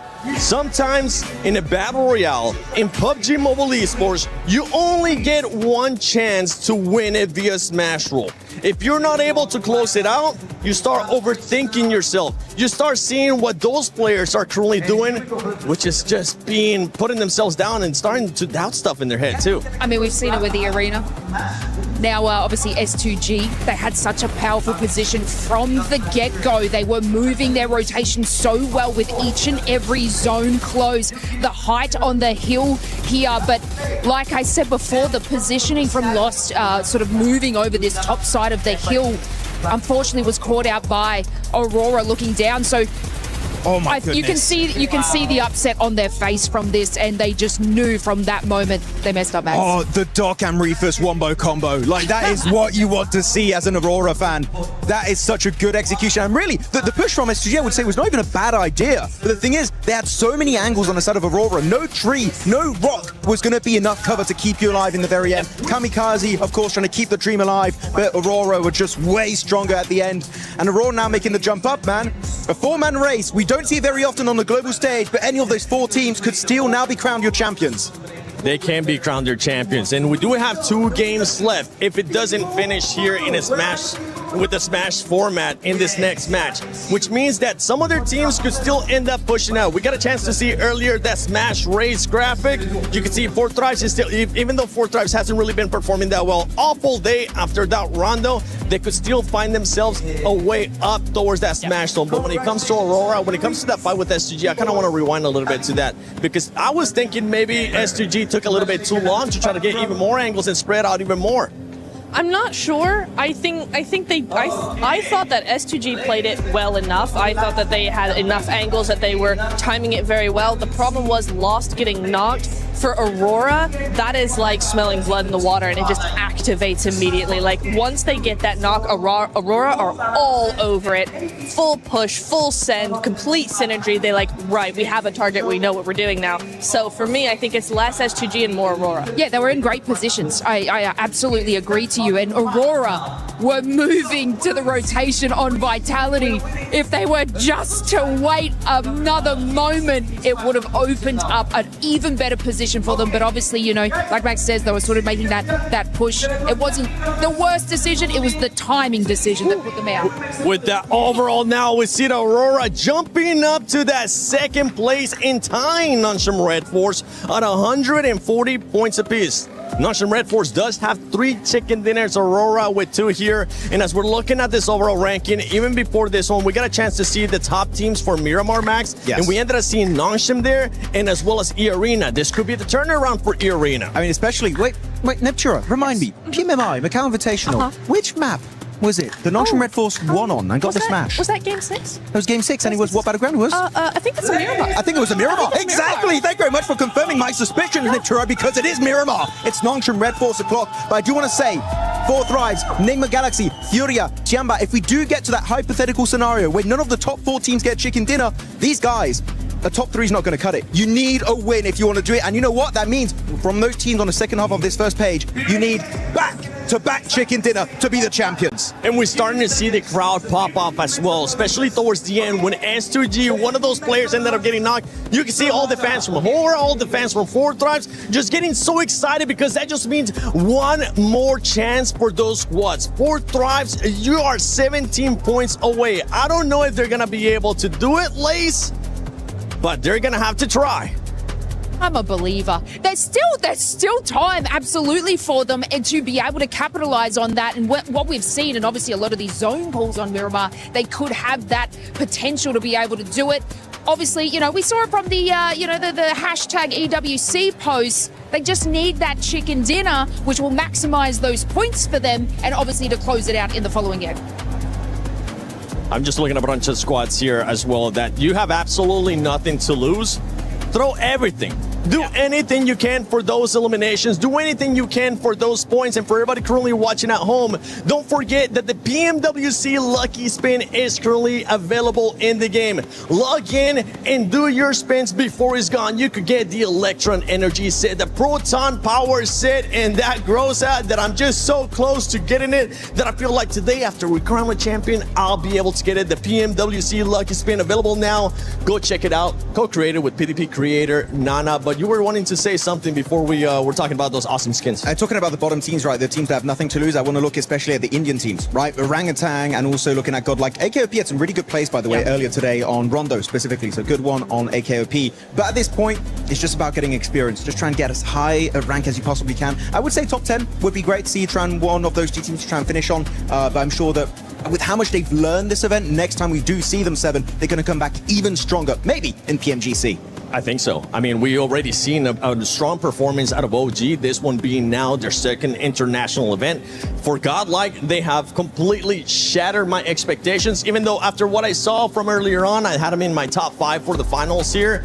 The pressure, I feel like, ended up getting to them because it is their first international event. But I'm with you. I think that experience that they're going to be getting here is going to progress not only just for them, but also for India as a region. Oh, exactly. I mean, if you look at the likes of X-Force Rejects, for instance, down in Africa, right, the African region, their global experience has been moving forward and actually influencing other teams around them in their local area. So it's the exact same thing for our Indian teams here. I've been very, very impressed with Godlike, very impressed with OG. Even in the finals coming in here, day 3, looking really good, making some fantastic plays against the likes of Tiamba, like a lot of different teams here. I do think that, yes, the experience is one thing here, 7. That's definitely not to be overlooked because they just don't have the experience these other teams do. But I will say, even I was surprised by the big jump between group survival and finals. Like, it's a completely different lobby than what they played earlier in the week. So for them, it's just really hard to adapt as well. And yeah, they're getting left behind, but still massive GGs. I'm very impressed. Completely different playing style here in the finals. Group A, we got a chance to see just tacticalness. Group B, we've got a chance to see aggressiveness. And survival, we got a little bit of a sneak peek. It was still passive, but now we're here in the finals. And now we only have possibly one match left. If nobody wins it from the top 4, then we will have that 6th match. But Barney, do you think it's going to be ending here in this first Miramar, or are we going to go one more? Oh my goodness. What is happening? Dude, my heart is coming out of every orifice that I have, Lucy. I don't know what is going on. It's getting insane. It's getting so spicy here on the Qiddiya City grid. Of course, we now have 4 teams that are on Smash Point. We've got Nongshim Red Force. Yes, indeed. E-Arena. Since a long time. I know. It feels that way, doesn't it? Yeah, S2G. it was a long time ago now. And of course, just Aurora Gaming just catch it now. I know, they're all fighting, battling tooth and nail for this right here. Our beautiful PMWC trophy and the legacy, of course, at EWC. And I think there is people from all over the world as well, like watching them. And I think our audience is ready as well. Everybody's like, one more game? No, don't want one game, depending of who you're rooting for, actually. That's right. We step foot onto Miramar for 2 times, potentially, but it could all end in the next match. And so, everyone in the Qiddiya City grid, are you ready? Of course, make some noise! Here we are, back to Newcastle for the Game 5. There you go, setting the stage perfectly there. Shout out to Barney and Luke, you've been absolutely killing it over the course of the event, and so have you, Paris. You've been absolutely electric here in the Qiddiya City grid, and all of us are sat in anticipation for what is yet to come as we move over from Erangel and set our sights on the new geometry that is Miramar Blanc. And we said goodbye to Rondo, we've said goodbye to Erangel, and we are saying hello to our 2 final Miramars, which will cap off this tournament. PMWC at EWC. It has been an absolute slammer of an event. But right now, that last game, not so much. It was a bit of a slam dunk from Aurora. And S2G misses the boat on that one. And Eamon, I think what hurts most is that could have been the full 3-pointer blank. They were set up for a nice swish in through the net. Yeah, they were. They absolutely were, but bounced off the backboard, directly back into their own face. I mean, for Kamikaze, completely understand it. I think his center position movements have been sick throughout the tournament. All right. This one, not so great. Okay. I think sometimes you do have to peel back and realize we need the full 4v4. I think a lot of the time Kamikaze's gone for those center anchors. It's been fine because they've had majority control anyway, and what he does by doing that is massively secure the win. Because he's able to play that position very effectively. That time around, when you've got Vitality up in that northern edge, you've got Aurora trying to push up the hillside, you need to fully reinforce that position, otherwise that happens. Either way, we were discussing it, it's a hard one, because right now Aurora's on an absolute high. They are living in the clouds at the moment, but for S2G, that's a mentally booming game. It's going to get you. It's going to get you, even with the strongest mental fortitude. A game like that, you have to completely reset and effectively try and just play this one in isolation. Treat it as a best of one game, forget everything else. Because, yeah, otherwise you kind of sat there with the thoughts of, that was our championship game. We were very nearly in a reality where we could have been crowned champions. Yeah. But there are other teams that are eligible for that to be the outcome, and of course, like we touched on, with 2 games left to go, there is still plenty of opportunity for any one of them to close it out. That smash rule could still come into effect. You could still close it here in Game 5. For Nongshim, we know they can do it already. They did it yesterday on Game 6. E-Arena hasn't looked terrible on Miramar either. S2G is known for their Miramars. So we'll wait and see how it does pan out. We're just waiting to get into game right now as everyone gets set up and ready to jump in. All fun on screens. I don't think it's been the worst of tournaments for them. It's just, there has been some missteps, right? And I think that it wouldn't be right for me to say that they've played fine throughout the entirety of this tournament. They have made some missteps here and there. Sometimes, I think Neptune actually put it very well, as they play very reactive into some of their late games, where I think there are some good decisions as they leapfrog into the circles, but then when things start to go wrong, they really go wrong. And that means losing one player here, one player there, trading off for things that they weren't quite expecting. But we do know that once Ulf gets towards an endgame as a 4-man, they look fine. They look really good. But it's getting there, which has been the difficulty for them. Aura, Sleepy currently is doing an incredible amount of work for the squad today. Looking fantastic. But we have seen them to lose that Erangel earlier on where it felt like a sure thing. Tiamba was just showing up in a big way. They were indeed. It was great to see the rise back to form for Tiamba. The topsy-turvy road for Enigma Galaxy as well. A lot of squads, a lot of narrative, things that we'll be picking into as this develops. So get in store for it. We're about to go live with this one. Miramar Game 5 here at PMWC, at EWC 26. Looking to crown another new champion, another new organization to fly the banner high, and our next 4 kings of PUBG Mobile here on the grand stage, live from Paris, France. Penultimate match here. It's going to take an ultimate game for some of these guys to get it done. 4 teams vying for control right now. Other teams looking to break in that 122 points barrier to potentially take it all home on that final match. We're looking at Furia, Tiamba, 4 Thrives, Enigma Galaxy to make that jump. But there are 4 teams that could stop it right here, right now. Going into map number 5, Nongshim stopping out short over towards Ruins as per usual. Nice playing path for them. They can get looted very, very quickly and move into that circle when it pops. We've not seen a lot of western circles, and Nongshim's been able to play a lot of these like southeast, east circles fairly well, despite starting in Ruins, which is, I think, the most impressive thing about them. Tiamba out down towards Impala. And S2G will have to go for the full reset. And like you say, you kind of want the Men in Black mind wipe right now, don't you, really, from the coaches? Yeah, the neuralizer, wipe that off. Glad to see this, though, mate. Yeah, a bit more normality instantly into this one in terms of the circle. We've had some pretty wacky circles at times, made it a bit uncomfortable for a few of the squads, a few of the games. It's going into our first of the 2 Miramars, potentially 2, that is. Glad this is a more consistent start to open us up.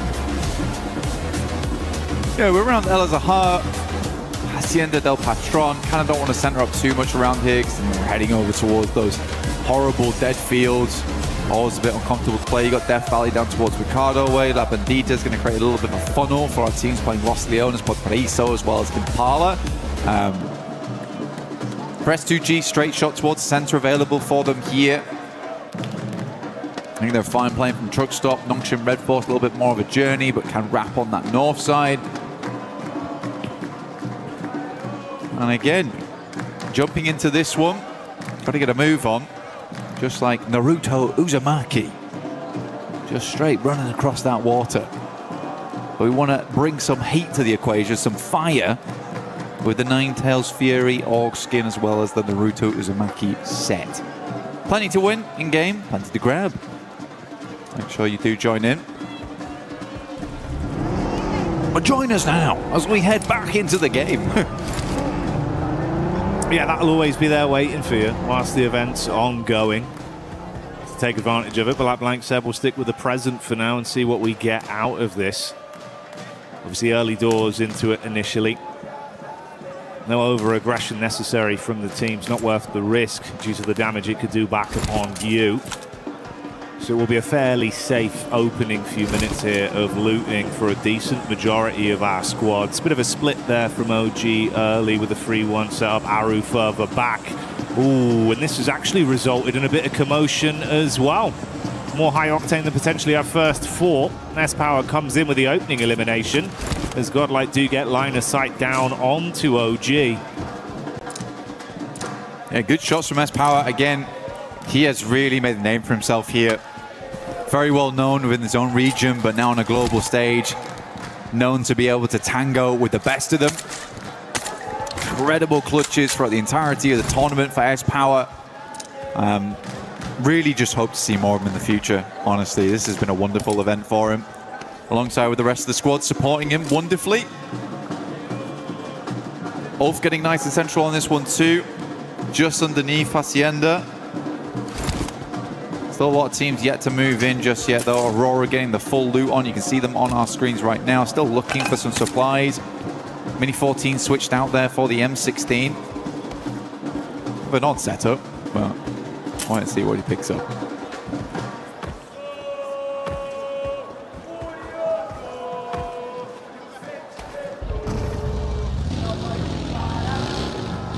Tiamba, genuinely from Impala right now, would be nice to see them getting another strong match in. Already shown they can do it. And with how tight those rankings are towards the top, I mean, just look at 8th through 5th. You're looking at 103 to 105. That's a big jump up in prize pool as well.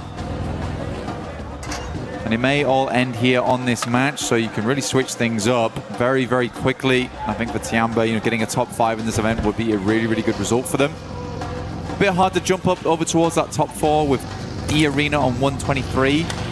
I think that does bear mentioning, though, of E-Arena 123, because remember the first match on Rondo, they hit 122. Yeah. Over the next few matches, they have earned a single point. And this is what Smash Ruling does to you, man. Because you are so focused on getting that chicken dinner, so focused on hitting that smash that you forget that this might just go all the way through to the 6th match. And then Nongshim just takes it off the back of the tiebreaker between them and Aurora. Now that is the double-edged sword to it. You're scared to play it out like a regular game due to the fear of having it slip through your fingertips and not getting that instantaneous win. But then, like you touch on, you leave yourself very susceptible to be lapped, and it's been a nice step up from the teams above them that are dangerously close to all being tied. 1 point of difference there, S2G on 139, everyone else on 140, and Nongshim and Aurora. The one saving caveat could be the fact we've seen a bit more aggression from our teams trying to first onto the big dogs in the lobby that are in the smash zone. So that's been saving these games and keeping them going for a bit longer. Cheeky peek there. Shots on target, but goes both ways. Bit of damage back over onto Ulf, and the 4-5s boys do start to turn tail. Lovely pickup from Huzaifa there. He had his eyes over towards that concrete there, understood that that's a potential position a team could be playing in, instantly rebuffs the shots, and because of that, Falak stays up. Because in that position, I'm pretty sure he drops off the vehicle, he gets insta-flushed. So that does keep 4-5s as a 4-man, which they need, because they're right on 105 points. Get themselves 17 more on that on this match. They set themselves above that smash ruling. Challenge out for that top 3 as well if we do go all the way to 6 matches, which at internationals does tend to be the way things go down. Yeah, it's not a win though. Scarface.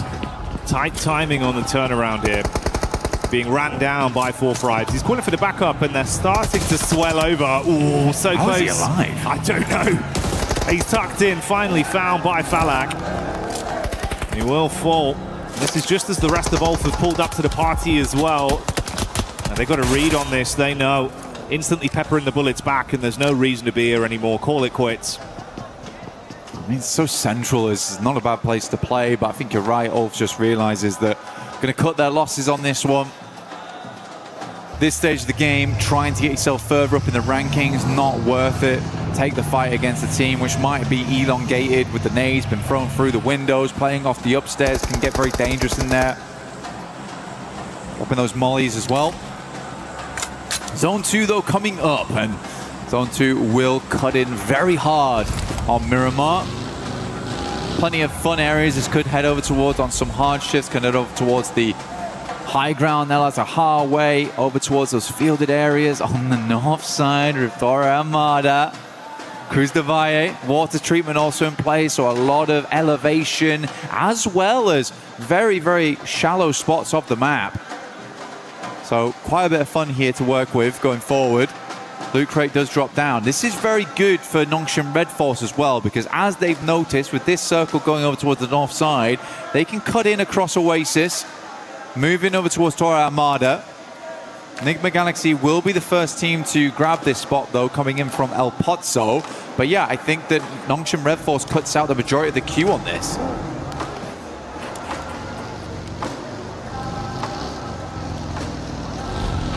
For Nongshim, they've had a pretty firm grasp on these games, but there's been some awkward decisions again, mirroring the sentiments we've given out here about some of these sides struggling a little bit when the pressure starting to get to them, eating away at them with the decision making. I mean, this does feel slow as well, Jackie, for Nongshim, because I think they stopped off almost in Oasis. had to think about what that next move was going to be, and they're still just making it across. It is rocky ground though, so they're slowly finding their way in. But again, the more time they waste on this rotate, the more teams are going to make those wide routes. Furia being one of them. They're actually going to meet them on the roadside probably quite soon, and Furia has not been traveling through the blue. Right now, the rest of Nongshim Red Force are trying to keep themselves at a reasonable HP count. Getting very close now. Might just tuck in. You've got Ulf here as well that have been hit from pillar to post on their movement throughout this game. They ran into OG. Bit of damage done. I mean, 2 players already hard flushed out. One of them knocked up on the ridge side. It's Aru, the last remaining member, throwing the nades down. That's nearly all of the offensive utility used as well, just the Molotov. So broken bottles and his teammates gone as the fire spreads. Meanwhile, top side, what we touched on before, the Nongshim rundown with Furia still hightailing behind them. They actually get ahead of them on this as well. But Nongshim Red Force, they're kind of an unsuspected rotation. I think if Furia was keeping an eye on those drop spots, they should know that Nongshim drops towards Ruins and likely has made a very northern rotate, but they're going to take a very, very quick move in. You can see here, Igors playing bumper cars alongside with them are so easy, moves forward. The rest of the team hasn't quite regrouped yet, but they've got the 2-man on this. Igor stops short over towards the concretes, forcing Nongshim Red Force to actually move away. He is quick with the positioning. Not very fun, and all this while the circle has been pulling in here, so Nongshim Red Force might need to make some quick decisions later on. Cruz Defy actually quite free at the moment, but do you want to go there too early? You might want to now.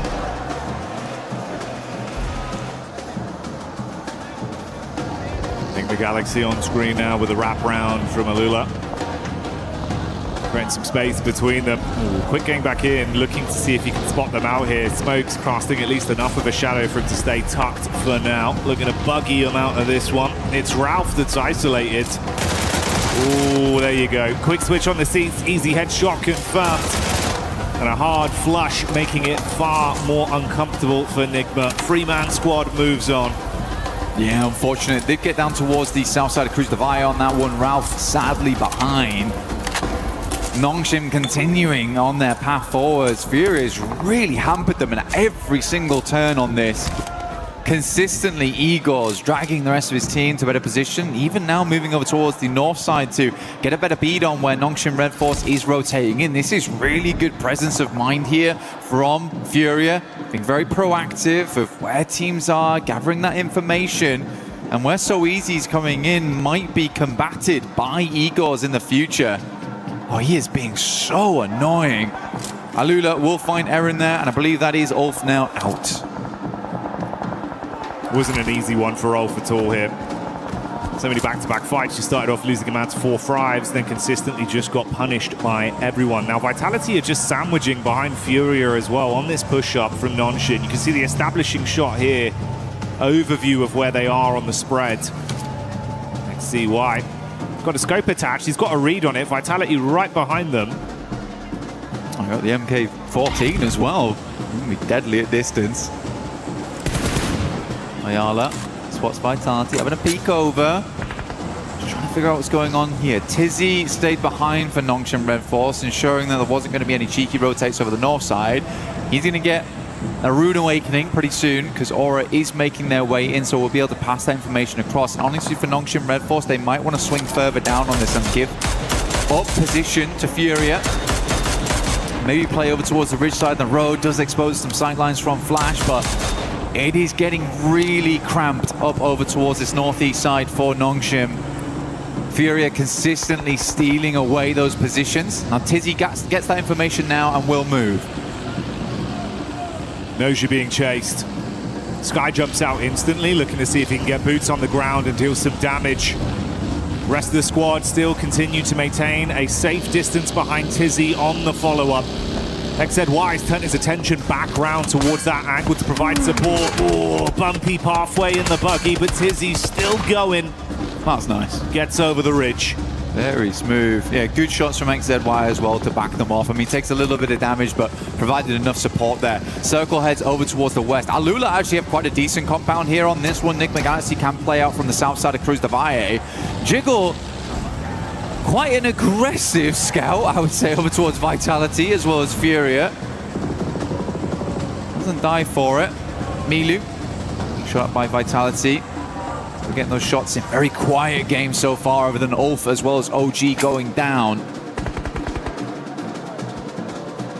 Even Tops now from Flash moves over towards the mound on the eastern side to check if teams are trying to rotate past them on that south side.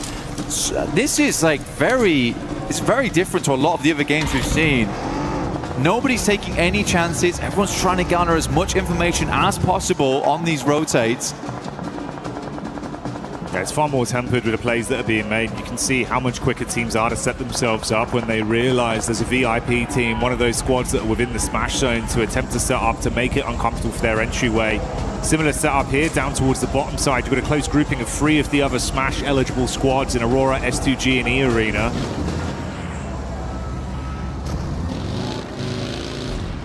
Aurora late to this one. They stayed in Chumacera for a long, long time, and sort of fair enough to them because this went very northeast on the circle. There has been areas they've found to play in. E-Arena taking this 2-2 split right now. Have to evacuate this compound. Tony K will take shots over towards Doc, who makes it out of there. Gets over towards a little bit of high ground, a little bit of elevation to work with. Actually a playable spot. I mean, he's threaded the needle on that one. The rest of the team can move in. It pays dividends, but it felt a bit risky initially when I saw the peak over the top of the roof. I was thinking if Doc goes down here, it could have been hellish. The rest of the squad now confident to join him on the push-up. Wow. Hamza G making the plays that we know he can deliver on. That's S2G getting the long-range shot off with a nice knock. Getting a tasty adjustment over. And E-Arena, if they can follow up onto the 3-man squad, there could be a bit of a punishment play coming over. You got Joker off into the distance. S2G still getting a read on this. These 3 squads were so close to each other that nothing could get past them. Aurora, yeah, losing one player here, not ideal. Makes a chance at a chicken dinner here in match 5, slightly more difficult. With Alula still controlling center zone. Tiamba, again, went up to down towards 6th as 4 thrives. Able to grab another point here. Nongshim need to move though. So Easy's actually outside in the blue at the moment. Taking a fair bit of damage off the back of this one. And they're really racking their brains of where do they want to go, how do they want to play. I mean, he's still out there. Come on, man. Get in. I don't know what he's trying to say. I think he's waiting for Tops to get off the angle or something. I'm not sure. Finally will regroup with the team, but burning through meds to do it. That's been a caveat we've seen happen a couple times for this team. Always feeling like they're kind of somewhat trapped in the dirt and then having to burn a lot of utility, offensive or medical-wise. See what the zone shifts from this, though. I mean, Alula's living life, right? I mean, it's clear to see that. Furia knows that they need to create some space for themselves. They can't really move down towards that southwest side. They'll be on broadside to Vitality as they move in. So this is the likely position next. So a very important fight between Nongshim as well as Furia. Hyunbin takes a lot of damage. Chizzy up front right now, gathering that information, passing it back for the nades to be sent through. Maybe just dipping back down again, realizing that maybe this is not the best of fights for us. It's a long nade, doesn't quite hit on. So Easy will move away. Vitality giving Nongshim a little bit of life force here. Finally, a pathway's presented, but they've got to fight past teams to get into the safety zone. Oh, you can play highs on this one, yeah, for sure. It's free, it's open. All right, just beneath them, that's where Tiamba is stationed, so it's going to work out. They get tucked back in. Finally bypass the awkward setup of the Furia squadron that were advancing towards them. They're chasing somewhat. Flash keeping a bit of the attention off them. The triple threat of Aurora just off in the distance as well. Little bit of a ridge there. Yeah, tuck in, buddy. Yeah, because Furia could at any moment silhouette themselves on that ridge side. Scary stuff though. But yeah, Nongshim Red Force can play this for the time being. I'm not sure how likely Tiamba's going to allow this to go on without contest. Maybe a couple of nades sent upwards. But yeah, highs and lows here. This is very playable. Usually Tiamba, when you get a central zone like this, it's kind of the guard dogs for where Nongshim Red Force is playing. But with Tiamba being further into the circle here, much better result for them. Yeah, Fury is locked out. So that was a nice swing through from Nongshim Red Force. Some slow decisions today here and there of how they want to play stuff out, but that was a quick maneuver from them. Aurora, Reefus, last left alive here, getting the first aid kit off, and yeah, chicken dinner's not happening. Definitely not likely, as Aurora gains no points on this game. Oh, there you go. That's the final nade coming through. Tops blowing away. Back up as Weiss as they get that one on target. So Reefus removed and Aurora. The lights go out. Fury are advancing though. Looks like they've started to run out of the nades they had available with how many staggered fights they've had, dashing the last few down. It's actually cool because the way Nongshim Red Force layered on that top side as well, it forced a lot of nades out of Fury, but they're just going to send it. It's going for a dry push right now. Nades are being pulled in the meantime. Oh. Beautiful from Hyunbin. Really clean engagement. It's just done. Yeah. Primes it perfectly, blows them away on entry. Fury are chasing them for so long, but no, not today. Vitality on that north side. I think they heard the commotion, wanted to get involved on it, but the speed at which Furia went down, I mean, there's just no opportunity. Nate goes in, does a lot of damage towards Tizzy. Gonna sit in the corner though, as Federalis has to move now, back over towards Aura. This next fight between Nongshim and Tiamba will be the decider of how far Nongshim gets into this game. Can't imagine that Tiamba's gonna crumble. Alula's compound becomes very high priority for absolutely everyone. You may see a crash on this. Risky maneuvers going to become more and more impactful. Here's the replay back over from the Fury, a crash down onto Nongshim. Look at that, was nade gorgeous from Hyunbin. Perfect utility play, over in a split second. Yeah, it was good stuff. I mean, the thing is, Vexy on that back line with the Mini 14 did good stuff. Nades go in, so yeah, this is the fight I was talking about. They're all in one corner right now. Utility still looks good for Nongshim.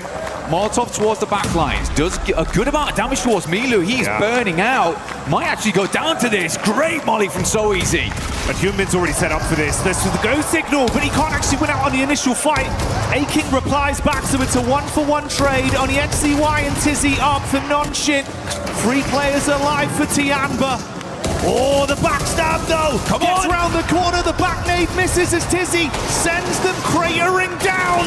And that's a nice spray, XCY wielding the snipe up close, the quick switch is good! But Vitality's here to play! Upstairs the molly goes in, might just take them all down, and Nongshim is out! Vitality with a nasty third party!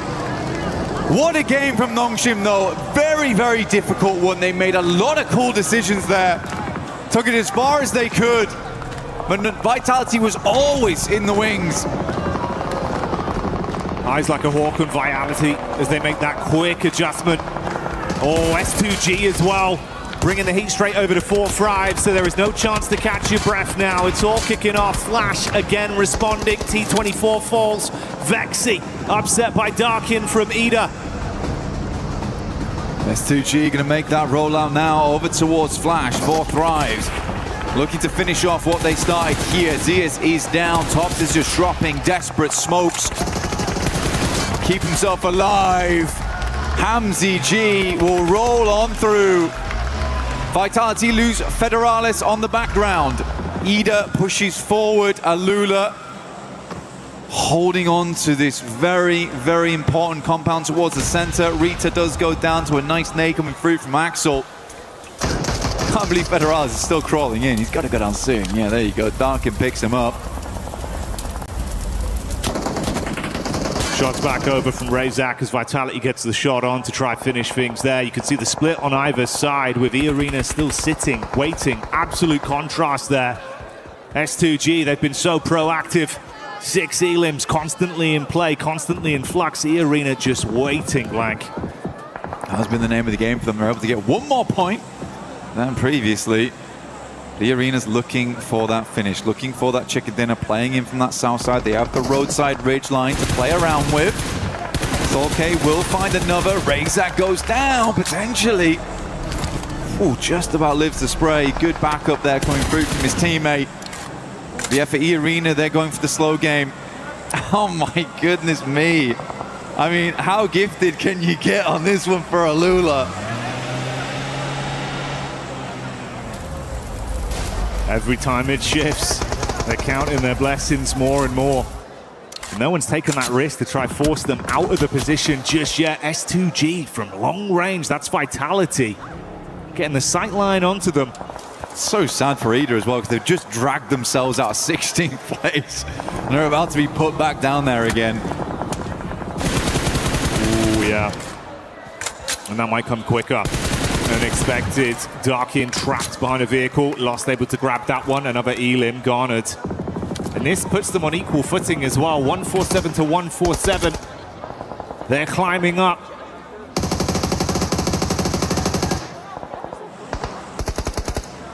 Emre takes the knock there. Should be Ida just down now. As Alula gets set up towards that central side to hold off all these teams. E-Arena will clean up the rest over towards the northwest. Swain still up and kicking for Ida though. Desperately trying to stay in 15th. Very unlikely. See how far you can go though on this one. S2G eyeing up that compound. Looking to redeem themselves after that last game. There's certainly a chance here. Up to 8 eliminations on the match. Lost with a reposition. P90 in the hands. It's Mormon that sprays back over to get the final knock onto Ida. They're out now. The squad's being thinned as Hora also take a deathly blow back over. E-Arena finally getting some shots on the nade. Good dash. Oh, mate. S2G. They thought they had that one right on target, but it barely misses. Dude, 2 out of the 3 teams at the end here could smash right here, right now. For Alula, they have a fantastic position to finish this one out. But the likelihood of this ending in this game, Jackie, very, very high. They fought so hard, man. The zone moving in again. Alula just waiting, confident.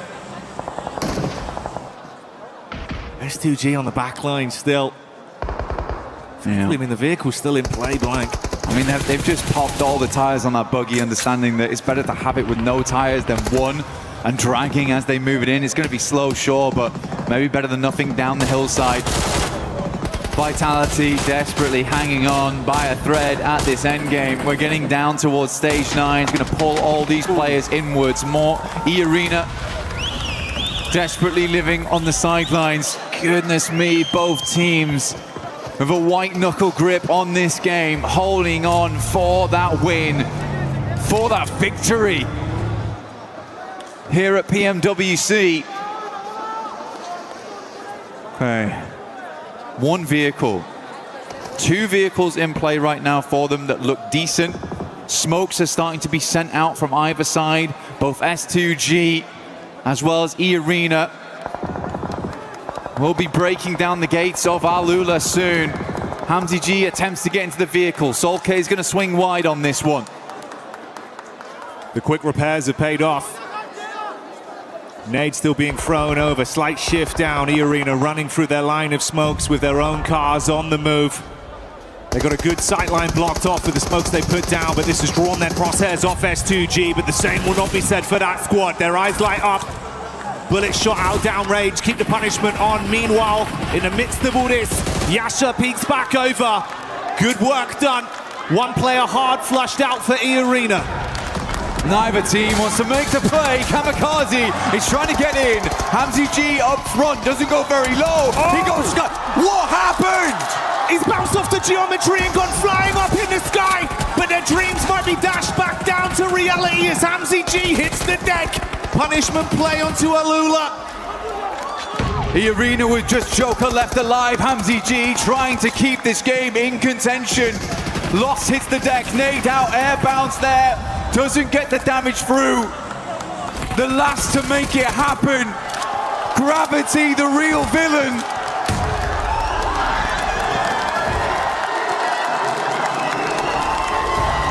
What a game. What a finish. For Alula, the arbiters right there at the end. Between tournament-ending teams still being in play.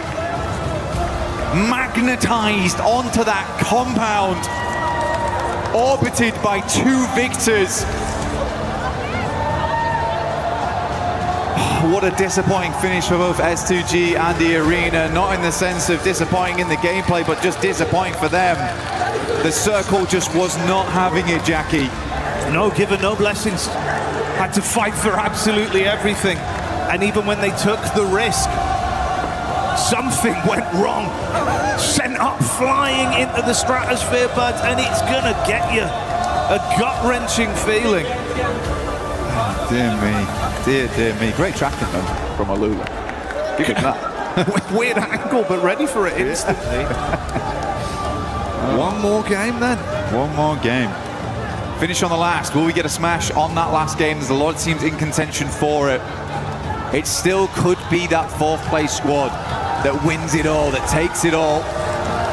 Nongshim Red Force counting their lucky stars that they were able to still do good in that game, because S2G is catching them up off the back of that one. E-Arena was also able to put up good points, getting up towards 3rd place. But at least S2G's put themselves in a position now where they could still win off points alone if they have another good match here. Playing a blinder right up until the end. But my God, unexpected twist on that one. Didn't know Arrow was going to go that way, mate. It definitely caught me off guard, and I imagine it was the same for them amongst it all. Alula, though, doing what they had to do, denying out both teams from ending the tournament early, starving off victory for at least another game. They didn't want to end in 16th place. That's what happened there. But we'll be back real soon for the final match here at PMWC.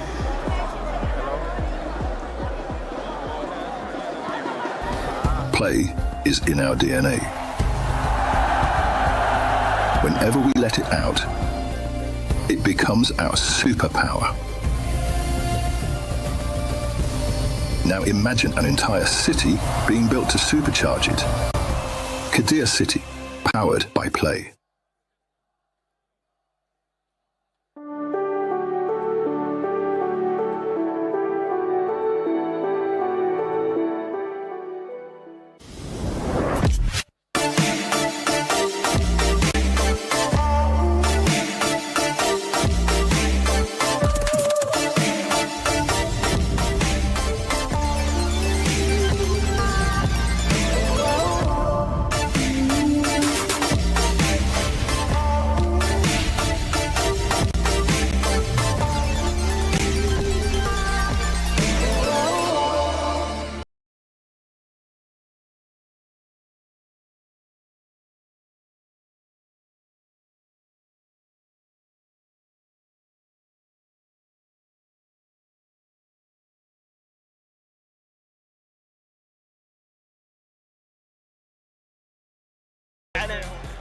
When you least expect it, Alula Esports takes us to the final match, which is going to be upcoming here at PMWC at EWC 26. Welcome back, everybody. My name is The7WG, joined by Lace, Maxman, and Neptura.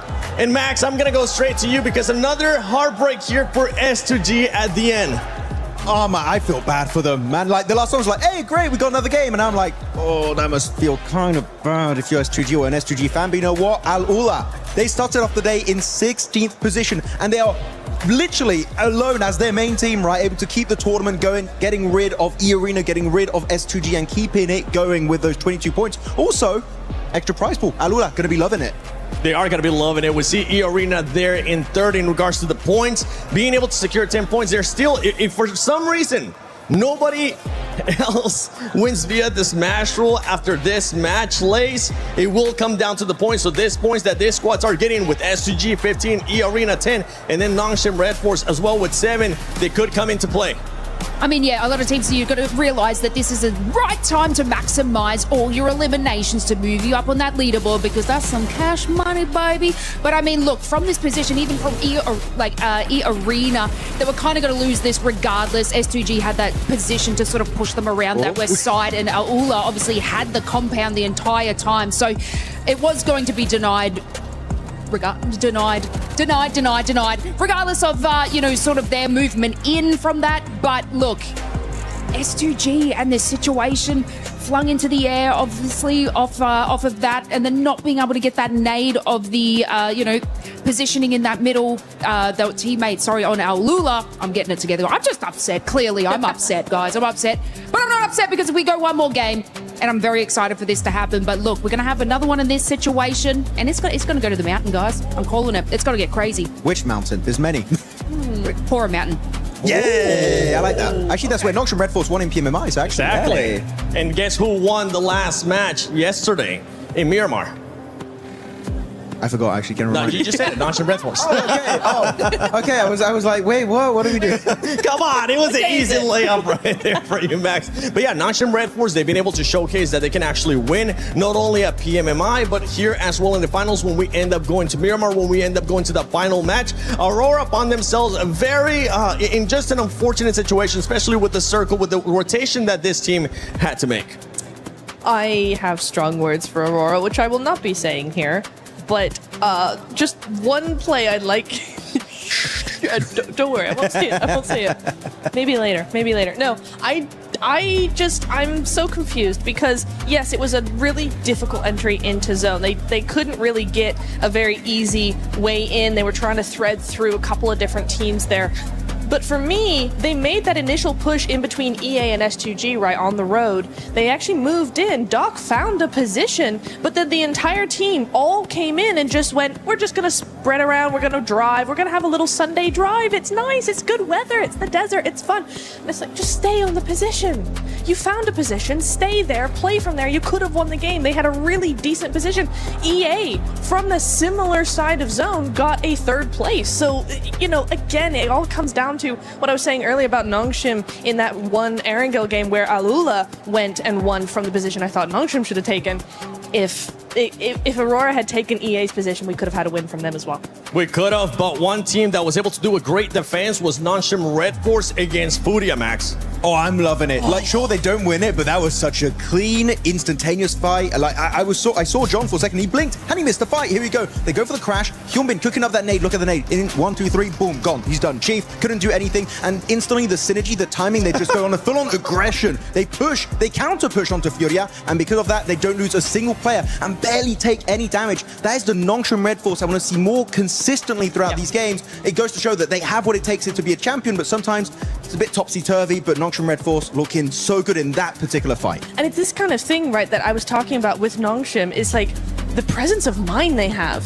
Do you know how not panicked, how calm, cool, and collected you have to be to do that? And Nongshim coming into second place here. I mean, it's so close behind S2G. For S2G right now in first place, a 7-point lead. Aurora Gaming in third place, E-Arena. Nobody else was able to join the Smash Zone here as we're going to be heading into the final match of PMWC at EWC 26. Nigma Galaxy, 106 points. There's still a lot of money at stake here, Lace, between all these squads, even if they cannot win it via Smash Roll.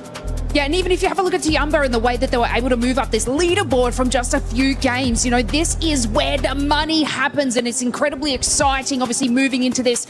Obviously, we have a look at S2G, 154 points. If none of these sort of get into that position, they'll capitalize it. They have been getting those positions in late game to get those extra placement points, so it is looking good for them.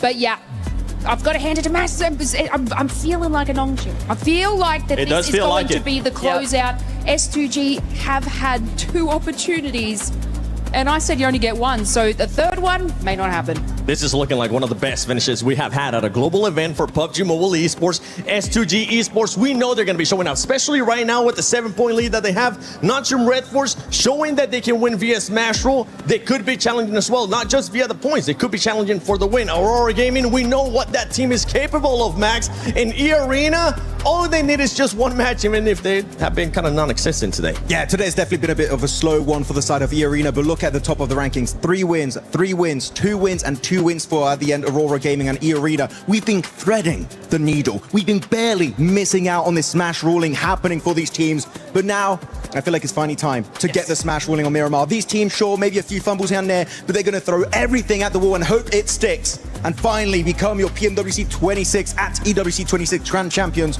They're on the second page, Niptura. Still more money is there to be gained. And it's all still so close, right? So we're so used to seeing big gaps between these teams, but look at this. Ulf 98, Hora 98, Team Vitality 83, Alula 80 with that win big coming jump in there. Massive jump for them, up into 13th place. And, you know, when we are talking about that prize pool coming down to the final game here in Paris, we're looking at some really decent jumps up in that rank, jumps up in that prize pool. All these teams are going to be fighting.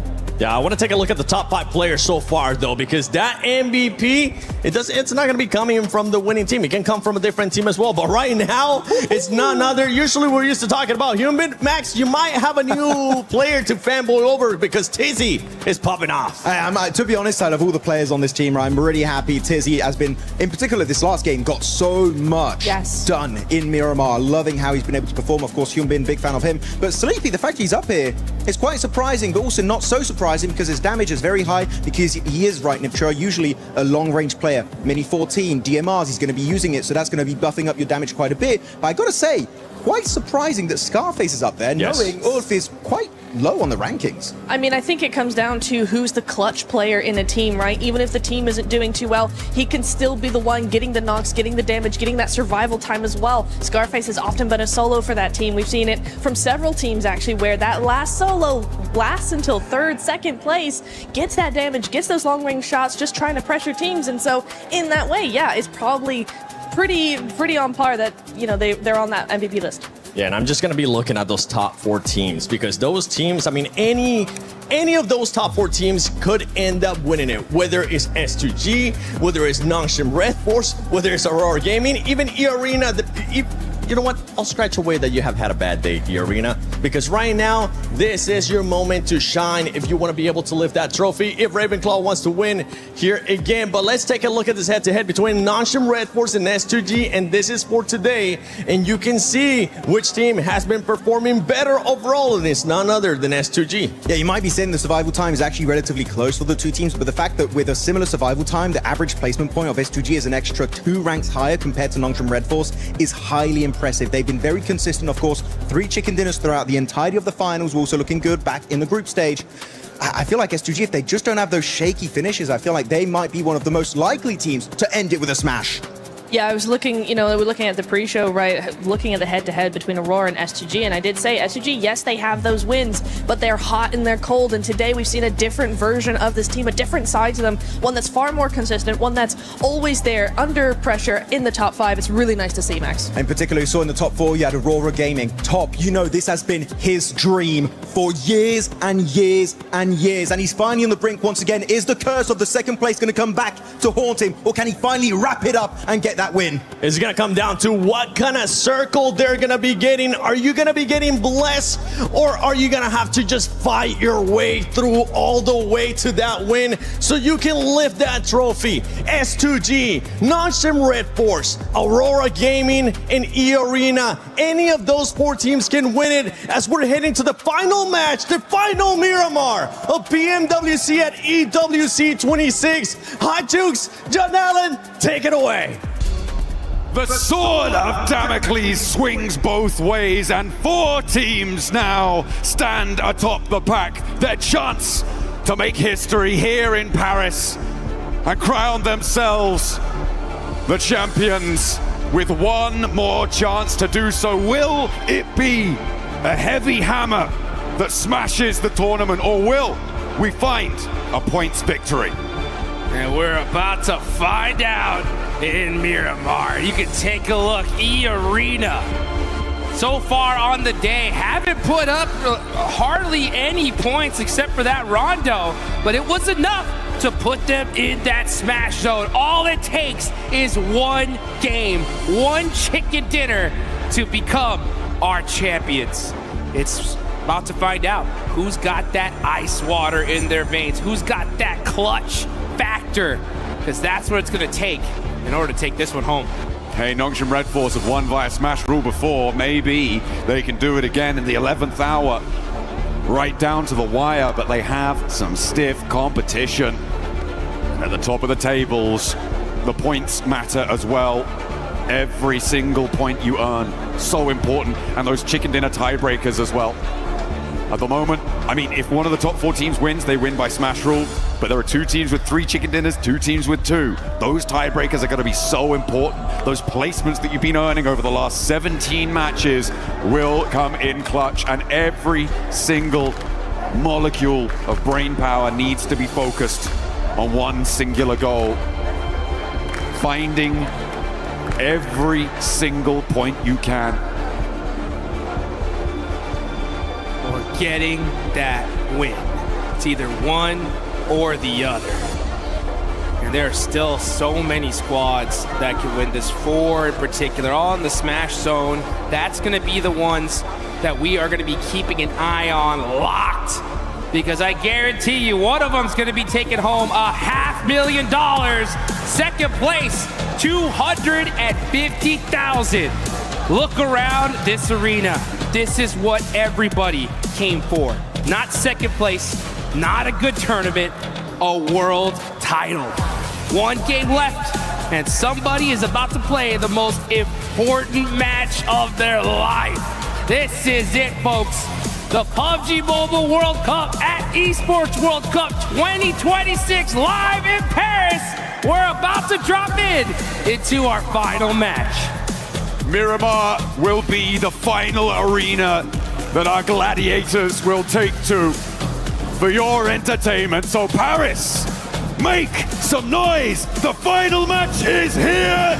Let's get it underway. The plane path sends us over and into the final stretch.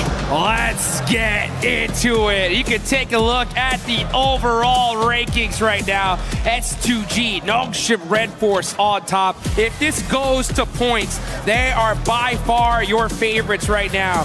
E-Arena, such a threat though. All it takes is the win, and honestly, it's what they need. They have to win this if they want to be crowned your champions. 21 points behind S2G right now.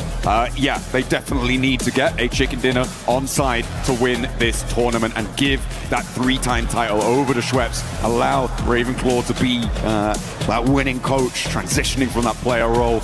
It would be a beautiful story, but E-Arena have given us cause for pause when we think about their potential to take home those chicken dinners. They have had the highest scoring chicken dinner of any team pretty much ever at this level of PUBG Mobile, but it has not been seen for a while. Maybe the pressure will be able to turn things around for them. At the moment, I'm seeing Aurora pretty close to Flash, though, on the hot drop, potentially in the south. Well, speaking of the south, that's where we're headed. The zone going all the way down south. Teams are going to have to get looted up and get moving. It's Reefus with the Winchester. No way he starts this off like this. Oh, mighty close. Team Flash getting away with that. Uh-oh. Nice return fire there from Win. Just say, hey, calm down with that Winchester, buddy. All right? You better wait till end game to get that going. All right. I do love the Winchester. There's more damage coming on, and this is, again, Aurora harrying the retreat here for Team Flash. Team Flash, who have managed to find some late in the day points to send them up the tables. Trying to compete with that middle pack. They are right in and amongst it in the thick of that 5th through 10th through 11th, actually, melee in the middle to try and jump up on the prize pool. Tens of thousands of dollars on the line if you can do it. Absolutely. It's the prize pool jumps significantly every single placement. And I'll tell you one thing you guys got to do for the final time. Get in the game. Get into that lucky spin. and drop one of those exclusive 2026 PMWC tournament sets. Oh, yeah. Get them before they're gone. And looking at these leaderboards, top 4 looking pretty much as a lock at this point, right? I mean, we're going to see these top 4 in that range, right? Yeah. The difference is just where are they going to end up? Just a reminder, folks, this is a $3 million prize pool in this tournament total. $1.7 million about to be given away in just a few minutes. First place, $500,000. Second place, $250,000. Third, $150,000. And fourth, $120,000. So all 4 of these teams are going away with a whole bunch of cash. But there's a whole lot more at the tippy top. The chicken dinner to these 4 teams is worth $375,000. That's right. That is the right price to put in your best effort to make it work. And nobody wants to step a foot out of line. It needs to come through, and they need it now. Godlike, they're taking a turn around Impala, but Tianba a little bit ahead of the curve. And down they go, finding that first elim. First blood has been drawn. And that is Manya out of this tournament. Great, good signs of life from Godlike. I mean, they had some really big games. It's just the consistency that seemed to plague them here. For their first time at a World Cup, it's so difficult to face a challenge like this. I think they definitely gave it their all. I think time will definitely show them, and they'll get that seasoning going, and we'll see them rank up the leaderboards in the future for sure. I've also loved watching 4 Thrives over the course of this tournament. Yes. Topping their group stage, able to do a lot of work and really impressing here. Currently in 6th place, a chance to jump up to 5th place in that, as I said before, that 5th to 11th place melee. They are very much in flux. But what I think the most important story for me when it comes to 4 Thrives is that it was not a flash in the pan performance back in PMGO. They have managed to improve and consistently keep that improvement under their belt. There have been times where they've got a little crazy with it. I have to say, back in those group stages, some crazy flex outs. One springs to mind over on that military finish that they were on the south side of the runway and just going for it. But absolutely impressive stuff for this 4 Thrives roster. They should be so proud to be able to put this sort of a record down on this tournament. And I'm sure we'll be seeing them again. That's for sure. I want to see almost all these teams stay together. I mean, this was one heck of a tournament. I think every single squad here, for the most part, has what it takes. It's just a matter of time here.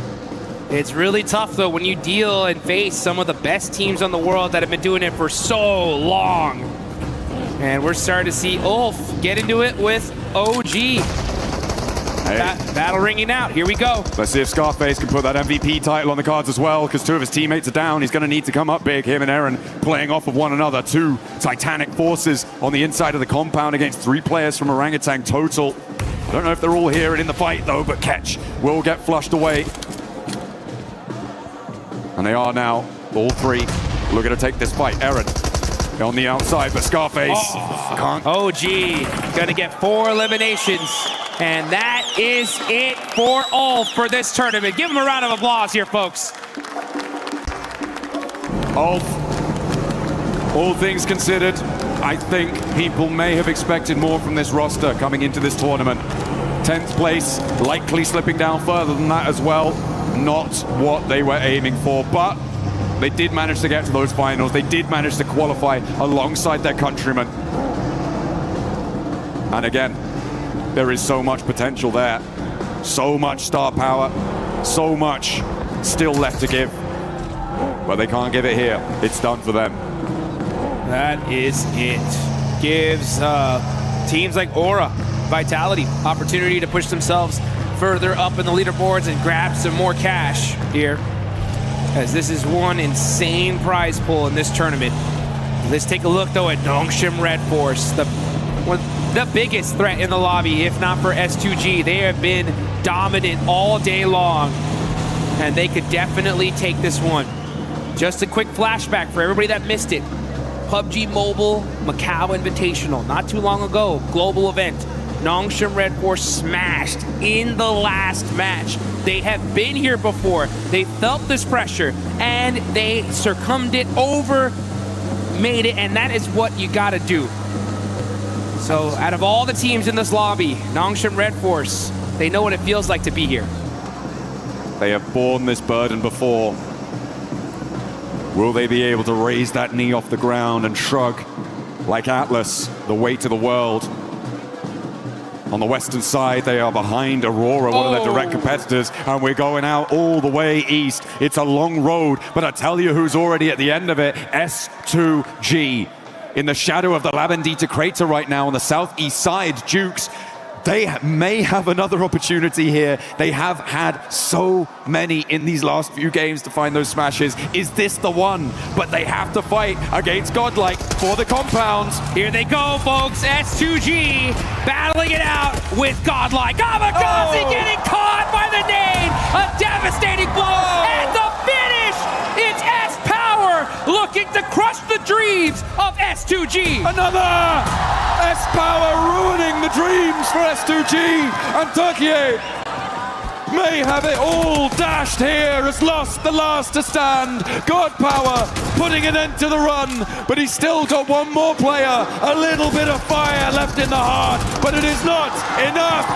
S2G are done.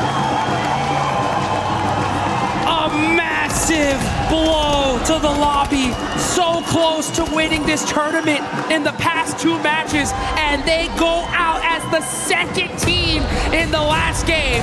All eyes are on those leaderboards to see if they can hang on. Meanwhile, Four Thrives looking to tear this up as they are putting in the work onto Godlike. A little bit of burn, a little bit too hot underfoot, but it's just S-Power now. We've seen what he can do with these nades. Can he do it again? Looks good. Nade out the window, doesn't get the block. T24 still launching himself forwards. This is a madman. S-Power though, ain't done yet. This man is a one-man army putting in the work for eliminations. He's finding the angles. He cannot be stopped. It's S-Power, baby. We stamp our mark here on Thermopylae. S-Power, Leonidas, a king amongst kings. They can't quite make that top spot, but my God, they can give it a thrill. Woo! S-Power showing the whole world he's got the stuff. He's got what it takes. And refusing to go down here in the last match of this tournament. Meanwhile, teams across the board are making their way to the zone. 3 teams still in that smash potential. Nongshim have lost a player. Through all of that chaos, they are down to 3. Aurora out on the western side. North Hills of Los Leones. E-Arena, they're in the shadow of Labendita. Right near to this fight on the northwest side of this, where S2G used to be. S-Power now has to deal with Orangutan. Woo, but this man is I'm telling you, by himself, putting in so much work, but IQ finally shutting down the monster that is S-Power. Finally taking a final breath within the lobby. And Admino now, the Lone Ranger for Godlike, to try and ladder up. Maybe jump past Ulf with 6 elims on card. They might have a chance here. Orangutan looking to do the same, but they've only got 2 players. You can see off in the distance, though, a crash from E-Arena. Moving over towards Ida. Ida really not providing of much resistance over the course of these finals, but maybe they'll be able to find it. Finally, digging deep, and down goes Schweppes. The top teams are getting devastated. Nongshim Red Force lost a player, and now it's Ida. But Joker shuts down Darkin. A huge 1v1 play keeps his team alive, and it looks like they're gonna hold on to 3 for now. Nade over. Swain cooking a nade. Wants to answer. Doesn't connect with it. Darkin off in the distance. Emre also still in action, but not quite on the angle. Oh, bad nade on the bounce. Doesn't quite find it. As Godlike do get eliminated, but there's one underfoot. Dashes back with the MG3. Needs to find something. Needs to get a big cannon spray down, but not to happen. Emre now, the last for Ida. And he's completely off in the distance. No way he can get back to this. So for E-Arena, they managed to make their way south, but Nigma Galaxy are cresting the ridgeline. Here comes Nigma Galaxy. And I'll tell you one thing, folks.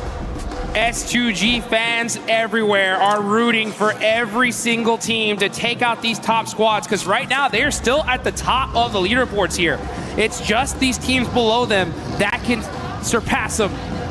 They have a little bit of a point gap, but Nongshim Red Force, Aurora, and E-Arena are still alive, and they're putting up points. E-Arena already has 4, but they are down a player. That they are. And on the northwest side, we said before, to win this one, it's likely a chicken dinner needed for them.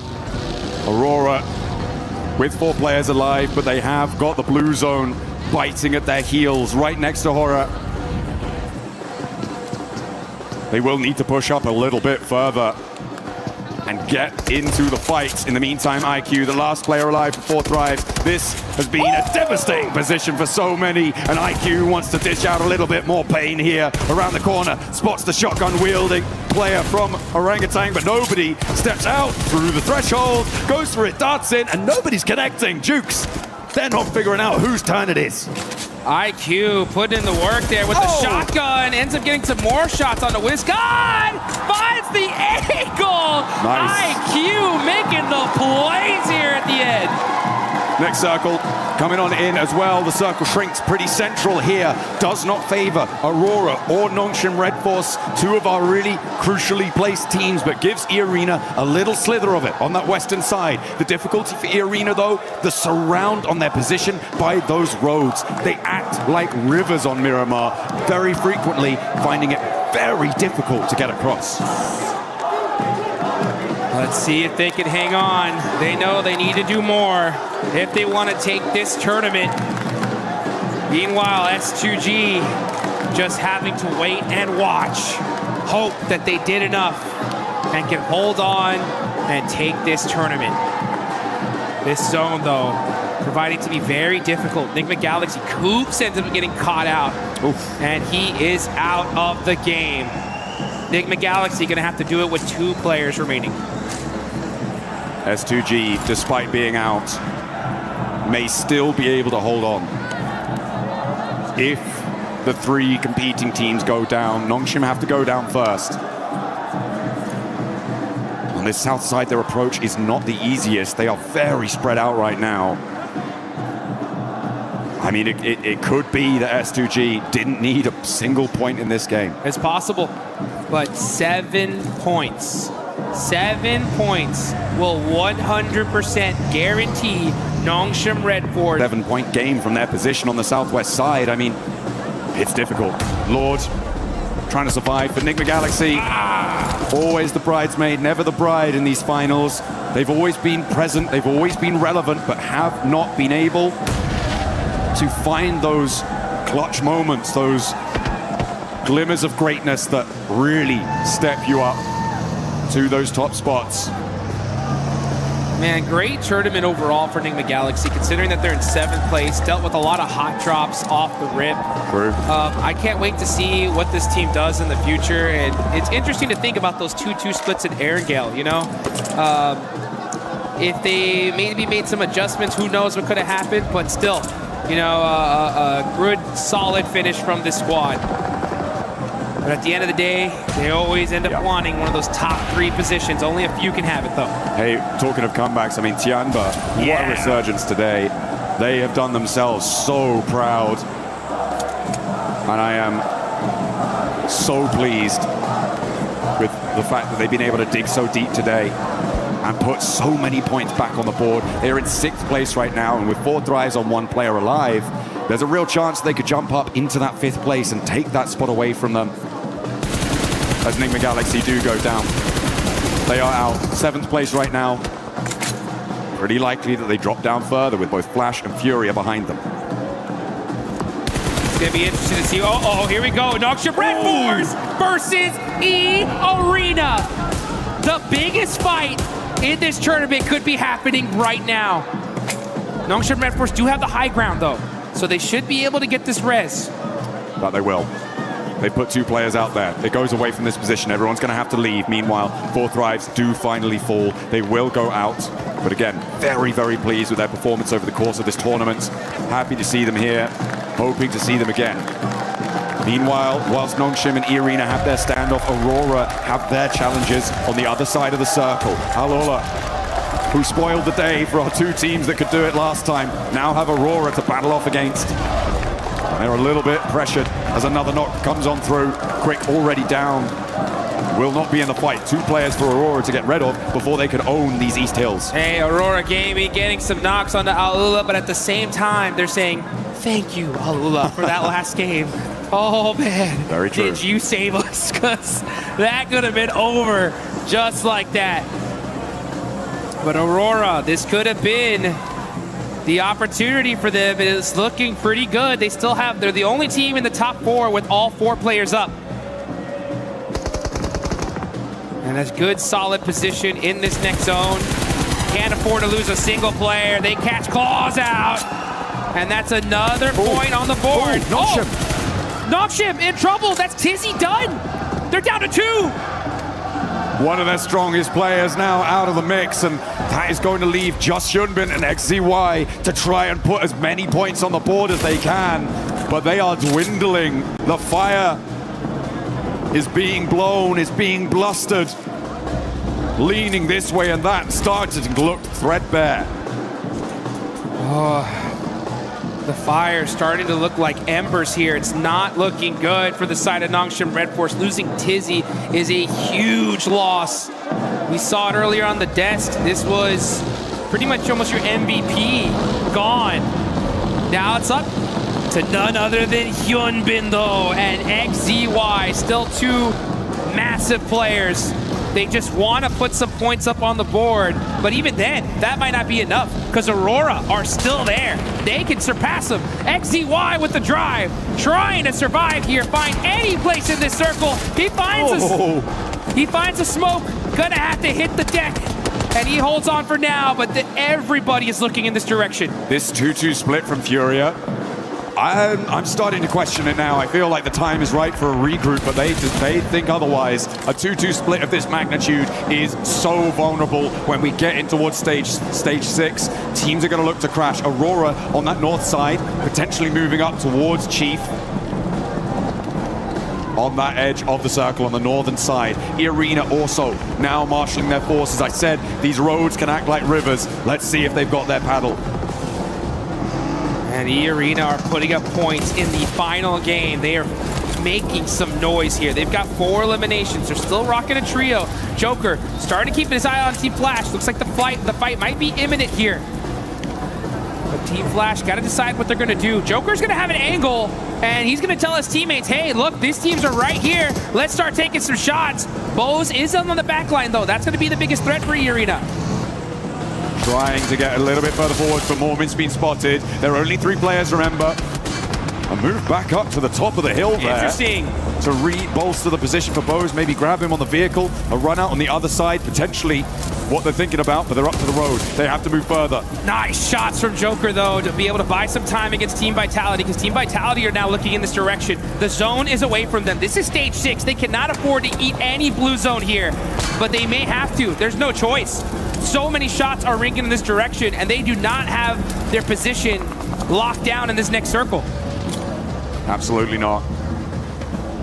Really a lot of tenuous positions, and Furia are finally now looking to go for their regroup down to their south. You can see that northern side starting to make that mad dash across. Aurora could potentially cut through it. They don't actually manage to go all the way, but Reefus spots it, gets that knock. They have to get out of the vehicle, and this is exactly what I was worried about for Furia. They held their 2-2 split too long, and now they might be in the boiling, baking deserts of Miramar. But they are out in the cold. Chief now a lone ranger on the position. And Aurora all too happy to slurp that point away, get themselves closer and closer to the top. All too happy and looking all too solid right now. Aurora are looking dangerous. The whole lobby needs to be put on notice. The airburst, Chief, he felt that one. S2G, you can see him. They are hoping and praying here as Chief's on fire, and that's going to be him down. Another point for the side of Aurora Gaming. They haven't confirmed it yet, but finally the flames lick too hot and he will fall. Ayala and Igor's, I mean, that's it was just they held that split way too long. They didn't go for that regroup in time, and they had paid the price for it. It could be quite an expensive one as well, given where they are on the tables in 9th place. They had a real opportunity to jump up fairly high and get things going, but the southwest side now, Jukes, is looking pretty hot. E-Arena could potentially get involved here if Flash, Horror, and Nongshim Red Force have that scrap. They're going to have to, because I'm going to tell you one thing here, folks. This is where Aurora Gaming worked their best, with the zone to their backs. Nobody behind them, only needing to focus forward and start putting some points on the board. Looks like Hyunbin's going to get one, though. The duo of Nongshim Red Force still not out of this one just yet. Hyunbin having to hit the deck, though, buy some time. Can he at least get that confirmation? He does have 2 eliminations so far, but shots ringing out in every direction. It's not looking good here for Nongshim. Oh, it is going to be a tough time for them, but they are much more central than a lot of other teams, and these South Hills will need to conclude. Quite inaccessible, but look at the bullets keeping him suppressed. And XZY go down. So close. And if Nongshim fall, S2G are going to be a little bit safer. But with Aurora taking a knock from Alola, the last player alive from it, a second as well. 2 players down from Aurora. Is it all coming crashing down around their ears? They are outside of the zone now as it's shifted. They got 30 seconds on the clock to get these reses going and to be able to support their teammates. But Team Vitality are looking in this direction. They got nothing to lose at this point, and they are looking straight at them. Can Aurora get these reses? They're desperate. They're moving as fast as they possibly can. 20 seconds on the clock now, and it looks like they just might do it. When it comes to Nongshim Red Force, though, it's up to one single player, and it's none other than Hyunbin. He needs a Herculean effort to do it. Aurora getting rolled up on by Furia. Oh no, Dark is down. Top is low. Seoul needs to anchor for them, but he's fallen too. And Aurora are crumbling. Top goes down. It's down to one single player for Aurora Gaming to make this happen. Nongshim Red Force are out. 1 player from Aurora, 3 from E-Arena, and S2G trying to hold on. It's up to Reefus all by himself. They're looking in his direction. He's got to move. He's getting shot up. That's his it. He's got to get the shots. Oh, it's so close. He gets the spray. And there goes the other with the nade. Reefus is down. And now it's only E-Arena who can take it away from S2G. They need a chicken dinner. But down is Joker. They have to hold the middle because they are in the center. Oh, and you could see S2G, the nerves at an all-time high. E-Arena, though, on the move. Full lay down. It's down to the duo. They have 137 points right now. This is going to be very difficult for them, but this duo is still alive. If they somehow steal this win, it's tournament over, and E-Arena will win a world title for Thailand. But it's looking much more likely that Turkey will be able to take that global stage by storm. At the top of the tables right now, S2G denied their chicken dinners, but will still eat hearty tonight if E-Arena fall by the wayside here.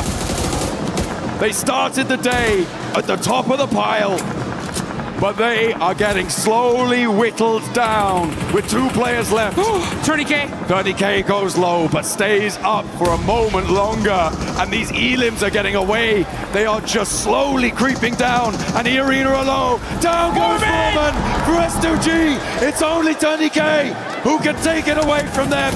And he is in the fight. The crowd is excited. They're on their feet. S2G making some noise here, as it's 1 player left. 1 TourneyK that is in the way of a world championship title, and that is it! That is it, folks! Your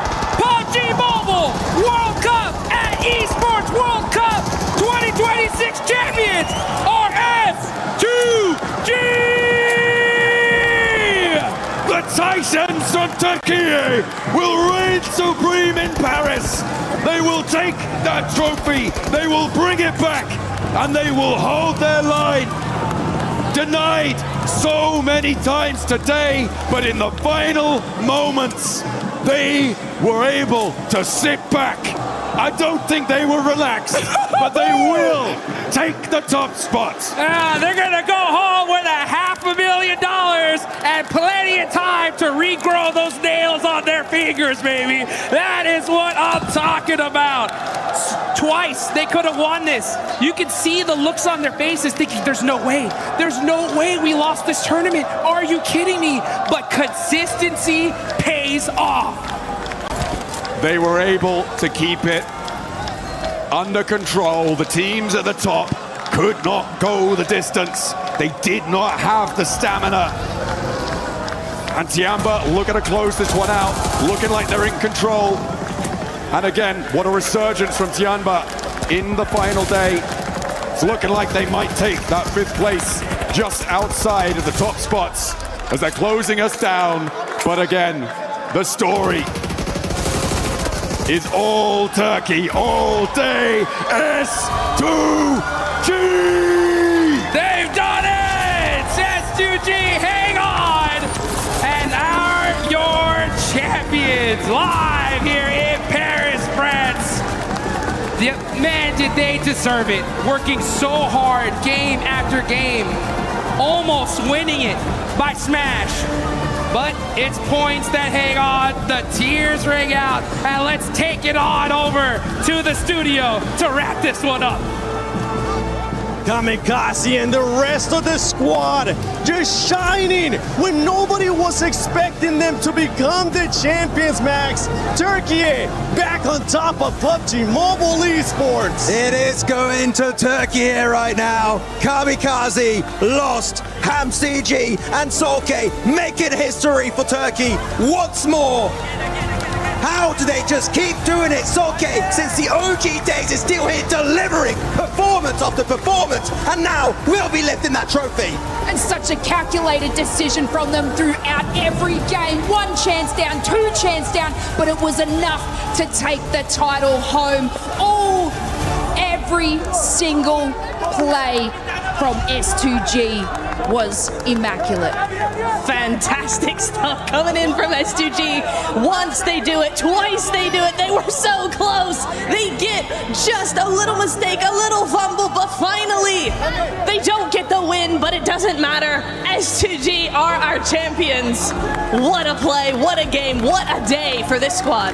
A team that didn't start off too hot in the first day, but boy were they able to bounce back with those wins that they were able to get in the second day, propelling them to the top of the leaderboard and challenging for that 1st place.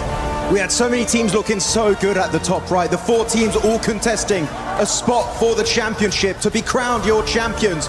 But I would have to say S2G, the most improved team going into this event from the group stage, making it right to the finals. And it was close. It was down to the wire. It was a 3-way tie at one point today. But they do take it home. And keep in mind, PMWC later on this year will be happening in Turkey. Will S2G be able to do the international back-to-back? S2G will be looking to win another trophy back at home. But I think it's time we send it over to Barney. I want to see these players lift that trophy and crush some keys. Yes, that is right, of course. After a nail-biting day 3 of PMWC, your champions are, of course, S2G. I have to ask, that final game, that must have been the longest game of your life. How did that feel? Solke, I'll ask you, buddy. Son maç hayatınızın herhalde en uzun maçıydı. Sizin için nasıl hissettirdi? Solkay sana soruyor. Yani açıkçası biraz şüpheli oldu çünkü rakiplerimizin hepsi yaşıyordu ve hiçbirinin infosu yoktu. Yani bilmiyorum, kaybettik gibi hissettik. Sonra böyle bir rakiplerimiz oyunda ölünce bir acaba mı dedik. Yani şu an bile farkında değiliz, anlamadık. Bu bir zaman sonra fark edilecek bir şey. Aramızda öncesinde şampiyon olmuş bir hamsi var. Hepimizin ilk dünya şampiyonluğu. Yani garip hissetti. Ölünce kötü hissetti ama şu an çok mutluyuz. Bu kadar. Of course, we felt bad once we died because we knew our biggest rivals are still alive.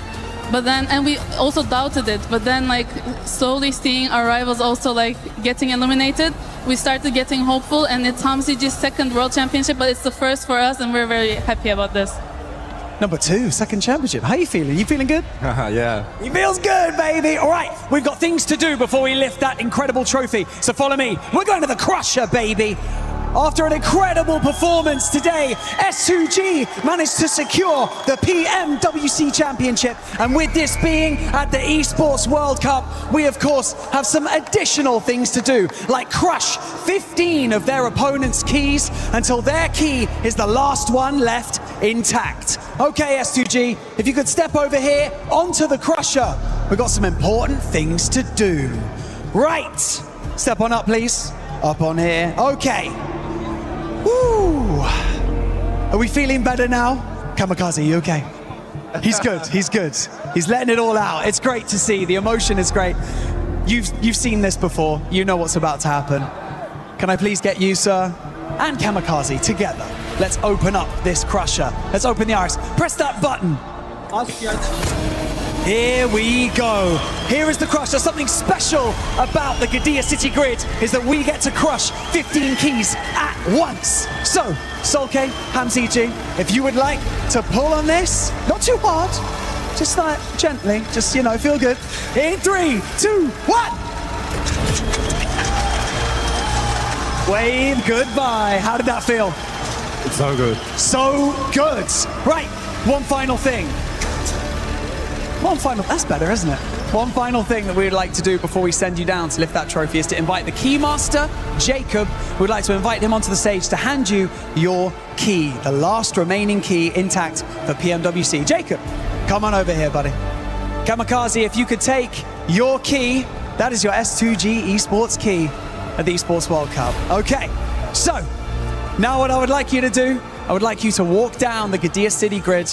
I would like you to raise that trophy and cement your legacy as the champions of PMWC at the EWC 2026. Ladies and gentlemen, make some noise for your champions, S2G Esports!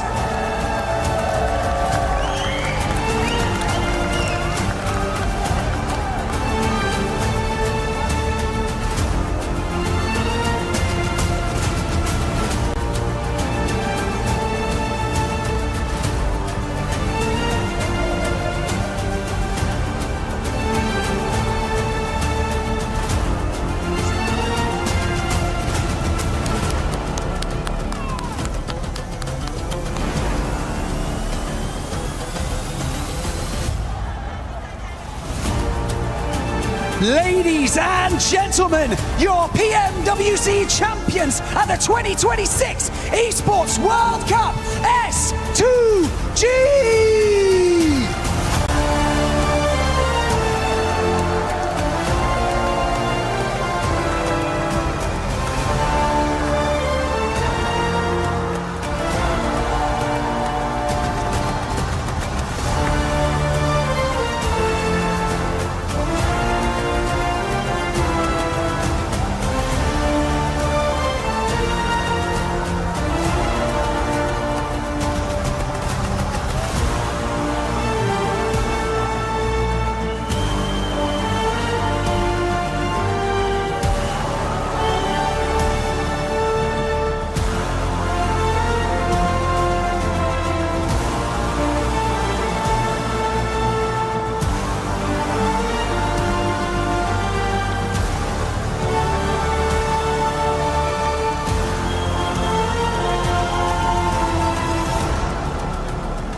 Ladies and gentlemen, it's time for Kalaris, who is standing by with our Sony Tournament MVP. Yes, that's right. Thank you very much, Barney. Of course, we are with our tournament MVP. After PMMI MVP, we now have the PMWC MVP in QZZ. Make welcome on, of course, the award here. 2 times MVP on international stages recently. QZZ, congratulations here at PMWC.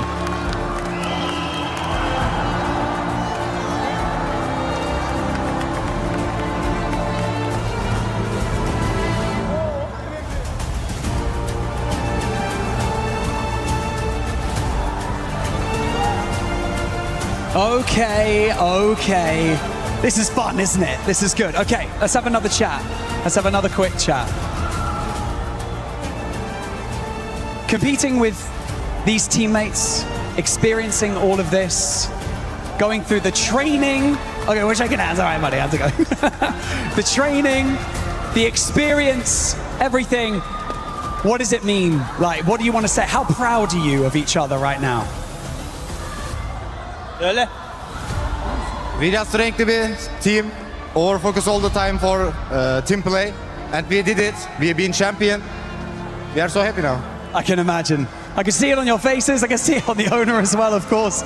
Congratulations, what an unbelievable performance. I'd like you all to lift this trophy one more time, and you'll cement your legacy at the 2026 Esports World Cup. And so, are you guys ready? You ready? You're ready. They're ready. And so, ladies and gentlemen, your champions of PMWC at the 2026 Esports World Cup, S2G Esports!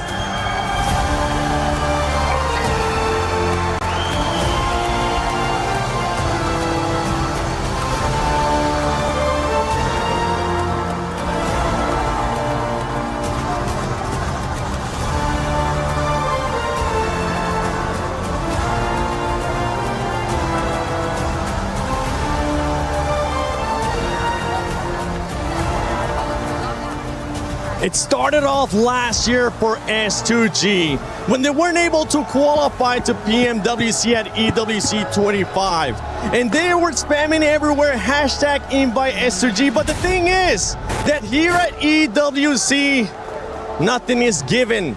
Everything is earned. And these are your champions. They're creating a new legacy for themselves. Of course, you're looking at Hamsi G. He's won in the past PMGC 2022. Even earlier, the World League West won by Solke with Footballist. And that's their second trophy and the very first for Kamikaze and Lost. They should be proud of what they've achieved here today in Paris. For Turkey, this is a moment that you're proud of once again, standing on the top step of PUBG Mobile Esports. But for S2G, now it's time to cement your place in history for EWC. Please welcome to the totem your PMWC champions at EWC 2026 S2G! Congratulations, guys. What a performance. Please shake the hands of your supporters. Say thank you to the support. What a performance. Incredible work, Trav. Brilliant from S2G. Absolutely. What a performance. Just getting it over the line in the dying seconds. Congratulations, guys. Make your way over here. Congratulations, S2G, once more.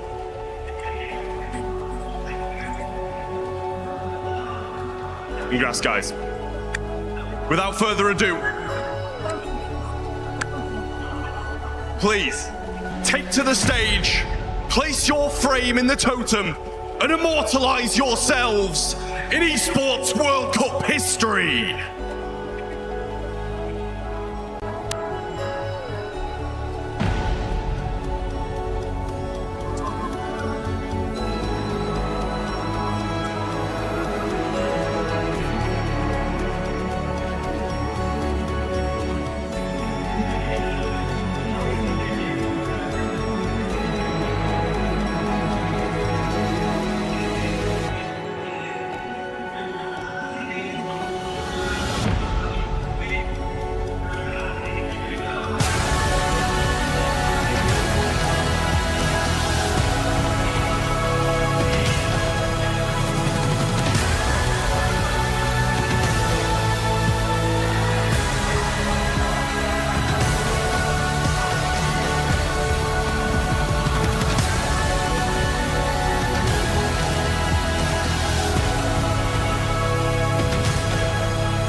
Back in 2024 at the Esports World Cup, it ended up being Alpha 7. Last year, it ended up being Yangon Galacticos. But move over and make some space, because now at 2026 PMWC at EWC, it is S2G.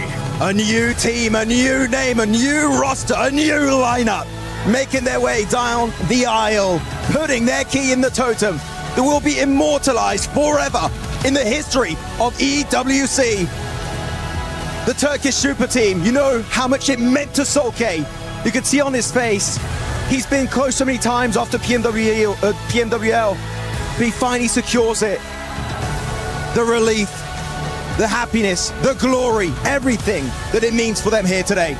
And one last time, ladies and gentlemen, your PUBG Mobile World Cup at Esports World Cup 2026 champions, S2G.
Love seeing the emotion and the passion that PUBG Mobile Esports brings to everybody all over the world. The Sony MVP QCC ends up with 35 eliminations, 6,700 damage, and Doc once again is able to find himself a way into an award with the best IGL. How does he keep getting away with it? The beast from Mongolia strike once again.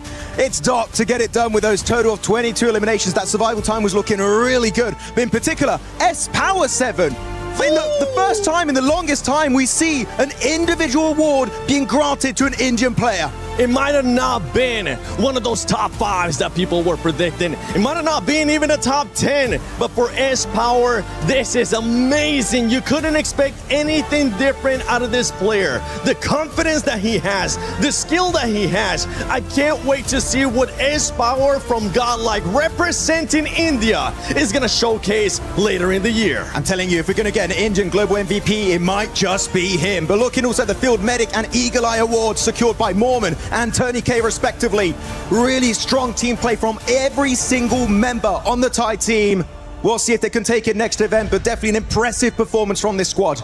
And Turney K with the Eagle Eye from E-Arena, 394 meters. That is quite impressive. Ladies and gentlemen, we hope you enjoyed the amazing show that we were able to provide to you. From Maxman, myself, the 7WG, Lace, Neptura, John Allen, Blank, Jackie, Hot Jukes, Kalaris, Barney Banks, and our special club championship reporter, Glitter Explosion. And from all the production here from Paris at the Esports World Cup.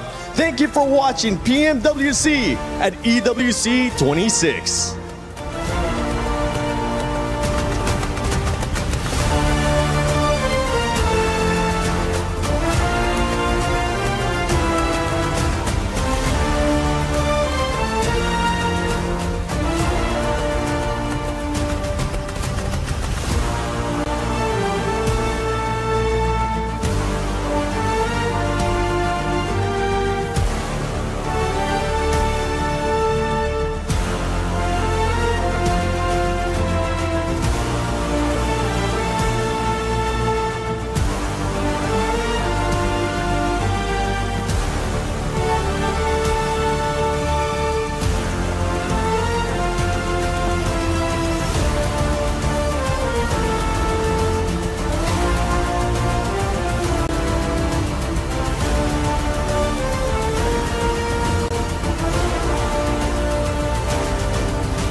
was sick, a little bit weakened, and yet he still didn't drop a single game.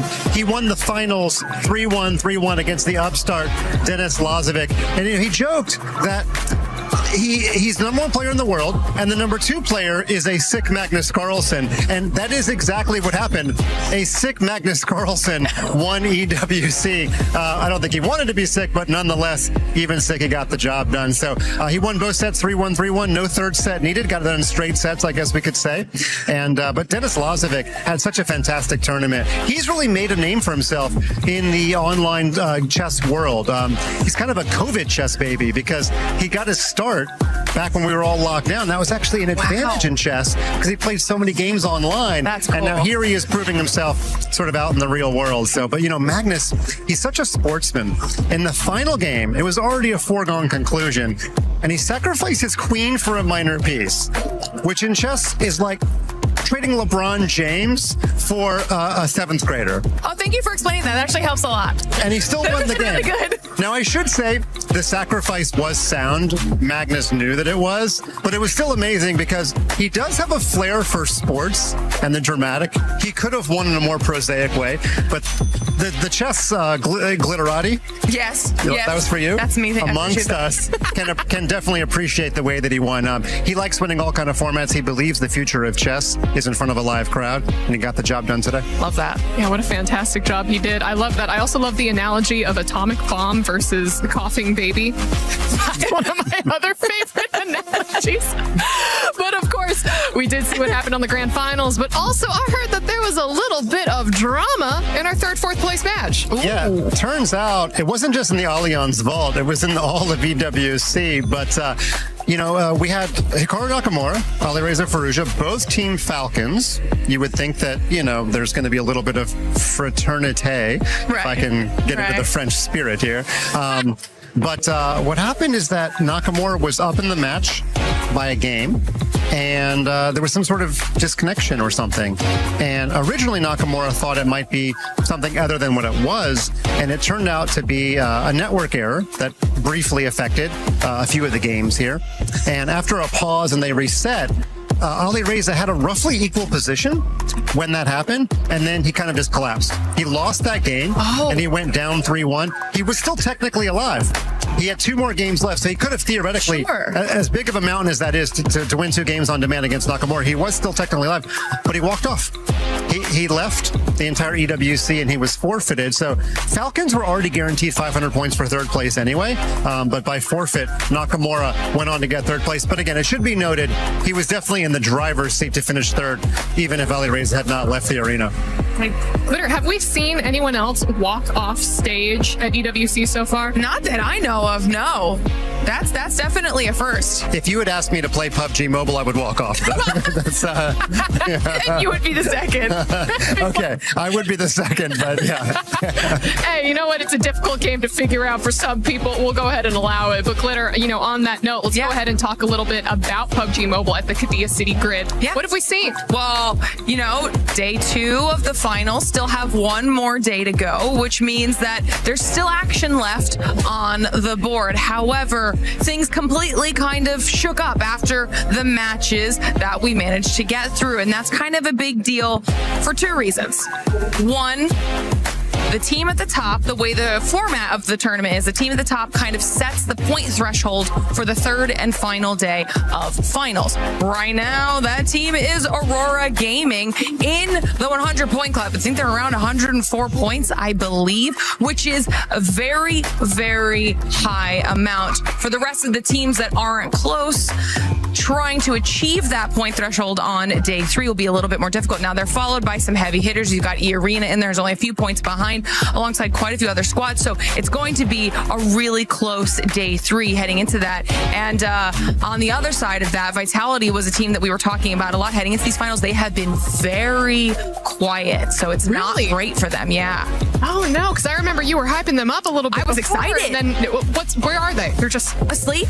Oh, I don't. I think they had definitely some bigger expectations on their shoulders heading into finals, and sat around 6th to start the day, now down to 12th, so not really good. That is an absolute shame, but as you said, there's still day 3 to go. But over on the STC Arena stage, we had a little bit more Rocket League today. Yeah, Rocket League was really fun. We mentioned it previously. The way the draw went, every single matchup was actually an interregional situation, right? Exactly. So we managed to get through some of it so far. SSG beat Shopify Rebellion. That was the North American side of things. NIP beat Gentlemates, which that Gentlemates we're not happy about. We've seen how crazy their fan base is in the best way possible. And so that was a very close back and forth. But still to come, we have the MENA face-off between Falcons and Twisted Minds. And this is where it kind of ties in with chess a little bit, because the points Falcons get for the CC side of things were still very helpful for the club. Can they do the same in Rocket League? We'll have to wait and see. And then, of course, the matchup between Vitality and KC. It's another big one. Oh, 100%. We will will dive into those club championship points in just a moment. But before we do that, we still have one more stage to talk about, the Lenovo Legion Gauntlet stage with some Rainbow Six Siege. And girl, I can hear the drums. I know, we're so close to it. In the venue, I'm in the bathroom, I hear I go, all right, I'm vibing. But what are they so excited about? Well, that's all Furia. Okay, that is the Furia fan base, and they have been going since last time they got to see Furia play. I mean, they are yet another dedicated fan base. Obviously, before Furia was on stage, there was a third, fourth decider match that was between DZ and GK, and DZ were able to take that one home. So that was kind of good for them because I think they were potentially one of the teams that people were expecting to see in the finals. It ends up being an all Brazilian world championship though between FaZe and Furia, and maybe the drums are going to be what puts Furia over the edge. You know, you don't know. Oh, it better be. Has anyone showed up with drums, vuvuzelas, or perhaps some sort of instrument at chess events? We're working on it. Fantastic pronunciation of vuvuzela. The South Africans are making a big name in the chess world. So, yeah. No, and no didgeridoos either. But again, we are working on it. We're a little bit of a newcomer on the EWC scene, and so we're accepting all invitations to get with the program. I can hear the drums around me as we speak. Yeah, if they would, they'd be beating for Magnus Carlsen, that's for sure. So Norway, get on it, okay? Norway does the rowing thing, remember from the World Cup football? Oh, that's actually my favorite thing. I was ready. That's what we need. The stage? We need to bring those World Cup football fans to EWC so we could see the rowing. Yeah. Oh, I'm excited. That'd be amazing. Now. Yeah. Oh, that would be fantastic. Yeah. All right, well, let's go ahead and talk about the club championship rankings and the points, because in chess, we got to see quite a few points go over to Team Liquid. Yeah, we certainly did. Team Liquid did pretty well last year. This year, they were sitting on 0. Yes. When the week began, they got 200 in Rainbow Six, and they got the full thou with Magnus Carlsen. And, it's kind of like a relay race. You want your anchor leg to be your best runner. I know we're only in the penultimate week of EWC, but Magnus got the job done. But also shout out to Denis Lazovic, because it was his performance that extended the lead by 250 points. He gets 750. Hikaru gets 500 for the Falcons. So Denis actually helped the margin grow a little bit greater there by even getting second place. So, but yeah, Team Liquid, they're on the doorstep of a top 10 placement. Yeah, absolutely. I mean, Glitter, this is something that we have been talking about recap after recap. We never saw Liquid on the board after 2 back-to-back runner-up years at EWC, and finally we saw them there. I think it was page 1. Yeah, page 1. They're up now because of Magnus. And honestly, I think a lot of Liquid's points hopes were hinged on Magnus. I think he had some very big expectations to live up to, able to do exactly that, push them up the leaderboard just a little bit. An idea? Yeah. When you sacrifice your queen in the final game, you should get a bonus 100. Can we get that in the rules next year? Okay, you know what? I'm phoning John EWC right now. Can we have this? I don't know who John is, but make it happen. And I apologize, Don. You sound like a very important person. You don't have that's John Chess? Okay. John Roblox? Yeah. John? No, okay. I mean, I've got John PUBG Mobile. John PUBG Mobile? Yeah. Okay. Fantastic. We've got people all around. But no, I'll see if maybe we can make that happen. Please do. Sure. Who knows? But yes, it's so nice to see more of these points up on the board for these club champions. Yeah, and not only that, I mean, you saw on the second page, there are the other orgs that we just talked about. GK got 300 points for that 4th place finish. They will be on that list. Furia on there, FaZe on there, everybody we just talked about in Siege. So any additional bit of points doesn't matter, because even if you're not able to claim the trophy, you're still jumping up and down the leaderboard. That's determining club championship prize pool money. So every win is still big. Huge even. All right, well, this basically brings us to the end of Spotlight. But before I let you go, Mike, anything else that you want to say to all the adoring chess fans out there, the people who are excited for Magnus, or maybe the people who want to see someone else take the win in the future?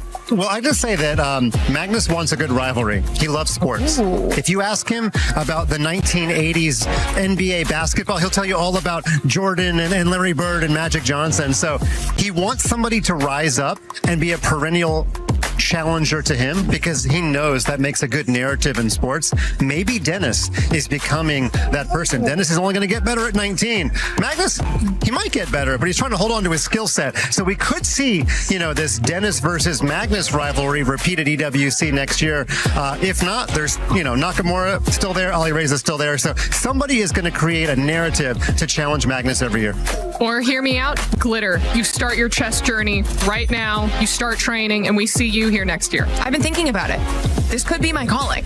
It could. It could. I believe in you, girl. Do you believe in Glitter? Yeah, and I'd like for Checkmate to have some glitter bombs drop on the board.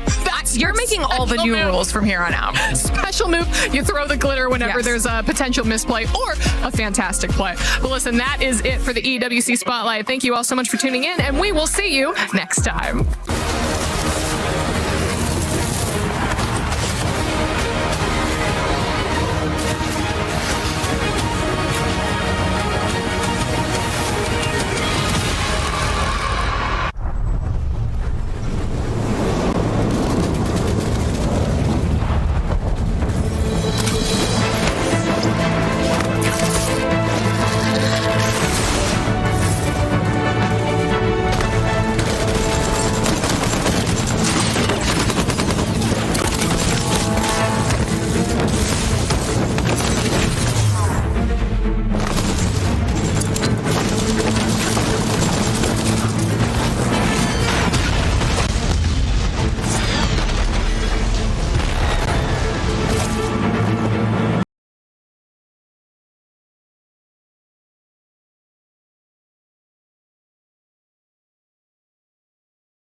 Jackie, we only have 7 minutes and 7 seconds.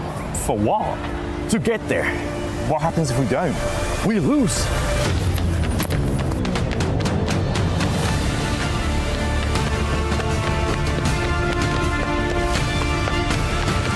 Come on, Jackie, you're only knocked.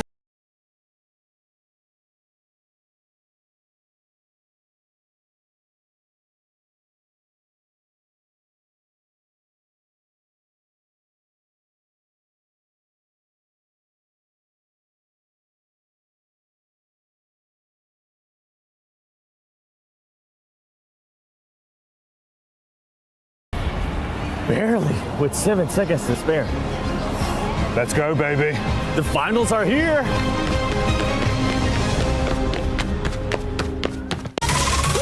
Je suis prêt, c'est parti, voir où m'emmène la vie. Chrome sur mon green, tu m'entends quand je respire. Top le veston, jamais film, trop de pas, big plan, j'ai fait changer toute la piste. Regarde ma pêche, je pas à dire.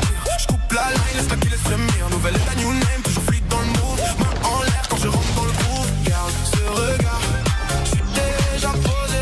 Deux pas je tourne, glace dans mes yeux figés. Beat encore, puis je prends tout ce qui est à moi.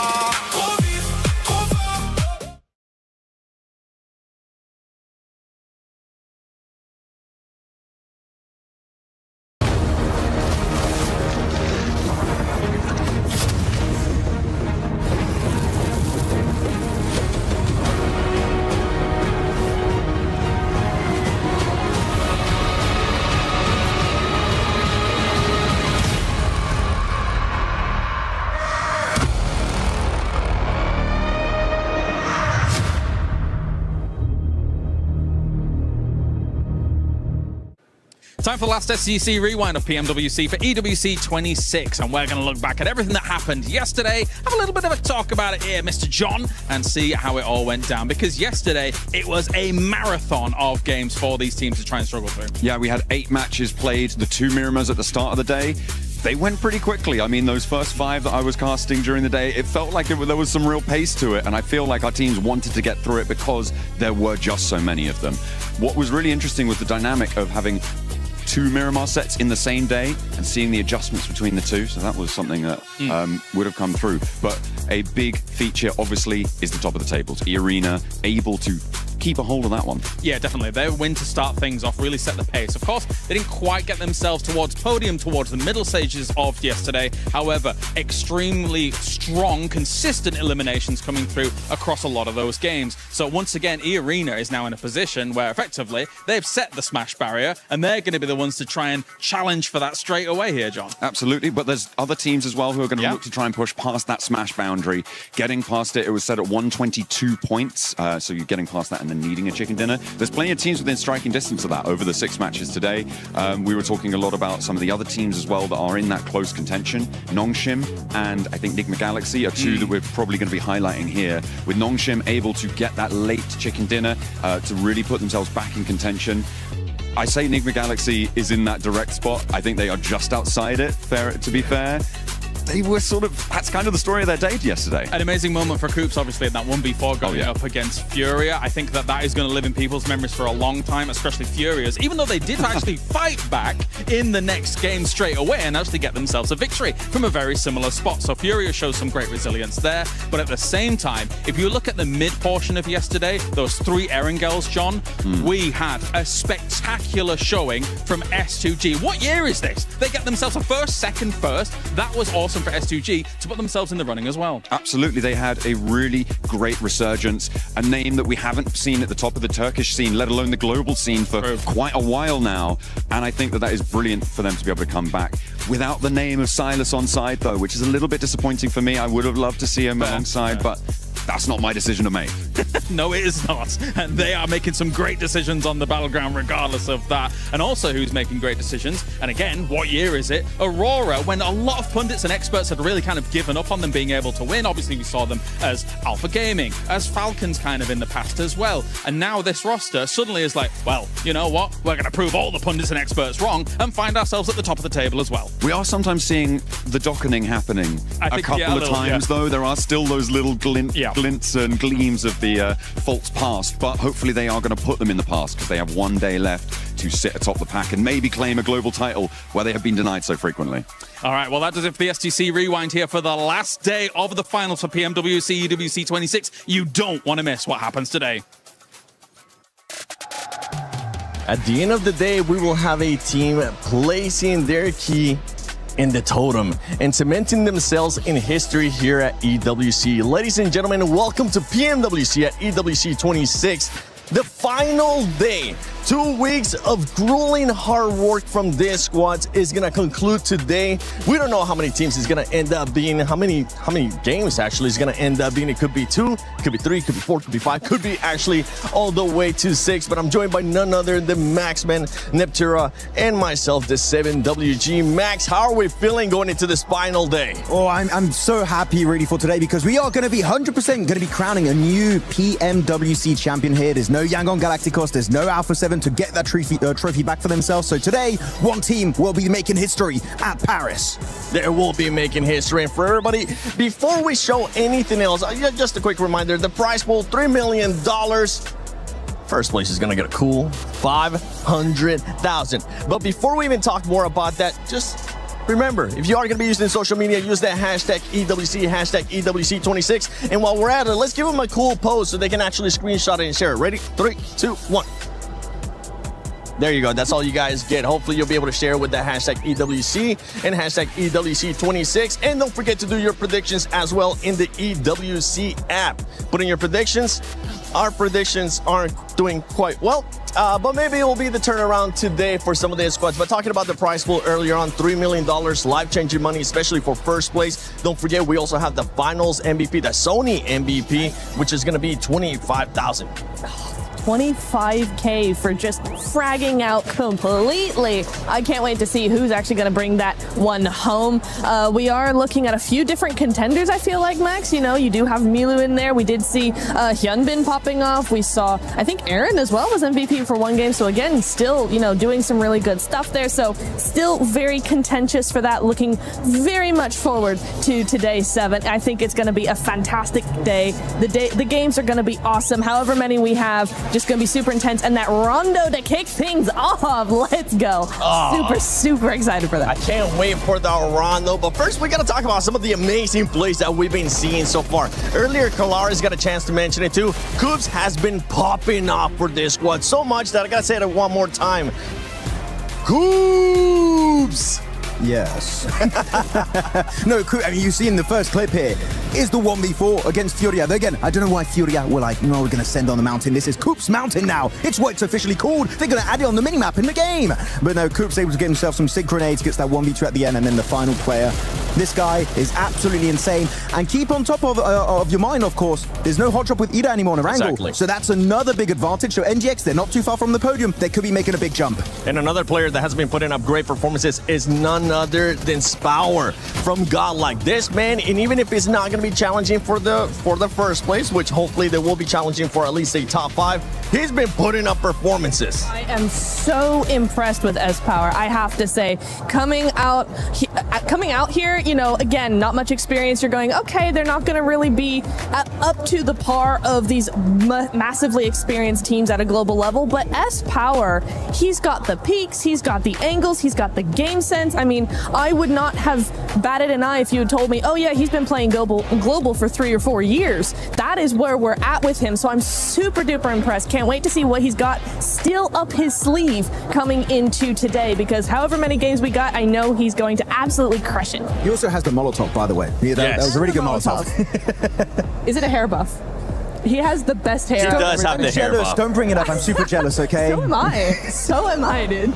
We'll figure it out, Max. Maybe by next PMWC, we'll have just a full set of hair. But we got to talk about what's currently going to be at play, which is none other than the Smash Zone, which is currently set at 122 points. For everybody that might not be familiar, that might be watching EWC, might not be familiar with PUBG Mobile Esports, don't worry, we got you covered. Today, the Smash Roll is going to be in play. A team needs to be able to achieve 122 points. And after that, if they get a win, they will be able to win via Smash Roll. If they don't win within the first 6 games via Smash Roll, then after 6 games, we will go to the team with the most points in the leaderboard. But let's take a look at the overall so we can actually get an idea of where the teams are at, because E-Arena finished off the day great yesterday, and they're currently with the team that said that Smash Zone, and they're at 112 points.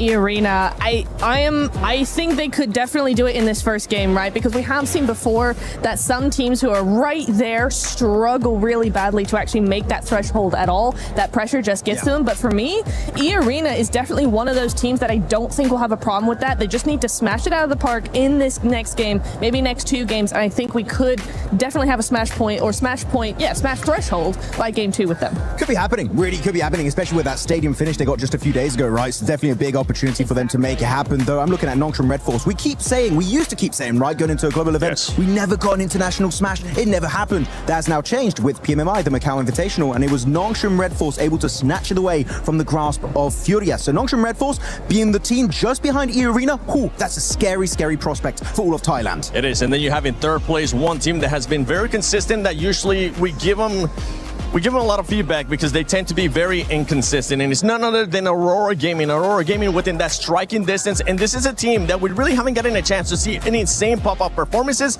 that we know they're capable of, and I wouldn't be surprised if we do end up seeing that Aurora Gaming today. I am going to be very intrigued to see what Aurora do here because I feel like they are a day 3 team. They do come out of the woodwork somehow. They are very, very quiet for the first 2 days, and then day 3, oh my goodness, completely different ballpark. So I think that could definitely be something that we're going to be seeing, specifically in the first rondo, because they have been known to put up massive elims in that first game.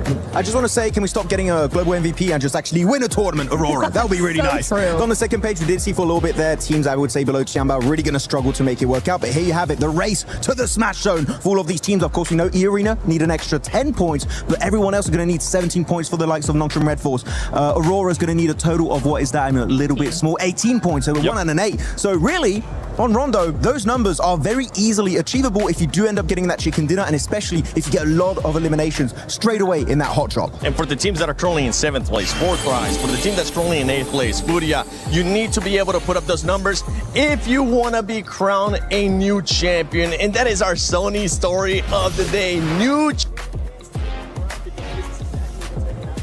With some of their squads.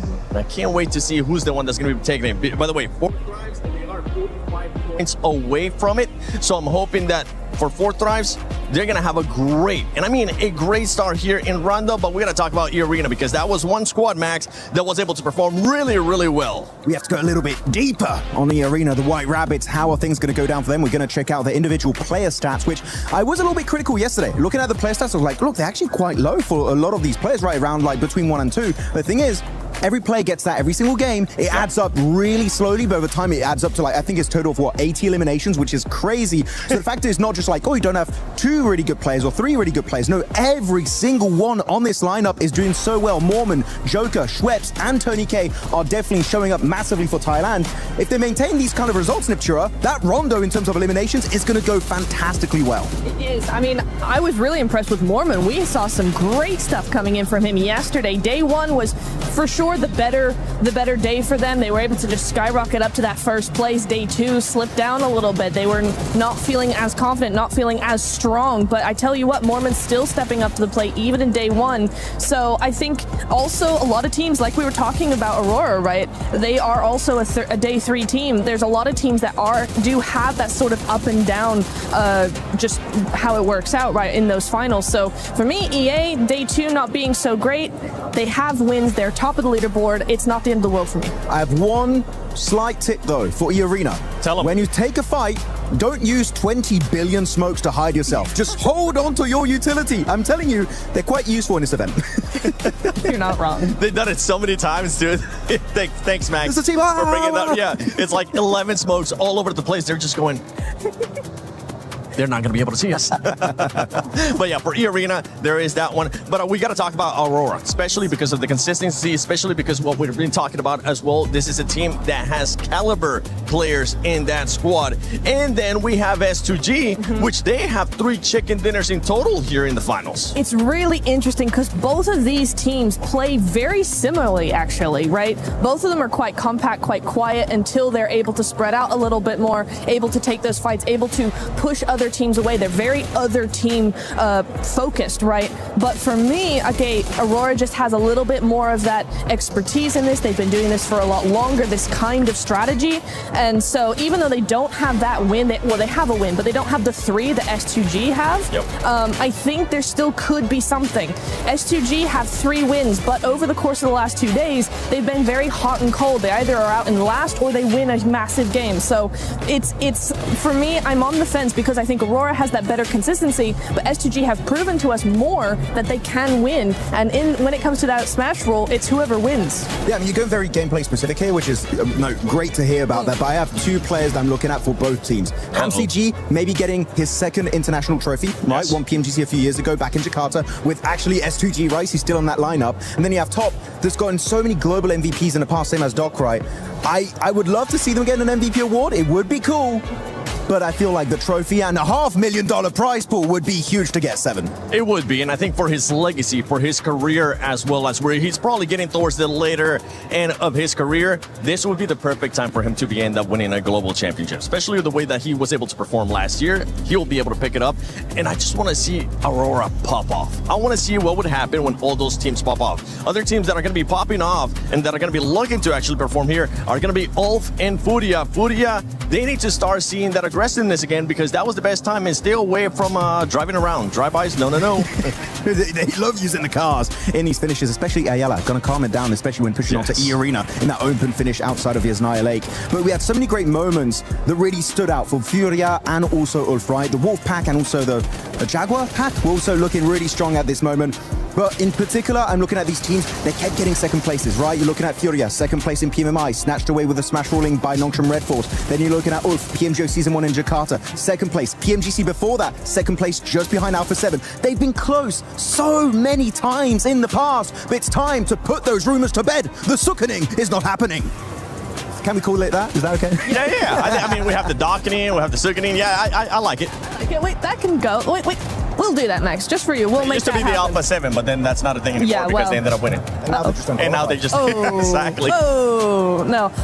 I'm very intrigued to see both of these teams here. Just to add to your point, Max, is for me, looking how both of these teams play, Furia is very methodical, very calculated, so that kind of feels like they're a little bit slow, but they're very proactive. They will make a fight happen, whereas Ulf, they're more reactive. And so when you come to those 2 different strategies, it's kind of going to be really interesting to see, as the smash comes in, as that pressure comes in, who's actually going to benefit from that.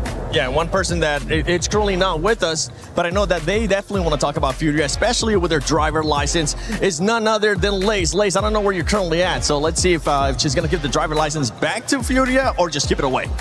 Look, this is what we're going to discuss. Kalaris, Jackie, and Lace here. Obviously, we have our teams that are leading the pack, the Arenas, Aurora, Nongshim, but we are going to talk about Rondo, specifically the map coming up, along with our middle pack teams. And one of these teams, Kalaris, for Thrives, our PMWC champions at 77 points. What are their expectations today, especially going into Rondo? I think they've got to make some adjustments, to say the least. Obviously, our first day, second day for Thrives, they were looking a bit of a shadow of their former selves compared to what we saw in the group stage. They looked a bit more opportunistic there, as well as able to allow Phalanx gunplay to really kind of flex out against some of these teams. So I need to see them just almost take a few more risks, but just kind of find themselves like a bit more forcefully moving into some of these circles, as opposed to sitting on the edge meekly and not really kind of doing much. And Rondo's the map to take risks, right? Yeah. We expect this is where you will gather most of those eliminations. And obviously, they got to chat a little bit about Furia, but Jackie, I want to pick your brain about Furia,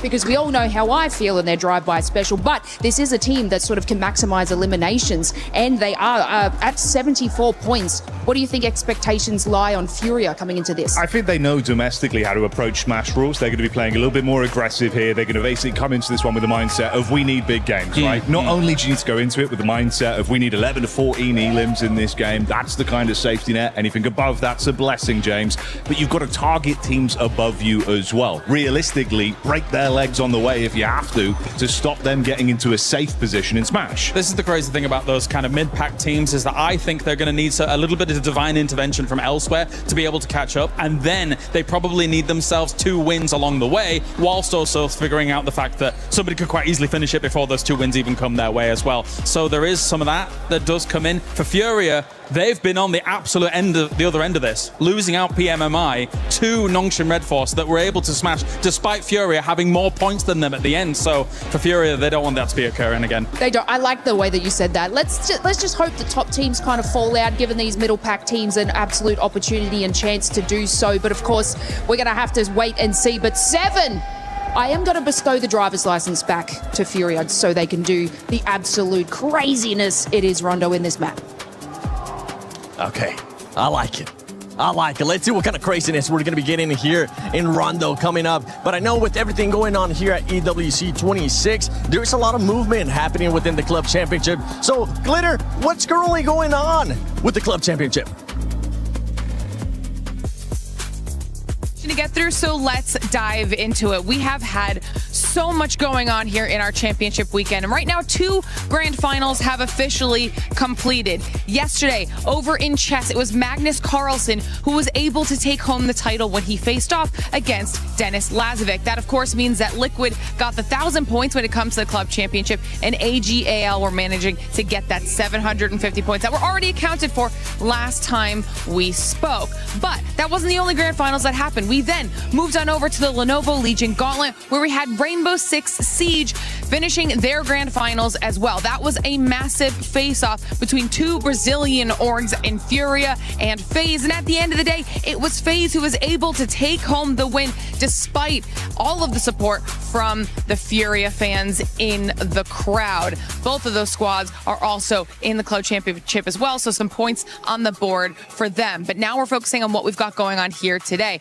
because we have 2 more grand finals that will be ending today. One of them will be in Rocket League. Now, they still have to determine which teams will make their way through to their grand finals, as they'll be starting off with their semifinals matches here today. And these are going to be some big ones when it comes to the club championship side of things, because on the top side of the bracket, we have KC versus Falcons. And we know how everyone is keeping their eyes on Falcons to see what they're able to do with the points. Then on the bottom side of the bracket, we have SSG and NIP. So it's going to be an action-packed day from Rocket League as well. But Seven, I'm going to send it back on over to you so we can get into what we have going on in PUBG Mobile today.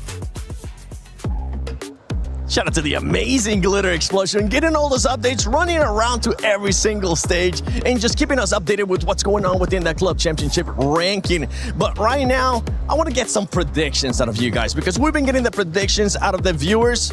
Max, which is the team that's going to be eliminated first in Rondo? Oh, I thought we wanted like a pick of who's going to win. Eliminated first, Aurora. It seems like something they would do. That's crazy. That's wild. No. For you, I'm going to switch it up. Oh. Hold on a second. Slow down. All right.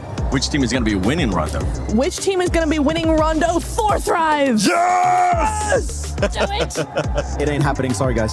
Dang. Don't listen to him. No. Hold on. That might be a good thing, because they might be able to just reverse that curse. And it could be a blessing here for 4 Thrives. But ladies and gentlemen, we've been talking enough. We've been waiting for this moment to start. And I think it's time we get started with PMWC at EWC 26, the final day.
been relentless, and the finish line is in sight. Just 6 maps sit between your team and the PMWC title. But Barney, the Smash pool is here, so anyone who reaches 122 points can snatch a victory with one last chicken dinners and become our champion. There's something brutally honest about the final day. Don't give me excuses, just give me results. My name is Barney Banks, and I'm your host alongside the awesome Looty. And welcome to Smash Sunday! I hope you're ready, Atom, because we are ready. So it's time to welcome one last time our finalists on stage, starting with Al Hula Club Esports!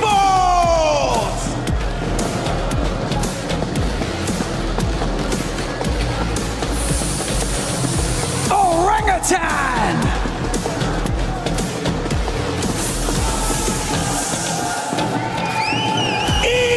Esports!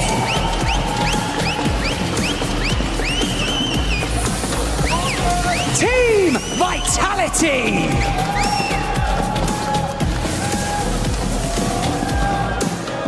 Godlike Esports!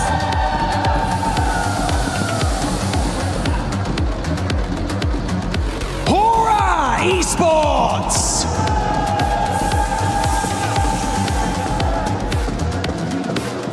Team Flash!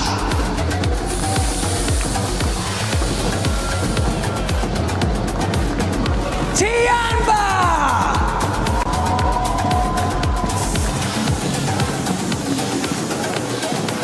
Furia!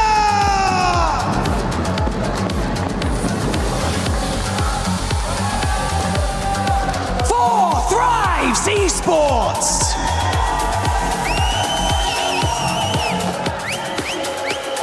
Wolf Esports!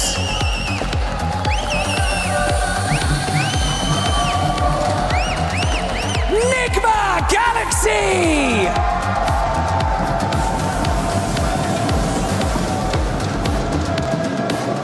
S2G Esports!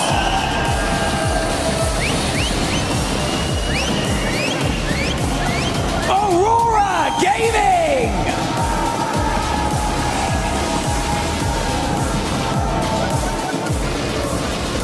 Nongshim Red Force!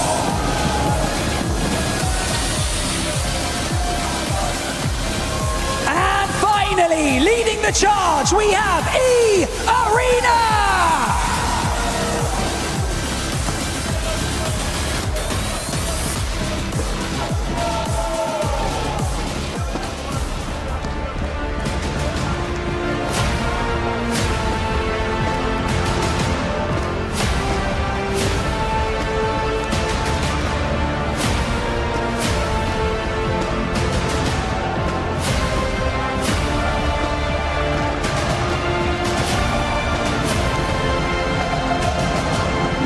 Every single one of these teams has proven that they belong on the Gadia City grid. Today, they fight to be the last team standing. Only one key will remain intact. After Alpha 7 and Yangon Galacticos, the throne sits empty, and Paris demands a champion. The dawn of the final is here. This is PMWC 2026 at EWC.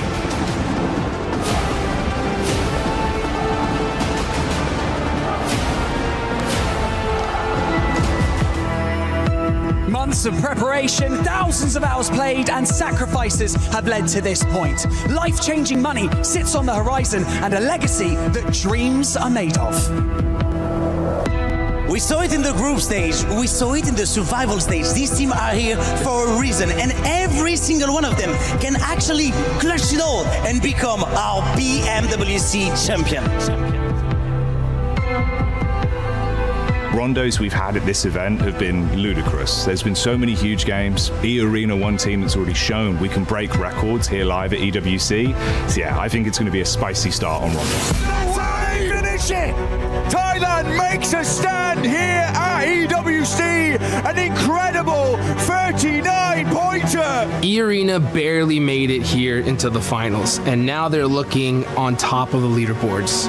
If they could just continue to be a little bit consistent, we should be able to see them win the whole thing. It's just Raouf, and that is it. E-Arena get the first chicken dinner here today.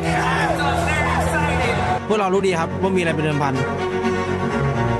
Pressure तो है, हम इसके लिए तैयार भी हैं और बाकी हम यहाँ पे compete करने आए हुए हैं।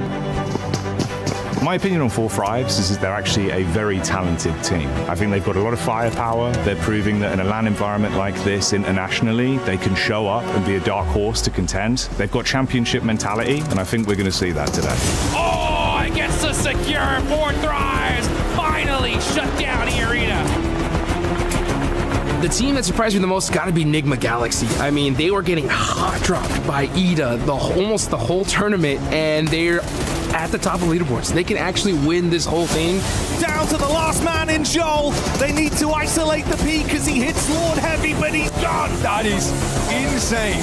I got to eat my words on that one as well. I mean, for Nigma Galaxy, what a good game.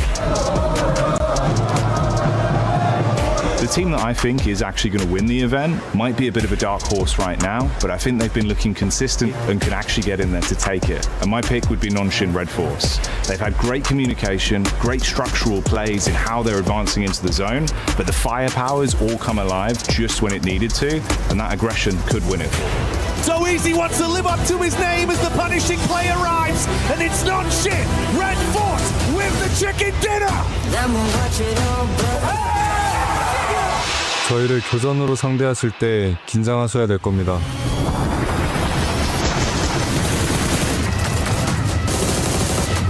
My dream scenario is if we see 6 matches with like 6, 7 teams in the Smash Zone just battling it out to see who's gonna take the whole thing. And the most wildest thing ever, if we just see like a 6th place team somehow clutch up a chicken dinner and win it. Like that, to me, that would be just the best.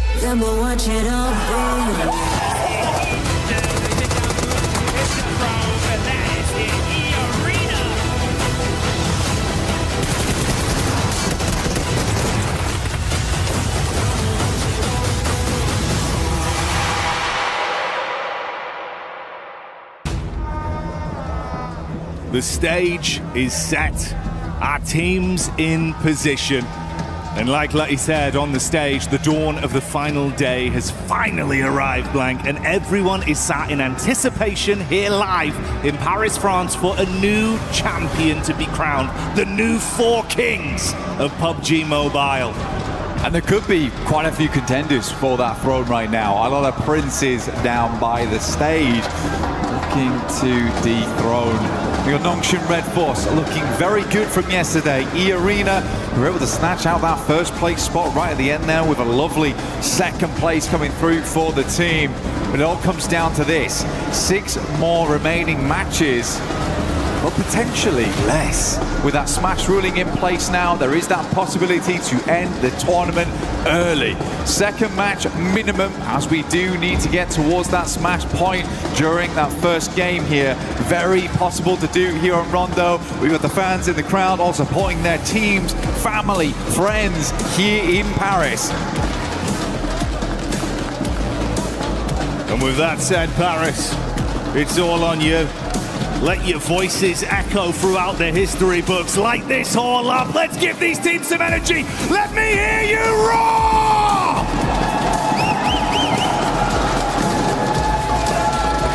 We're going to get louder as the day goes on, that is for certain. Right now, a lot of trepidation in the arena as we head into the first match of the final day here in EWC at PMWC. From Judena City up to Nanshuan, we're getting it kicked off here for PUBG Mobile. A lot of money on the line right now. Only a few teams can hit it, 4 teams past the triple digits. It is really not that far away to hit the Smash point, which is currently set at 122. A lot riding on this one. We were talking about those middle of the pack teams, opportunities for you to leapfrog up the standings. Rondo is the dream battleground for it, a hell of a starting point, Blank. But it can't just be an acceptable game. It's got to be huge eliminations. We're talking within the region of 11 to 14 plus. Really make the most of this one. Aim for that chicken dinner. And if possible, take down the teams that are ahead of you along the way. That's going to be a salient talking point longer the day goes on as well. If they're in the smash zone, you've got to stop them. Risk it all or have your dreams snatched away. Nongshim Red Force, E-Arena, both dropping out in the same position. We do have big old hot drop over towards Neox. Every team understanding need to pick up those points right now. Ida already starting alongside with Aura. It's going back and forth, but S2G also finding some points here. A couple knocks coming their way. But 2 eliminations so far, and only lost down. This is a good result thus far for S2G. The 2 Turkish squads going head to head here. Catch, trying to catch back up close and personal. Ooh, Kamikaze with a quick drop down. Subverts expectations on the pull. Love the movement, ready for the pre-fire as well. Oh, he's feeling himself in the finals today, Blank. Ooh, just absolutely flubbed it around that corner there. Didn't really have much of a challenge. The faux pas coming through from Kedge. Kamikaze, though, looking on fire as per usual. Picture in picture, we got Aurora coming against Godlike. Aurora not that far behind either to hit that smash ruling. Eren down, and Kamikaze keeps lighting up this stage.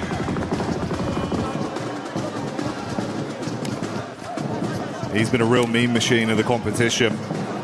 Great story for him as an individual with some of the plays he's been making. But like you touched on, we saw it down in the bottom left. Now we get it full screen. This is Aurora. They've had some good moves. Got to keep it consistent. That's the name of the game. Don't let things poison the well the longer today goes on. Furia showing up in the Elim feed in a fight versus Ida as well. And we go over to E-Arena, clashing up close towards Flash. Turney K overwhelmed after getting one off with a pump, but he's got backline protection. Well, not for long. That's the flick back over. Schweppes goes in. Can he recover it, Blank? Absolutely. Seems this way. Only 3 players here, as per usual, as we know. From Rondo, usually have a 3-man send out, and 1 player will be the backup on the res, and that is Bo Z right now for Flash. Admino moves in, Reefus is down straight away. Some good shots off right there, leaving Aurora in a bit of a pickle. Only 2 players alive. They're over towards the north side of test track, but a good showing there from Godlike. IQ inside the building. That's Hyunbin. Gets sniped down by the M24 from AKOP at range. It's a beautiful shot. Nongshim wanted to first onto this a little bit further though. Tizzy just playing on the lip of the window here. T24 down outside. IQ trying to play off his info. Bait around here just towards the other side. He's got back up in Falak. Oh, good pre-fire. Expected to peek. That one's going to do a little bit of chip damage, but he wants the whole hog. Charges back in. Door closed. Spams around. Upsets Falak on the peak, but the response comes back over from IQ. Charging him down with the SMG. Honestly, for Tizzy there, he's working no vest, no helmet, playing like he has got all the armor in the world. That's 12K, 6 bullets! Can't quite handle the jump out there. Tried to go for the drop shot on that one. So easy, is good to go though. Gets the players back up and in position.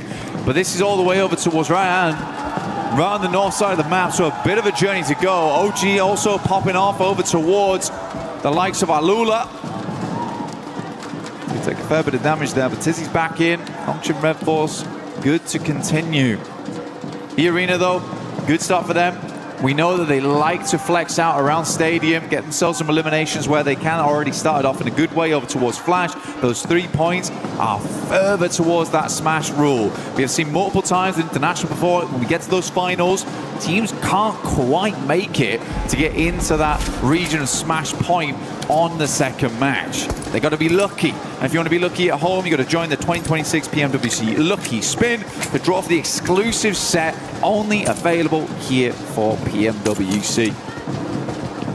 And it may be lucky for those of you at home, but it's been good decision making and some great gunplay for OG that's made the difference coming into the early fights here versus Alula and Ida, farming themselves up to 6 elims. That's what we're talking about for all these teams. You've got to have a big performance here. But none other are beating out 4 Thrives with the 7 they've been able to farm up after shutting down, of course, Nongshim Red Force in the cheeky plays we were seeing through the windows. For Fribes, bro, if they can keep this up, get that nice hot hand going early, Blank, you're already about halfway there, man. Just keep working on this, keep farming up the elims. We've got a long game ahead of us. We're only 6 minutes into this game one on Rondo. It'd be the dream scenario to start the day. Climb as high as you can. The arena moving over towards Furia. They are isolated. Silence away. Ayala opens up in a big way there over towards Schweppes. Takes him down almost immediately, and that does make their lives much, much easier. Going forward, Tony K will ascend. Bullets been splashed against the wall there. So Ayala sends down, pin pulled. Ayala's going to make it confusing, make it difficult. Pin's put back in again. Two players do step up to the plate now for Furia. The reinforcements are in. Isolated no more. Joker and Tony K will have to fight for their lives. Close quarters combat. Nay pulled, bounced round. Not going to deal any damage though onto the Furia squad. They know how to play in these sort of lobbies with this much pressure. With Smash looming over them. They can dig their heels in deep and start to stand strong. But it's one step at a time, and E-Arena are the first challenge for them right now. It's Godlike that are also just on the periphery of this, getting information for free with all the noise that's being exchanged between the two squads. Chief further back on the other side of the bollards, throwing the nades in as well. Kind of an interesting setup here, because they've got a big old split on over towards Testract and Neox. Very dangerous area to be in. So again, for E-Arena, you do have Schweppes as well as Mormon in the backlines and Stadium. They're waiting, poised, because they're sort of certain this fight is not going to go well. Require a bit of a sick play. It's a couple of plays from Tony K and Joker to get this working.